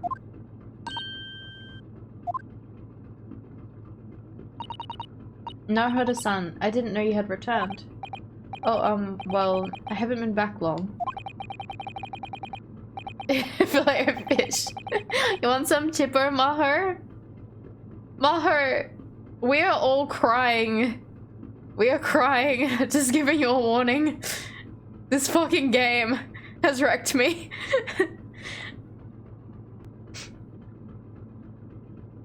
We were gonna buy curtains together. And bed sheets.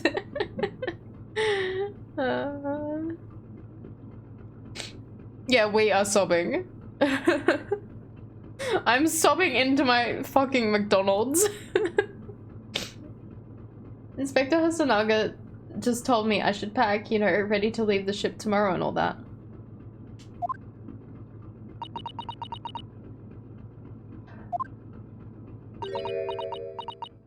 Can you say that again? You missed it? Did you actually miss it, Mar?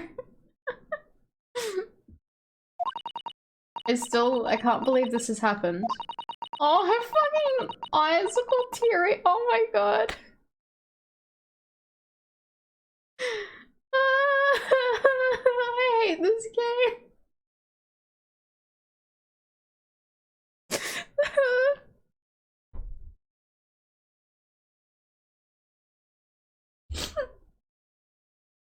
This game is wrecking me.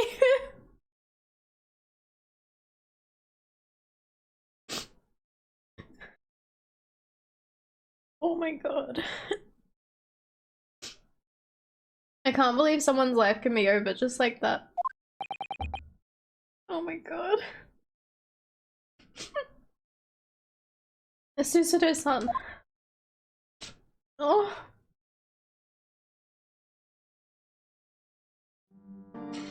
You wanna cuddle, Miss Taxi? Please no cry. I can't fucking help it. This game has fucking broken me. He had such grand ideas for the visit to Great Britain, so many dreams, and now they've been cruelly taken away, just as he has. Oh my god. I thought I could never forgive the person responsible, but now we know the truth. That it was just an accident. Just a silly series of mishaps. It's too much, Naruhodo-san. It's just too much. Oh my god. Twisty! Oh my god, thank you for the raid.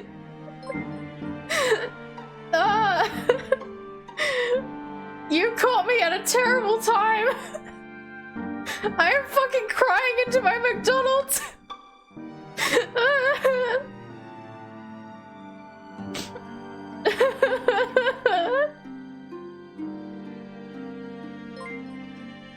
Thank you for the follow, Orentesis and Grimcat, thank you.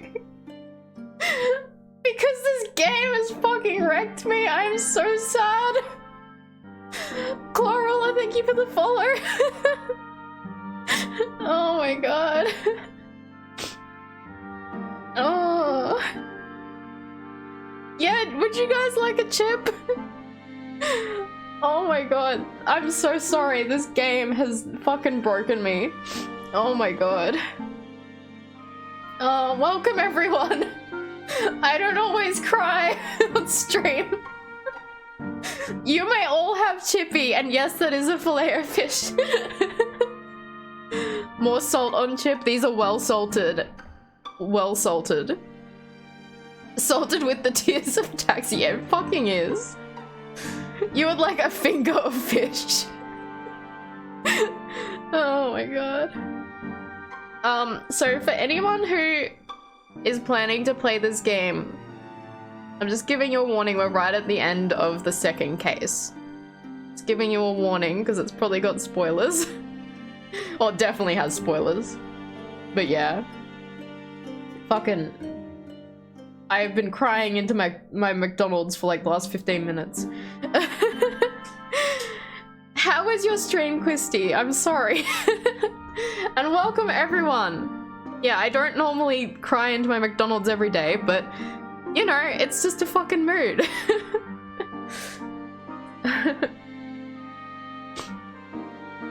It was the butts with the thinker in the apartment. Stream was good, I'm glad. Hang on, let's scroll up to see. Oh, you were just chatting. What were you chatting about? Yeah, lots of fun. Nice. This is too much. Oh my god. I can't believe I fucking just bawled on stream about this stupid attorney game. Watching scuff tutorials? On what? Oh my god. How you doing, Smile You, by the way? Oh my god. I'm embarrassed. Objection! But he was so hot, Diva. Yeah, I'm doing good, Smile You.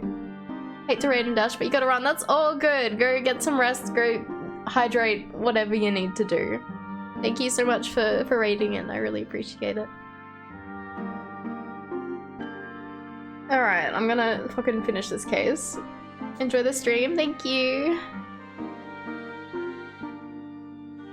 Alright, it's too much, Naruhodo-san. It's just too much. Yes, I know. I wish there was something I could say. Inspector. Oh, he fixed his glasses. My duty was to see Asogi-san safely to Great Britain, but I failed, and caused his two closest friends great pain and suffering as a result. I let everyone down.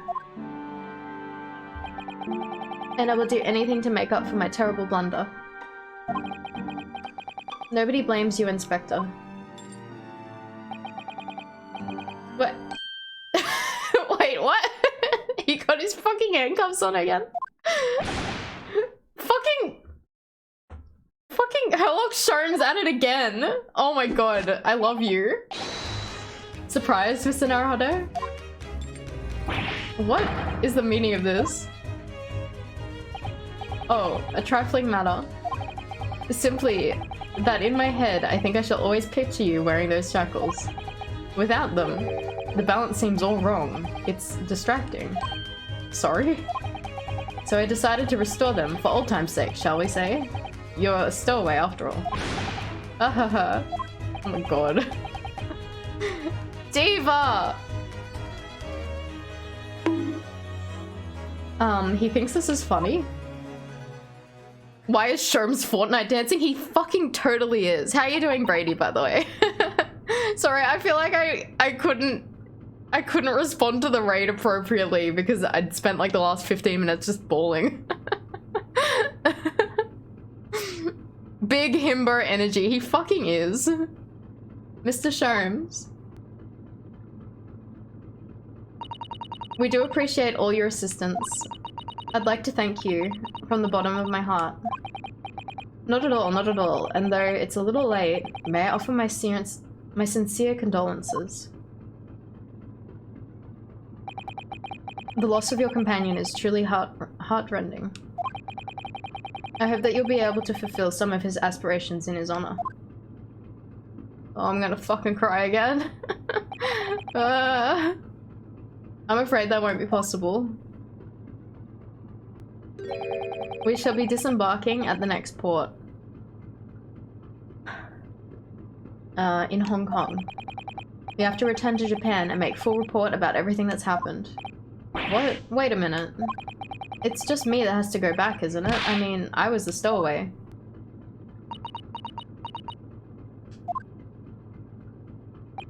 The terms of this study tour were negotiated by the Department of Justice in Great Britain and Japan. It was to be 1 lawyer and 1 assistant. Was to be. In the light of Mr. Asogi's unfortunate death, I'm afraid the study tour can no longer go ahead. Oh no, I don't care for me, but... Poor Susato-san. My dear fellows, the majority of problems have an extremely simple solution, you know. All you require is 1 lawyer, and the study tour can continue surely. But there's no one else with the necessary qualifications, Mr. Sholmes. We know of no other lawyer. Qualifications, you say? Any qualifications obtained in your own country will be of little value in Great Britain, I'm afraid. Oh, but anyway, the voyage to London still promises a good month of time. Ample opportunity, I would say, to find yourselves another suitable lawyer. Yes. Miss Susato? Yes? Do you think perhaps I might be able to do it? Ah. But you're not a lawyer, Mr. Naruhodo. Oh, unless... Are you studying law? No, I'm not, but... Oh. I'm sorry, in that case, I don't think there's even a chance it could work. But as I said, there's still more than a month before we reach England's shores. Isn't that right, Mr. Naruhodo? Yes, I have a month in which to study to learn what I must do to become a lawyer in Great Britain. Mr. Naruhodo? That's ridiculous. Are you seriously suggesting anybody would learn all that in just 40 days? There's only one way to find out. Oh my god, he's gonna fucking big brain this. I would work my fingers to the bone, Inspector, every single day. Would you let me try? And if, by the time we reach Great Britain, I haven't learned enough to be recognized as a lawyer, I'll take whatever punishment is deemed appropriate. But why would you put yourself in such a difficult position? Study montage! For Kazuma. He said that there's something he had to do in Great Britain. and that he would sacrifice anything to make it happen. He was passionate about it. I can't let that passion just come to nothing. And anyway, it's for my own benefit too.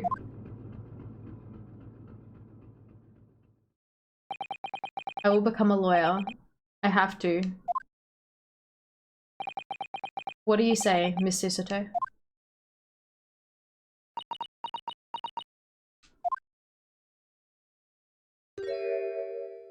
Oh, I love her. I think it's a wonderful idea. Thank you. Oh. So what does our bespectacled inspector friend say? In our husband's honor, exactly. Are you serious? One lawyer, one assistant. The numbers are indisputable. No, no, no, it's madness. Yet fascinating, wouldn't you agree? Fascinating. Duty and rules are the dull routine of existence that we all harbor. Give us interest, give us fascination. Speak for yourself. Besides, qualifications are no measure of a man. What qualifies is his character, no? Yeah, he's a fucking character and he has 0 qualifications. Hello, Sherms. You've witnessed ample evidence of this man's exemplary character today with your own eyes. From the early hours of this morning until this very moment now. Despite contending with the passing of his close companion, and despite the accusation of guilt, this man has shown resourcefulness, intelligence, and above all, courage.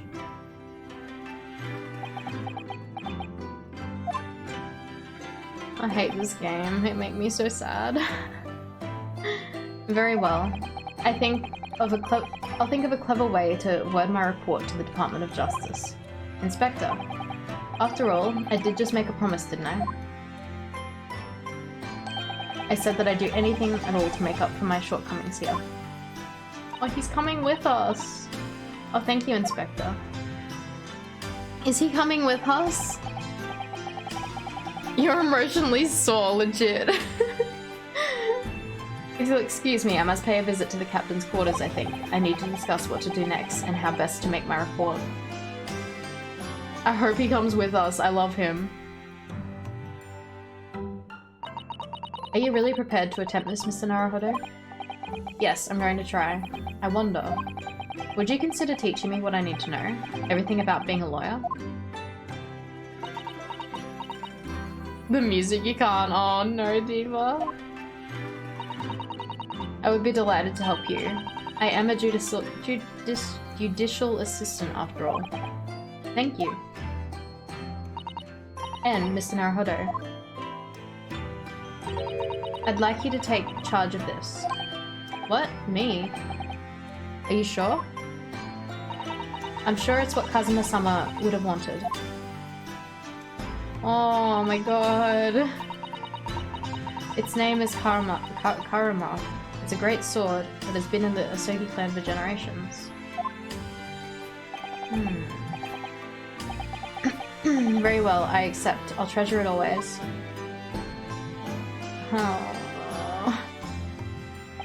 Oh, was that it? Was that his headband? On his fucking sword? Was that his fucking headband? I'm gonna cry again! I'm gonna fucking cry!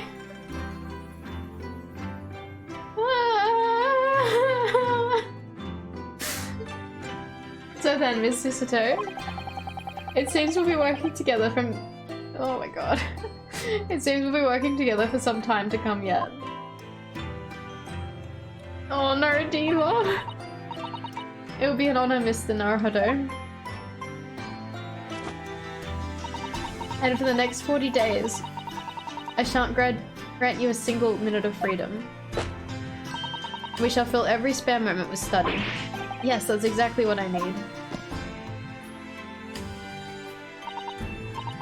No cry. I can't help it. But before we begin, I have an earnest favor to ask you too. Goodness, what is it?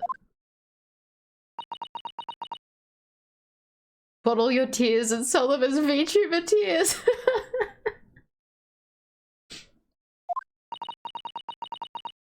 Please throw me to the ground 3 times. What? I should have never doubted you. You were Kazuma-sama's closest friend. Of course you would never have done anything to hurt him. That should have been obvious to me from the start. But I allowed suspicion to get the better of me. Georgie, what are you doing? And no matter how upset I was feeling, it was completely unforgivable behavior. No, you were in shock. You just found out about me stowing away, and the cabin door was locked from the inside. No, I won't let you make excuses for me. Whatever the circumstances, I should never have thrown you. And not just once, but 5 times. That number keeps creeping up, doesn't it? Please, you must. Just take a hold of me and throw me. Do it. Don't even think about it. Fucking just yeet. No, I don't even know how. I've never thrown anyone in my life. Very wise, Mr. Naruhodo. It isn't a skill one acquires without considerable training. Yeet!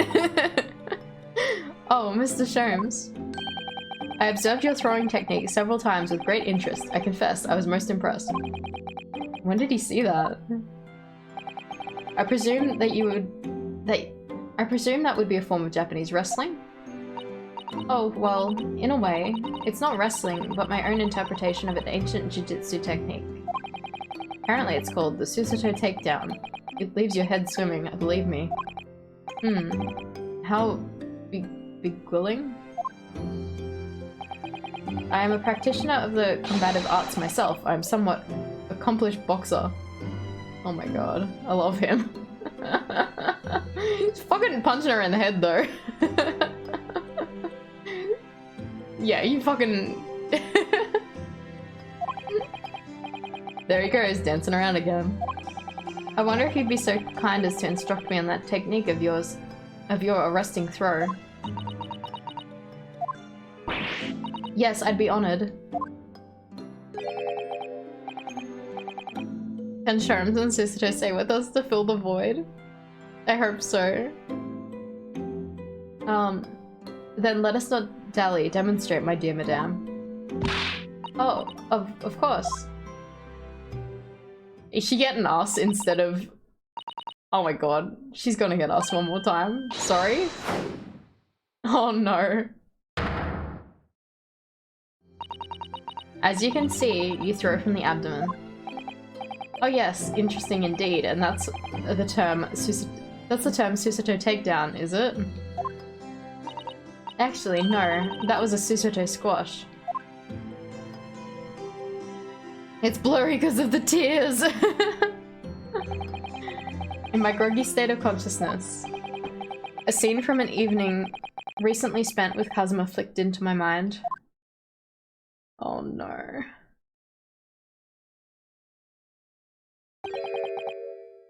Karma.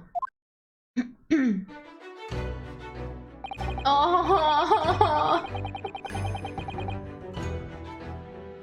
the fucking music.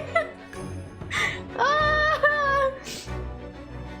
That's right, it's a prized sword that's been passed down through generations of the Asogi clan. Oh, I can't believe you managed to get permission to bring it with you. I mean, taking a katana on a study tour is more than a little irregular, surely. Oh, I love you. Come back, please. A Japanese man's sword is his soul, Runosuke. It can't be parted with my katana. Karma guides me. I truly believe that. Oh.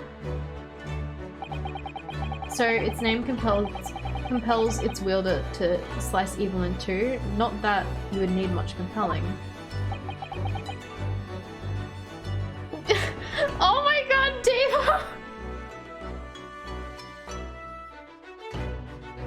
Oh no! You're gonna make me cry again. I'm already crying, what the fuck? Is this the last time we'll hear his music? I don't know, Daddy God, I don't know. text you something loudly I can hear. I'm fucking bawling. It's terrible. I don't think Ace Tony's ever done this to me. But this fucking case. Oh my god.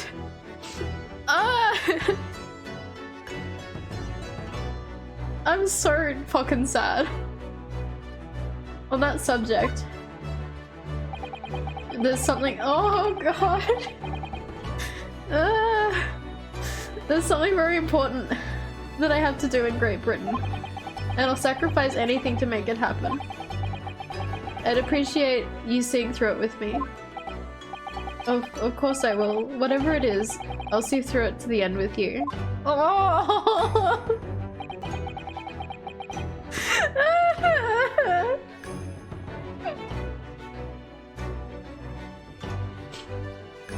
Oh my god!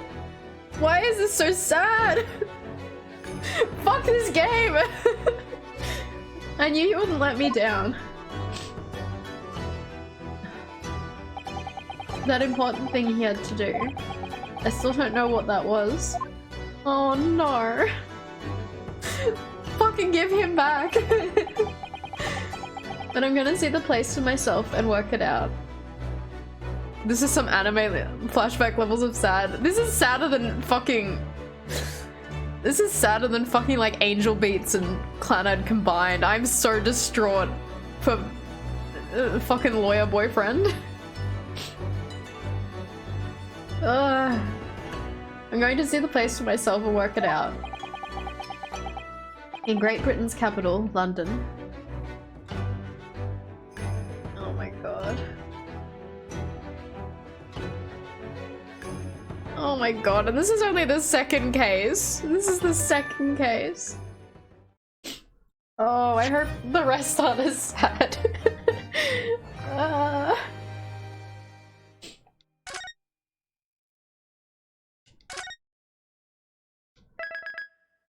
Oh my god. Alright. Alright. I'm gonna call it there because we're at like 5 hours. And I don't want to keep crying. I'm done. I'm done with crying. That's enough of that. Alright. I'm gonna find someone to raid. I feel like it's gotten late, so I don't know who's online. Thank you for coming, Nova. We need to regenerate our emotional batteries. I'm fucking streaming tomorrow. It better not fucking make me cry again. Oh my god.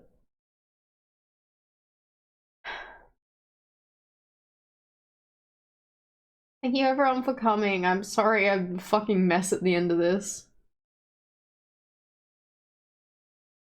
Alright, who is online?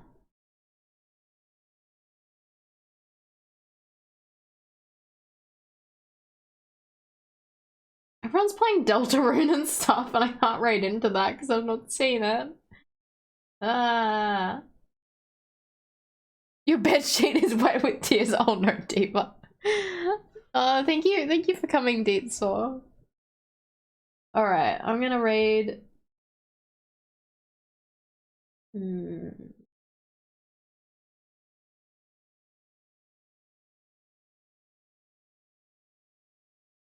I might raid an art stream. Oh, thank you for coming, T-chan. I'm sorry I was a fucking mess at the end of this game. At the end of this chapter. It's not even the fucking the end of the game. This is the second case. I'm just, oh my god. Okay.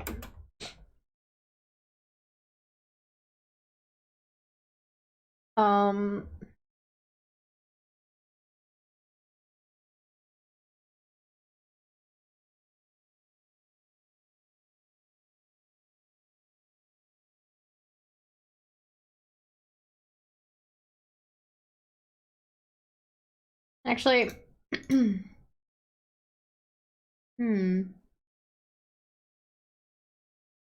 yeah, we're gonna raid